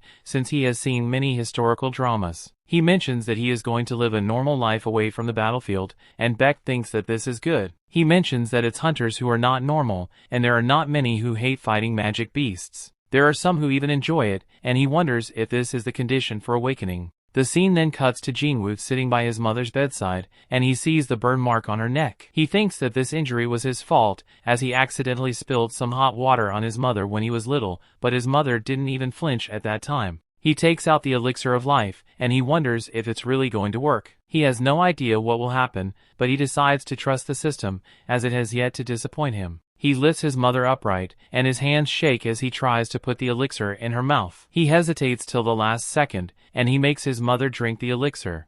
After she drinks it all, he puts her back to rest, and the elixir starts taking effect, healing the burn mark on her neck and nourishing her weak body. Jin-Woo then waits for her to wake up, hoping that she will be alright, as this is the moment he has worked so hard for. Elsewhere, we see Gina trying to study, but she is not in the mood, and she heads out to take a walk instead. Back at the hospital, the moonlight shines into Jin-Woo's mother's room, and Jin-Woo notices that her mother is awake. She asks Jin-Woo, "Is that you?" Jin-Woo tells her that he is. She asks him how long he was asleep for, and he reveals that she was sleeping for the last 4 years. She wonders how Gina is, and he informs her that she is fine as well. She then thanks him for keeping his promise, and she notices that he has matured quite a bit. However, she can also see that he is covered in wounds, and she realizes that he has been pushing himself too hard. She tells him that he must have had a hard time, and he just cries, informing his mother that he is fine. The next day, the doctor assigned to his mother informs the head doctor that one of the patients with eternal sleep disease just woke up, and the patient's body shows no signs of abnormalities.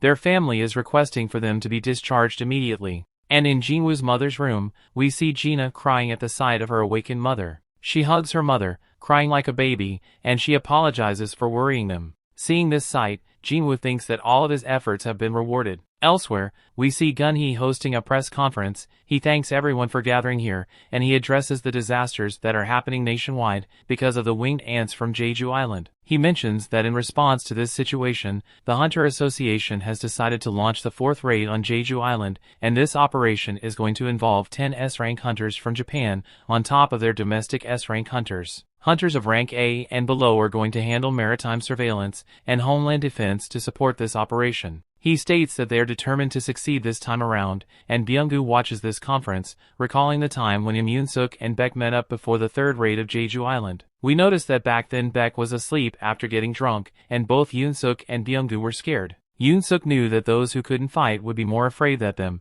and he decided to put an end to this fear, as this is something that only they can do. He mentioned that they need to look after Baek while on the raid, as he can be quite impulsive, and the two of them are the only ones who can take care of him. The scene then shifts to Jin-Woo and his family returning to their apartment, and their mother is surprised to see the apartment so dirty. Jin-Woo asks his sister what she has done while he was away, and their mother states that it's alright, telling them that they should start cleaning together. They then start cleaning, and Jin-Woo thinks that this is what he was working for till now. However, his heart is filled with unease. He wonders if he has crossed a line which he never should have crossed while being a hunter, and their mother then asks them if their father has contacted them in the last 4 years. They say nothing, and she changes the subject, telling them that she heard the news that Jin-Woo has become a hunter now. She reveals that their father was a firefighter before he became a hunter, and she married him because he looked cool while he was saving lives. She tells him that he has inherited his trait, and Gina tells her that she is trying to become a doctor to save people. Her mother mentions that she has inherited his trait as well,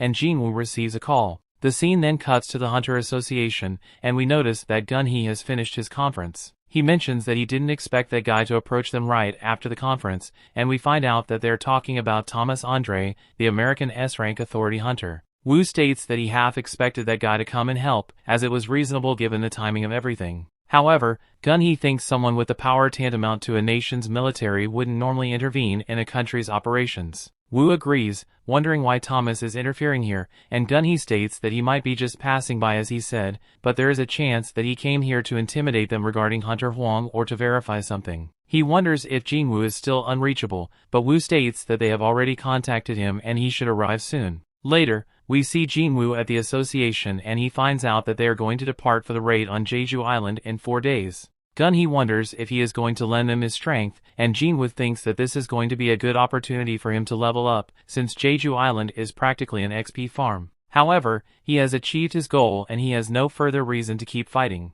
He is about to reply the same, but just then he senses immense magical energy. Gun-hee is surprised that he can sense it from so far away, and he reveals that the S-rank hunters are warming up at the gymnasium, telling him that he can take a look if he wants. Later, we see Baek sparring with someone in the training hall, and the other person manages to take him down, telling him to work on his lower body. Baek doesn't give up, deciding to go again, and Jin-Woo is surprised to see that Baek is being suppressed. Choi comes there, informing him that if Baek goes all out, Hunter Ma is not going to be any match for him, but he introduces the person Baek is fighting as Ma Dongwook from the Fame Guild. Jin-Woo wonders why Baek is not using his full strength, as his opponent seems more than capable to handle it, and Choi reveals that Baek doesn't want to show his power in front of others, because when he fights at full power he becomes a monster. Jin-Woo thinks that the rumors about him being a transformation-type hunter must be true, and the hunters from Japan show up there. One of them notices Jin-Woo up in the stands, asking who he is, and Hanko reveals he is Jin-Woo, who became an S-rank hunter recently. Godo thinks that he seems like a capable assassin, but Hanko informs him that he is actually a mage type. Cha-hae and Lim notices Jin-Woo, and Baek and Ma continue fighting. Seeing their strength, Hanko thinks that the hunters of this country are disappointing, and they don't even look like S-rank hunters to her, wondering if this is because she is always watching Godo's battles. Godo states that it's too early for them to judge, and Park Jang-soo, the guild master of the Knights Guild, overhears this. He realizes that they are insulting them, even though he can't understand Japanese, and Hanko mentions that she has never heard of this guy. They state that it must be because Jang-soo is an A rank and not an S rank, but they reveal that they are still one of the top 5 guilds. Cha-hae and Lim stop them from causing any trouble, but Jang-soo refuses to let their comments slide. Godo thinks that this is a good opportunity to test Korean hunters, and he suggests that they hold a friendly sparring match. He states that only S-rank hunters are going to participate in this match, and they can decide the rules.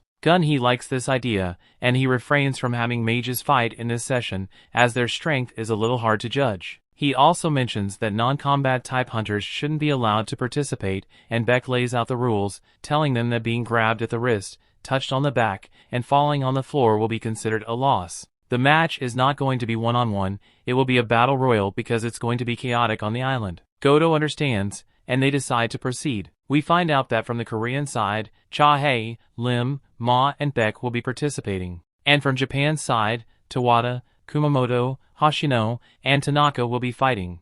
The story continues. We see Jin-Woo is glad to see that he can witness a battle between S-rankers, and Hunter Ma increases his size using his powers. He fights with Kenzo Tanaka, and they are shown to be an equal match. At the same time Lim fights with Hoshino, and he notices that Hoshino is fast, thinking that he shouldn't get too close to him, since his expertise is long-range combat. He attacks him with some long-range attacks, and this interferes with Tanaka's fight, so he asks him to finish off Lim quickly. They continue fighting, and noticing the damage to the arena, Choi wonders if it's not reinforced with top-tier magic gems. Gun-hee states that it is, but after this fight, they will need to reassess their reinforcement standards. We then see Baek charging for an attack with his full strength, and Kumamoto dodges his attacks, so he wonders if this guy is not the combative type. Kumamoto thinks that he is bad at handling these kinds of situations, and Baek wonders if Godo is actually using them to test the hunters on his side to see if they have the resolve to fight the ants. He gets serious after this, charging straight at Kumamoto to attack,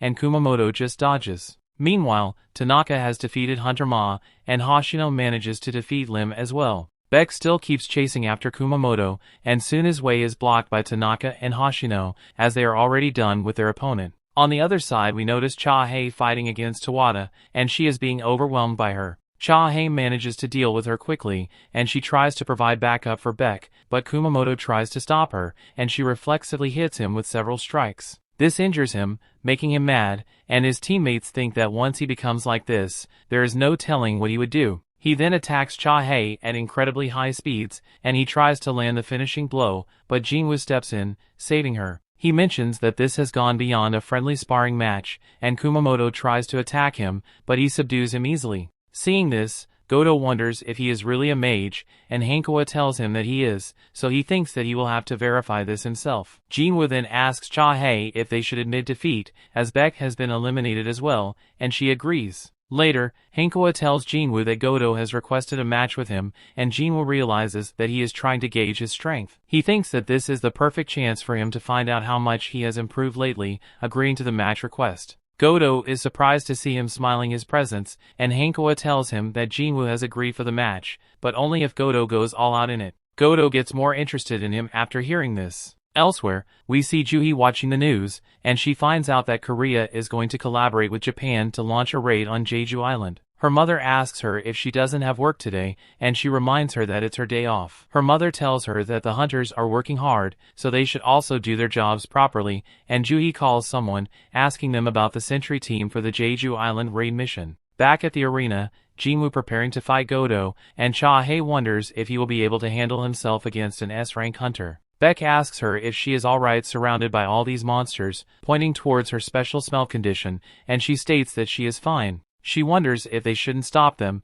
and Beck states that they would have intervened if it were another mage fighting a close-range fighter, but with Jin-Woo it's different, and he is sure that even she is looking forward to witnessing his strength. The match then starts, and Godo launches an attack on Jin-Woo before he is even ready, but he still manages to dodge. Godo is sure that he can't be a mage with this kind of speed, and he decides to expose his true nature, attacking him with lightning-fast strikes. Jin-Woo smiles, dodging his attacks effortlessly, and this annoys Godo. Everyone is surprised to see Jin-Woo dodge attacks that are so fast, and Cha-hae notices that he is not just dodging, he is assessing his opponent's strength. Godo gets more and more angrier the more Jin-Woo dodges his attacks, and he decides to eliminate him with his full power, but Jin-Woo catches his hand during the attack, protecting himself. Godo is not pleased with this, and the both of them back off, releasing their aura. Beck thinks that neither of them are going to come out unscathed if they continue fighting, and before they can clash, their respective hunter teammates stop them. They ask Hankawa to end the match, and she does.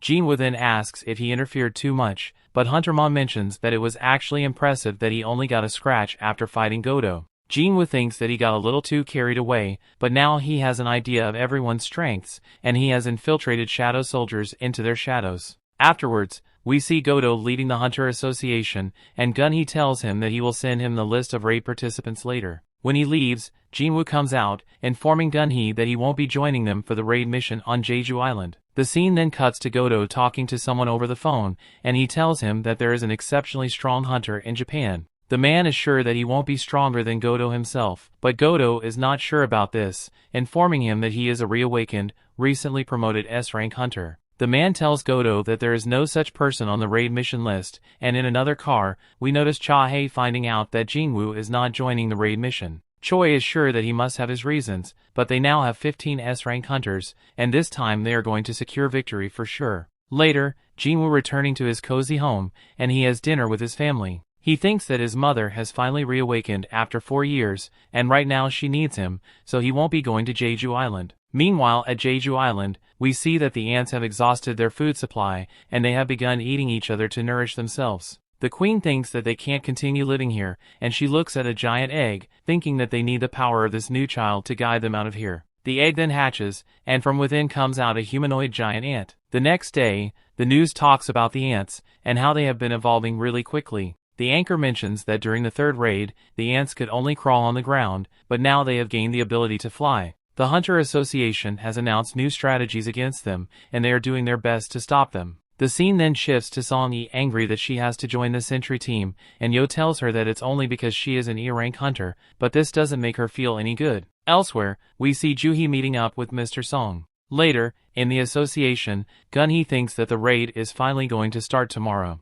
The next day, we notice that a large fleet of ships has surrounded Jeju Island, and one of Park Jong-soo's guildmates tells him if their strength is going to be enough against the ants. Jong-soo mentions that they are not going to know this unless they try, and their sentry team is here precisely for these kinds of contingencies. He states that they have to eliminate the ants, and they can't let them reach the mainland at all. The scene then cuts to Hunter Ma saying goodbye to his sentry team, and they want to come with him, as they think that they won't get to do anything here. Hunter Ma mentions that they need a contingency plan, and it's because of them that he will be able to fight with peace of mind. Meanwhile, Lim is worried about Lee Min-sung, who has been assigned to the front lines, asking him to be sent back to the rear. We notice that other hunters are also riding the ships to the island, and some of them have stayed back to protect the nation. Woo reports to Gun-hee that they have made all the preparations, and the decoy unit has also landed on the island. Gun-hee is glad to hear this, and he mentions that a certain someone is also joining the mission, so he is even more confident about its success. We notice that he is talking about Byung-gu, and Beck is surprised to see him on the mission. Byung-gu mentions that he is only here because he knows that Beck is not going to last long without a healer like him, and he will charge straight into the magic beasts. They are happy to be reunited, and we notice that the Japanese hunters are also in position. In a chopper we see that there is also a reporter, and they are going to broadcast this raid live. The reporter explains that the footage is going to be delayed by 10 minutes in order to prevent any accidents, and Hunter Ma asks him if he is up for the job, as it's going to be a difficult one. He states that he is going to be fine, as he is also a rank A hunter, and he is accustomed to filming in dangerous areas. Hunter Ma is glad to hear this, as this might be the last chance for the citizens to witness an S-rank raid, and he decides to make sure that it's the final one. He hopes that they will succeed this time around, because if they don't, their nation is going to be wiped out from the map. Back at the association, Gun-hee finds out that their assault team is ready to deploy, and he orders them to start the raid. The raid starts with the decoy units releasing their power and drawing in the ants,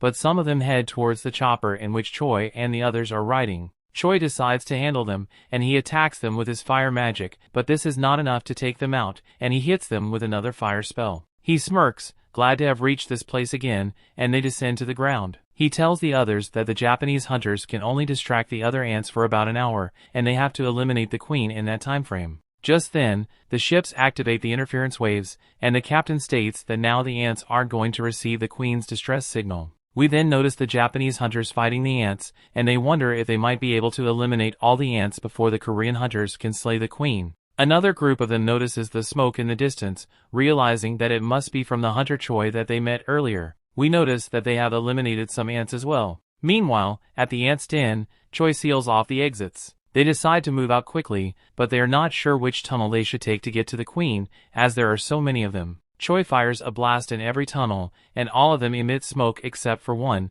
so he realizes that this must be the deepest tunnel, ordering everyone to head inside of it. Elsewhere, Jin-Woo completing his daily quest, and he notices that the streets are empty today. He thinks that all the S-rank hunters on this raid are top of the line, and he is sure that they can complete this mission on their own, even without his help. Back at the ants' den, we see the hunters wiping out the ants, and they wonder if the queen is really here, since they haven't been able to find it yet. Choi then finds an egg chamber, showing it to everyone, and they see the giant hatched egg there. They wonder what hatched out of that giant egg, and Beck asks him to not bother with anything else, as they just need to slay the queen. He thinks that he can't them for reacting this way, wondering what that egg belongs to. Later, we see that Kenzo has been hurt after fighting the ants, and he asks the healer to heal him, but the healer tells him that it won't be free, playing around with him a little. He asks her to stop fooling around, and they notice more ants approaching them, so he wonders what she wants, but they find out that she has been decapitated by something ominous.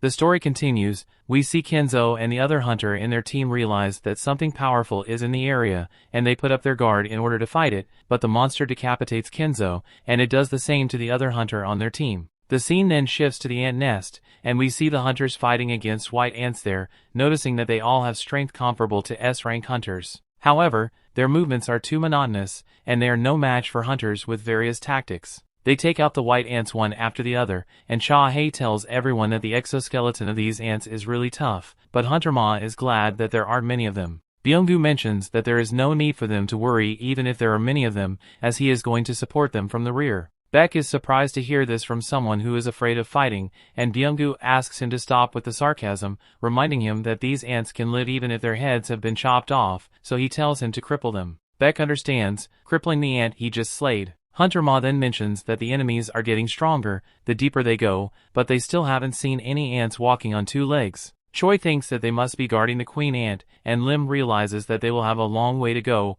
wondering if this is the right way. Choi tells him that it probably is, and Cha-Hae agrees with him, telling them that there is a strong smell of powerful magic beasts coming from deep within the cave. Choi is surprised that she can smell them at this distance, and he thinks that Beck might be able to see them using his ability. He tries it out, and he manages to locate the queen, after searching through the cave for a while. He tells the others that the queen ant is in the deepest place ahead of them, and there are many guards protecting her. He says that the decoys outside have a limit and there are many S-rank hunters who stand guard, so they should hurry up. He thinks that the battle ahead of them is going to be tough, as they don't know the strength of the queen ant, but he is sure that they are going to win with the lineup they have. We then see that another team of Japanese hunters have come to check up on Kenzo and the others since they weren't able to reach them with their comms, and they look around for them. One of them notices Fujishima's glasses, but before he can find them, the other one vomits, and he mentions that he can smell something terrifying heading their way. He thinks that he hasn't smelled anything like this before, and he uses his ice magic in the direction from which the smell is coming from.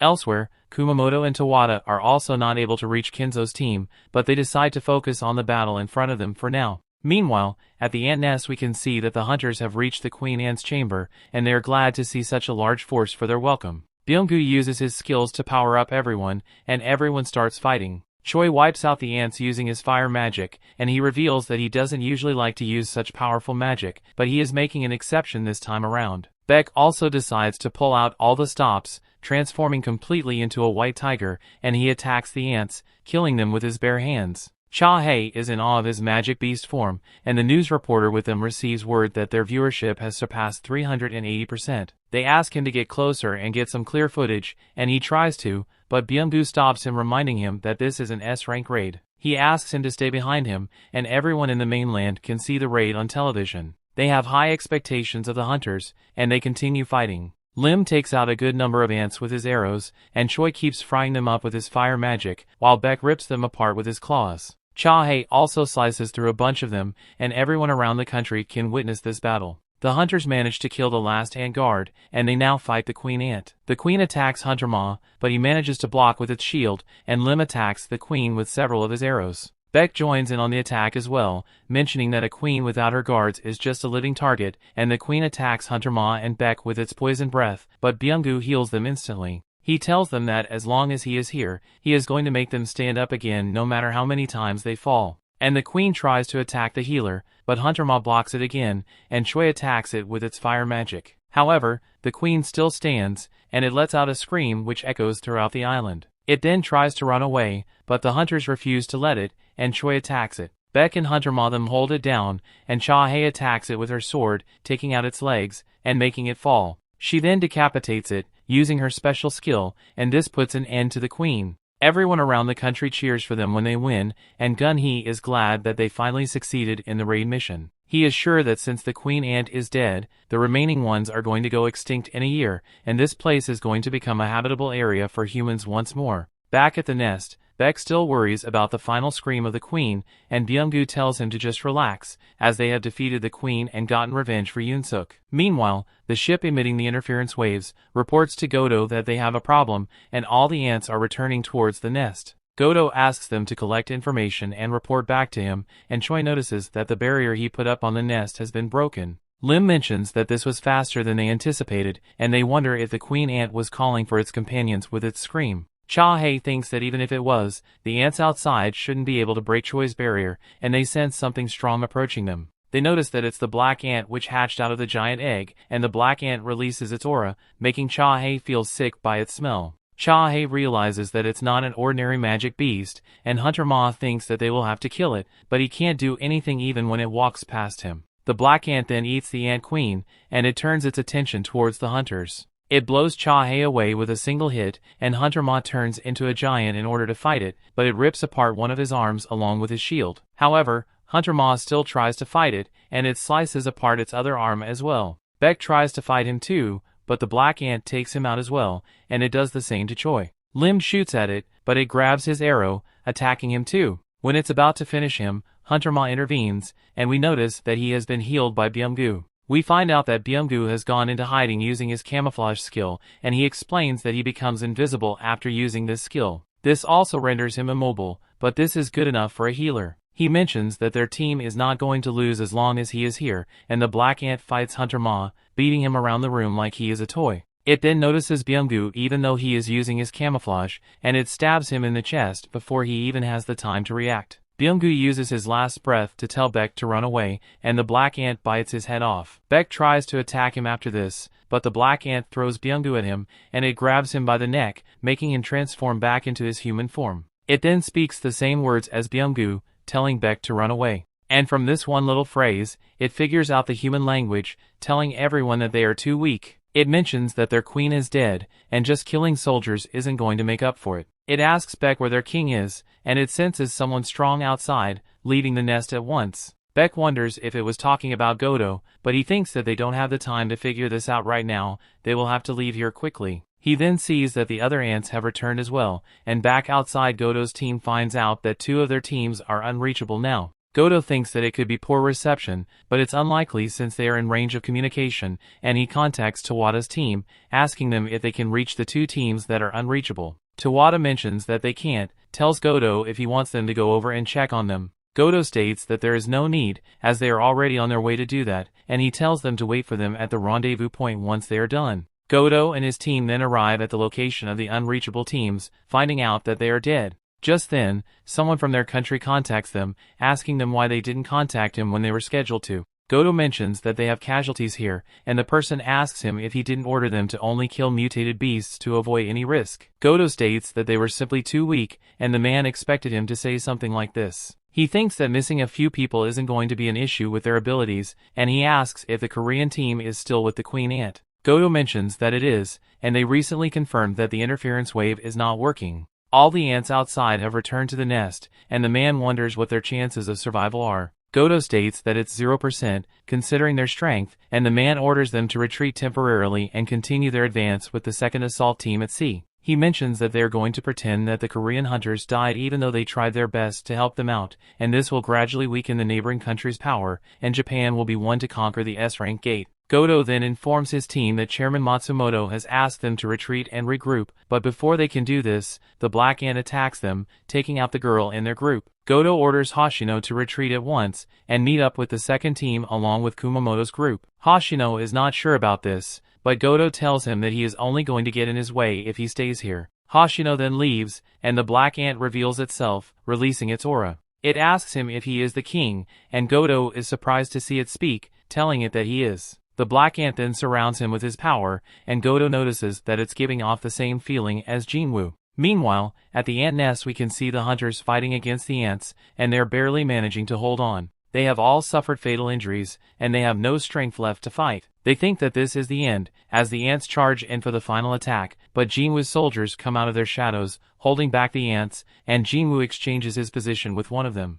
The story continues. We see shadow soldiers then start fighting with ants, obliterating them with ease, and the hunters are confused where they came from. Jin-Woo comes out from behind them, and they are bewildered to see him. Meanwhile, everyone outside the island notices that the broadcast has been shut down, and they wonder what's happening in there. Gun-hee and Woo are worried about the same thing, and Gun-hee mentions that they need to confirm the status of their hunters. Elsewhere, at the TV station, the crew is getting calls about the broadcast, and they are demanding them to resume. The person in charge wants to do it, but he can't since he is not getting any footage. They fear the worst, wondering if all S-rank hunters are dead, and the man in charge asks the cameraman to explain what's going on. The cameraman can't even hear him, and his camera is not working at all. Iron then uses his tank abilities to draw the monsters to him on Jin-Woo's orders, and Igris and the other soldiers wipe out the monsters while they are focused on him. Fang uses his barrier to protect the S-rank hunters, and they still have no idea what's going on here. They wonder how Jin-Woo even got here,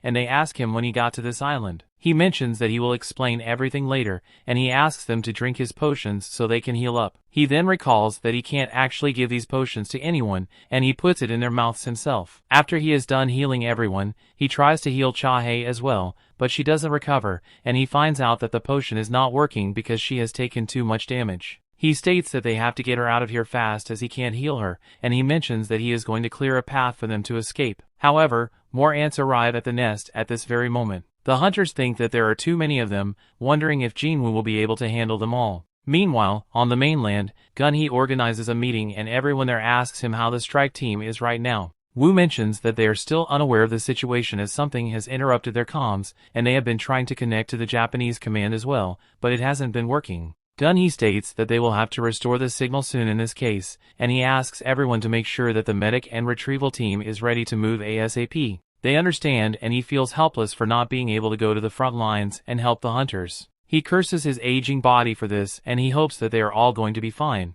Meanwhile, at Jin-Woo's house, Gina notices that their TV is not working and she can't believe that this happened right when the situation was getting tense. She goes to her room to check out the internet for any updates. In the Jeju Island, a person in the Japanese ship informs Matsumoto that Goto's vital signs are silent, and from what they can tell, a powerful enemy appeared right before the signal was cut, and he was likely killed. The chairman can't believe this, asking him to confirm this news, and he mentions that any further losses is going to cost them in the next phase of their plan. He wonders what the hell is happening on that island. Back to the ant nest, Jin-Woo's shadow army continues to wipe the floor with the monsters. Jin-Woo notices that his elite soldiers are doing alright, but the foot soldiers are at a disadvantage. He wants to boost their numbers, but he can't let so many people watch his tricks. However, he has no choice, and he tells the others that he is going to get more aggressive, asking them to stay behind Fang and deal with any ants who get past him. They understand, and he asks them to keep what they are about to see to themselves. He then tries to raise the ants his army just killed, but the monsters suddenly change their attitude,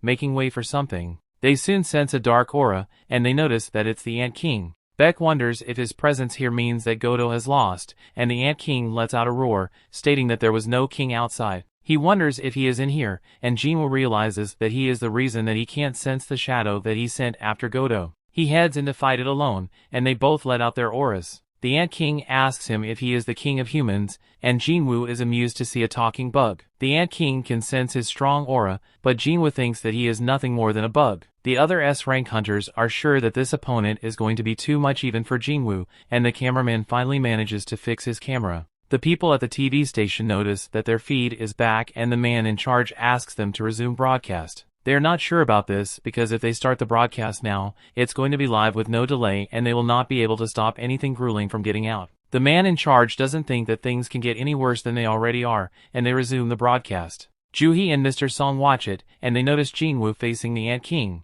Gina is surprised to see it as well, and the rest of the hunters who are not involved in the fight have a similar reaction. Gun-hee is excited to see that Jin-Woo made it in time, and Woo wonders how he even got there, but Gun-hee doesn't care about it, deciding to put their faith in him. The Ant King then punches Jin-Woo, and the other S-rank hunters think that he is done for, but he isn't scathed even after taking the attack head-on. He then holds the Ant King down with his ruler's hand, and he punches him in the gut. Seeing this, Hunter Ma wonders if he is really a mage, and they are not sure anymore. Jin-Woo notices that the Ant King is quite durable, and the two of them exchange heavy blows causing massive shockwave. The cameraman is barely able to stand in this chaos, thinking that the magic power from the fight alone is enough to make him pass out. The Ant King is surprised to see that it's being pushed back, and Jin-Woo sends it flying with one of his punches. The Ant King wonders what this human is, charging for an attack, but Jin-Woo meets him head-on punching his face. The Ant King then uses his tongue to scratch Jin-Woo, and this weakens him, making him come to his knees.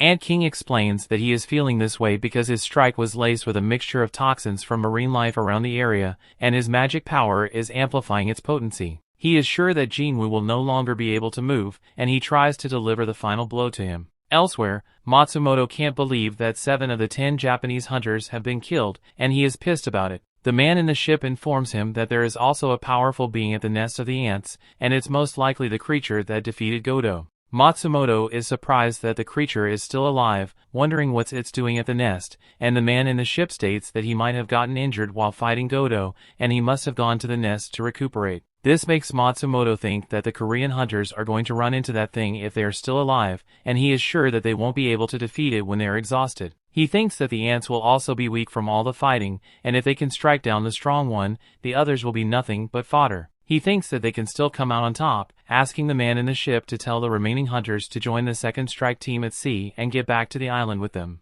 The man in the ship informs them of this and he tells them that a chopper is going to come pick them up soon. Hoshino tells them that the situation is hopeless as they don't stand a chance against that monster. Tawada mentions that they don't have time for his crap, but he still tells her that there is nobody who can defeat that thing, asking her to retreat or they are going to die. Tawada thinks that he is pathetic, and she tells him that they don't have a choice as the chopper is already here. Inside the nest we see that Jin-Woo has managed to stop the Ant King's final strike, and he punches him. The other hunters wonder if he is alright as he was just poisoned, but Beck decides to stop being surprised by his capabilities. Jin-Woo realizes that the Ant King was only taking things easy earlier because he had this trump card, and his health and longevity skill manages to purify the poison. He then senses the anxiety of the Ant King because of his upgraded perception ability, and he thinks that he is also a bit tense, because he has to put an end to this fight quickly if he wants to save Cha-Hei. He attacks the Ant King, but the bug manages to dodge, and it decides to let out its final trump card, transforming into a slimmer and sharper version of himself. Jin-Woo brings out the Demon Monarch's dagger to continue the fight,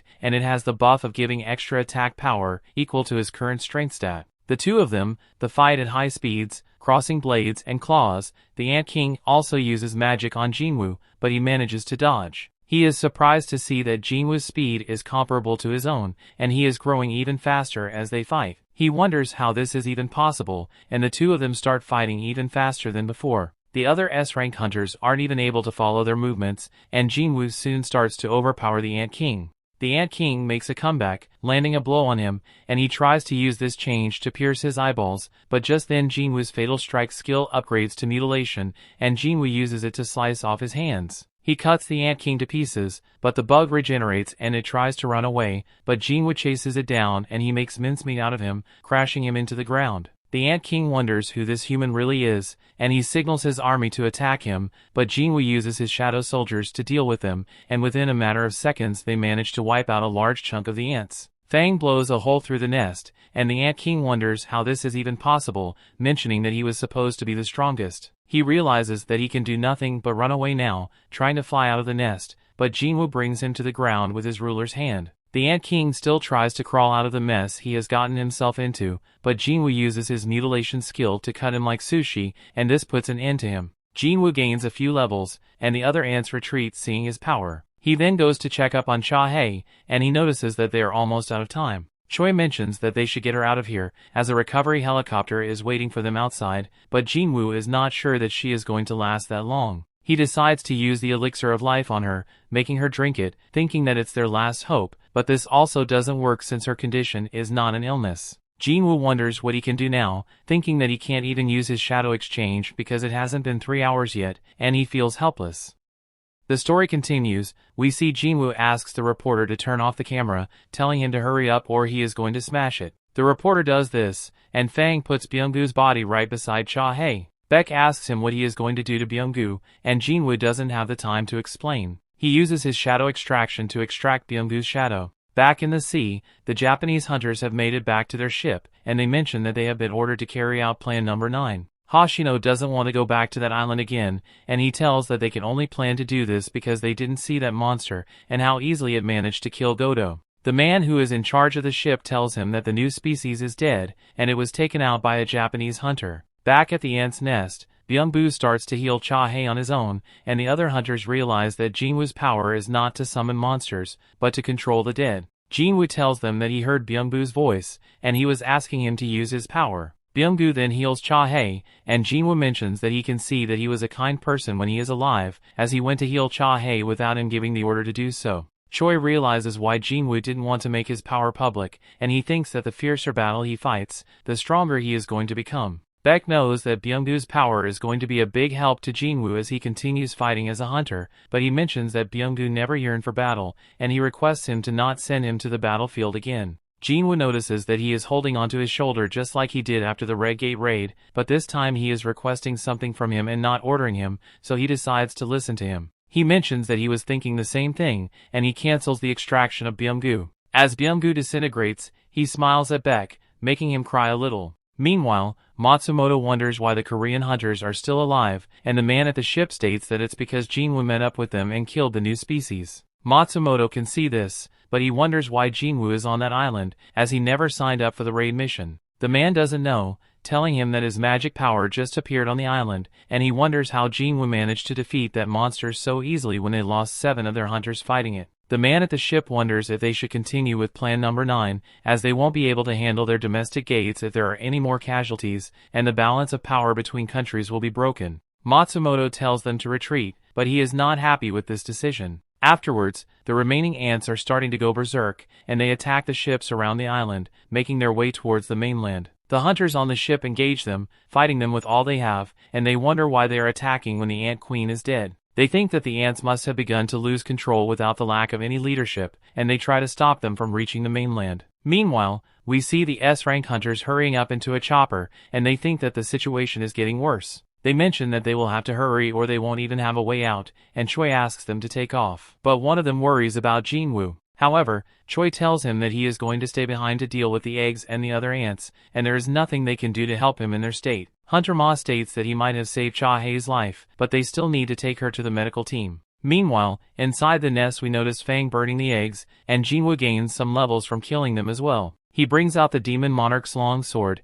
and with a single swing he manages to wipe out numerous ants because of its lightning effect. He thinks that this sword is amazing, and he decides to leave the rest to his shadow soldiers. They engage the ants, and while they fight, he continues to gain levels, finally hitting level 100. He then goes to the Ant King's corpse, and he notices that he is exuding a strong aura even in death. He extracts his soul, and he finds himself in a dark place, wondering if the extraction has failed. However, he soon returns to the real world, and the Ant King's shadow makes a flashy entrance behind him. Jin-Woo heads to extract the souls of the other ants next, but the Ant King's shadow talks to him, asking him to give him a name. Jin-Woo surprisingly wonders why this one can talk while the others can't, and he notices that this is a general rank shadow soldier. He thinks that this is his first time seeing this rank, and he realizes that he must be able to talk because of the rank difference. He asks him if he wants to follow him, knowing that he was the one who killed him, and the Ant King mentions that he is not dead. He was reborn through the power of his king, and his heart is filled with nothing but joy right now. He states that he is always going to follow Jin-Woo,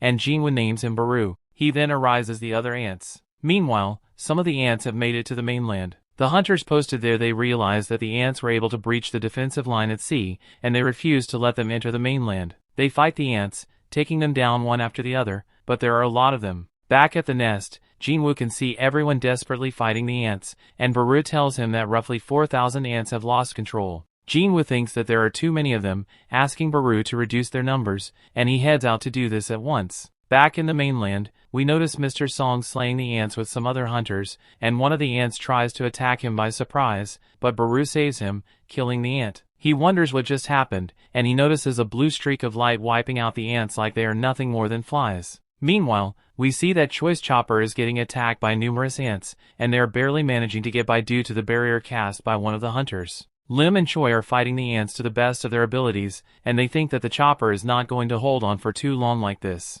Beak and the others are anxious as they can't do anything in the air, and soon the barrier protecting their chopper breaks. The ants charge at them, but Jin-Woo uses the longsword to take them out, and they notice that he is riding his dragon. They are glad to be saved, and Jin-Woo thinks that they should be able to leave safely now. Afterwards, the hunters succeed in blocking most of the ants fleeing the island, and the local disaster was alleviated. It is explained that their S-rank hunters managed to return safely, and Cha-Hae was sent directly to the hospital since she fell into a coma. Gun-hee thinks that they have suffered many sacrifices in this battle, but they managed to successfully prevent a threat which might have gone beyond the island. This puts an end to the fourth raid on Jeju Island, and the remnants of the ants flying towards Japan. They are intercepted by some Japanese ships, and we find out that these ships have been waiting for them for the last 2 days. A man in the ship asks the mages to prepare, but the captain tells them to wait, as their hero wants to stretch his muscles. Their hero then uses his twin blades to put an end to the ants in a single strike, and he thinks that he would have loved to fight the Ant King instead,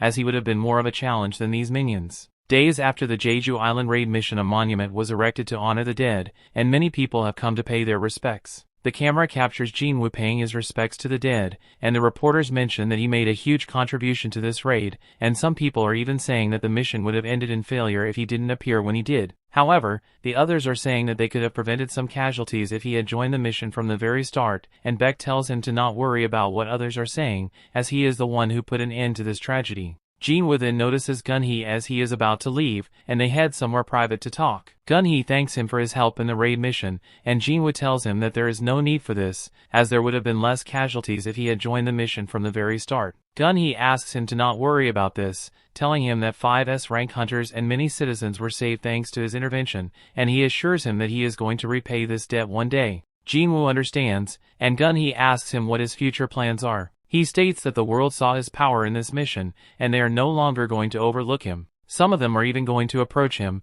and their association can't stay silent regarding this. He asks him what he plans to do with his power in the future, and Jin-Woo reveals that he is going to establish a guild of his own. Meanwhile, in the Jeju Island, the Knights Guild is taking care of cleanup at the ants' nest. They are not happy about doing this while the others are attending the memorial service, and Jang-soo tells them that taking care of cleanup is also an important task. He states that doing their jobs quietly is what makes a real man, eliminating an ant which was left behind, and his guild members think that he is cool. Just then, they come across a peculiar monster, and they ask him why he is here, as this area is off limits, thinking of him as a human. He wonders who these people are, and the old monster with him puts the hunters to sleep. He asks the other monster if he has confirmed what they wanted to know, and he states that he has, informing him that this really is his power. They are bewildered as to why he would help the humans, but they think that his weird behavior is not new, and the old monster can ask him if he ever gets the chance to meet him. The old monster mentions that they should leave for now as their work is done,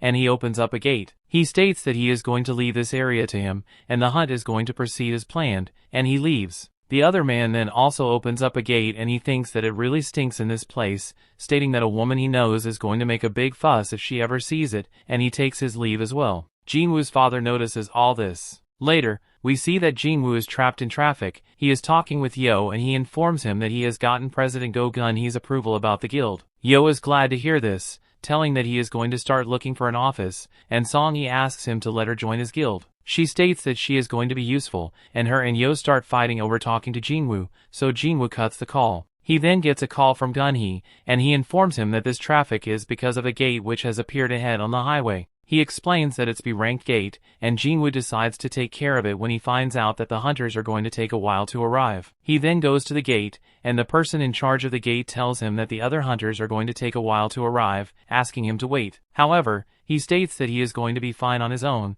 and he heads in alone. The gate then turns red, and the man in charge is surprised to find out that it's a red gate. Inside the gate, Jin-Woo is surprised as well, and he thinks that he should have told his mother that he is going to be late. However, he thinks that this shouldn't take much time, and he summons his shadow soldiers, empowering them with his monarch's domain. Elsewhere, Cha-hae looking at sea, and she tells Choi that this mission has made her aware of her own limitations, and she is still far from strong enough. She states that in that nest, she could only wait for others to rescue her, but Jin-Woo was different. She wants to catch up to him and stand shoulder to shoulder with him, but for this she will need to get stronger. Meanwhile, in the Red Gate, Jin-Woo's shadow soldiers fighting the monsters, and they wipe the floor with them. They soon manage to defeat all of them, and Jin-Woo wonders who his next prey is going to be.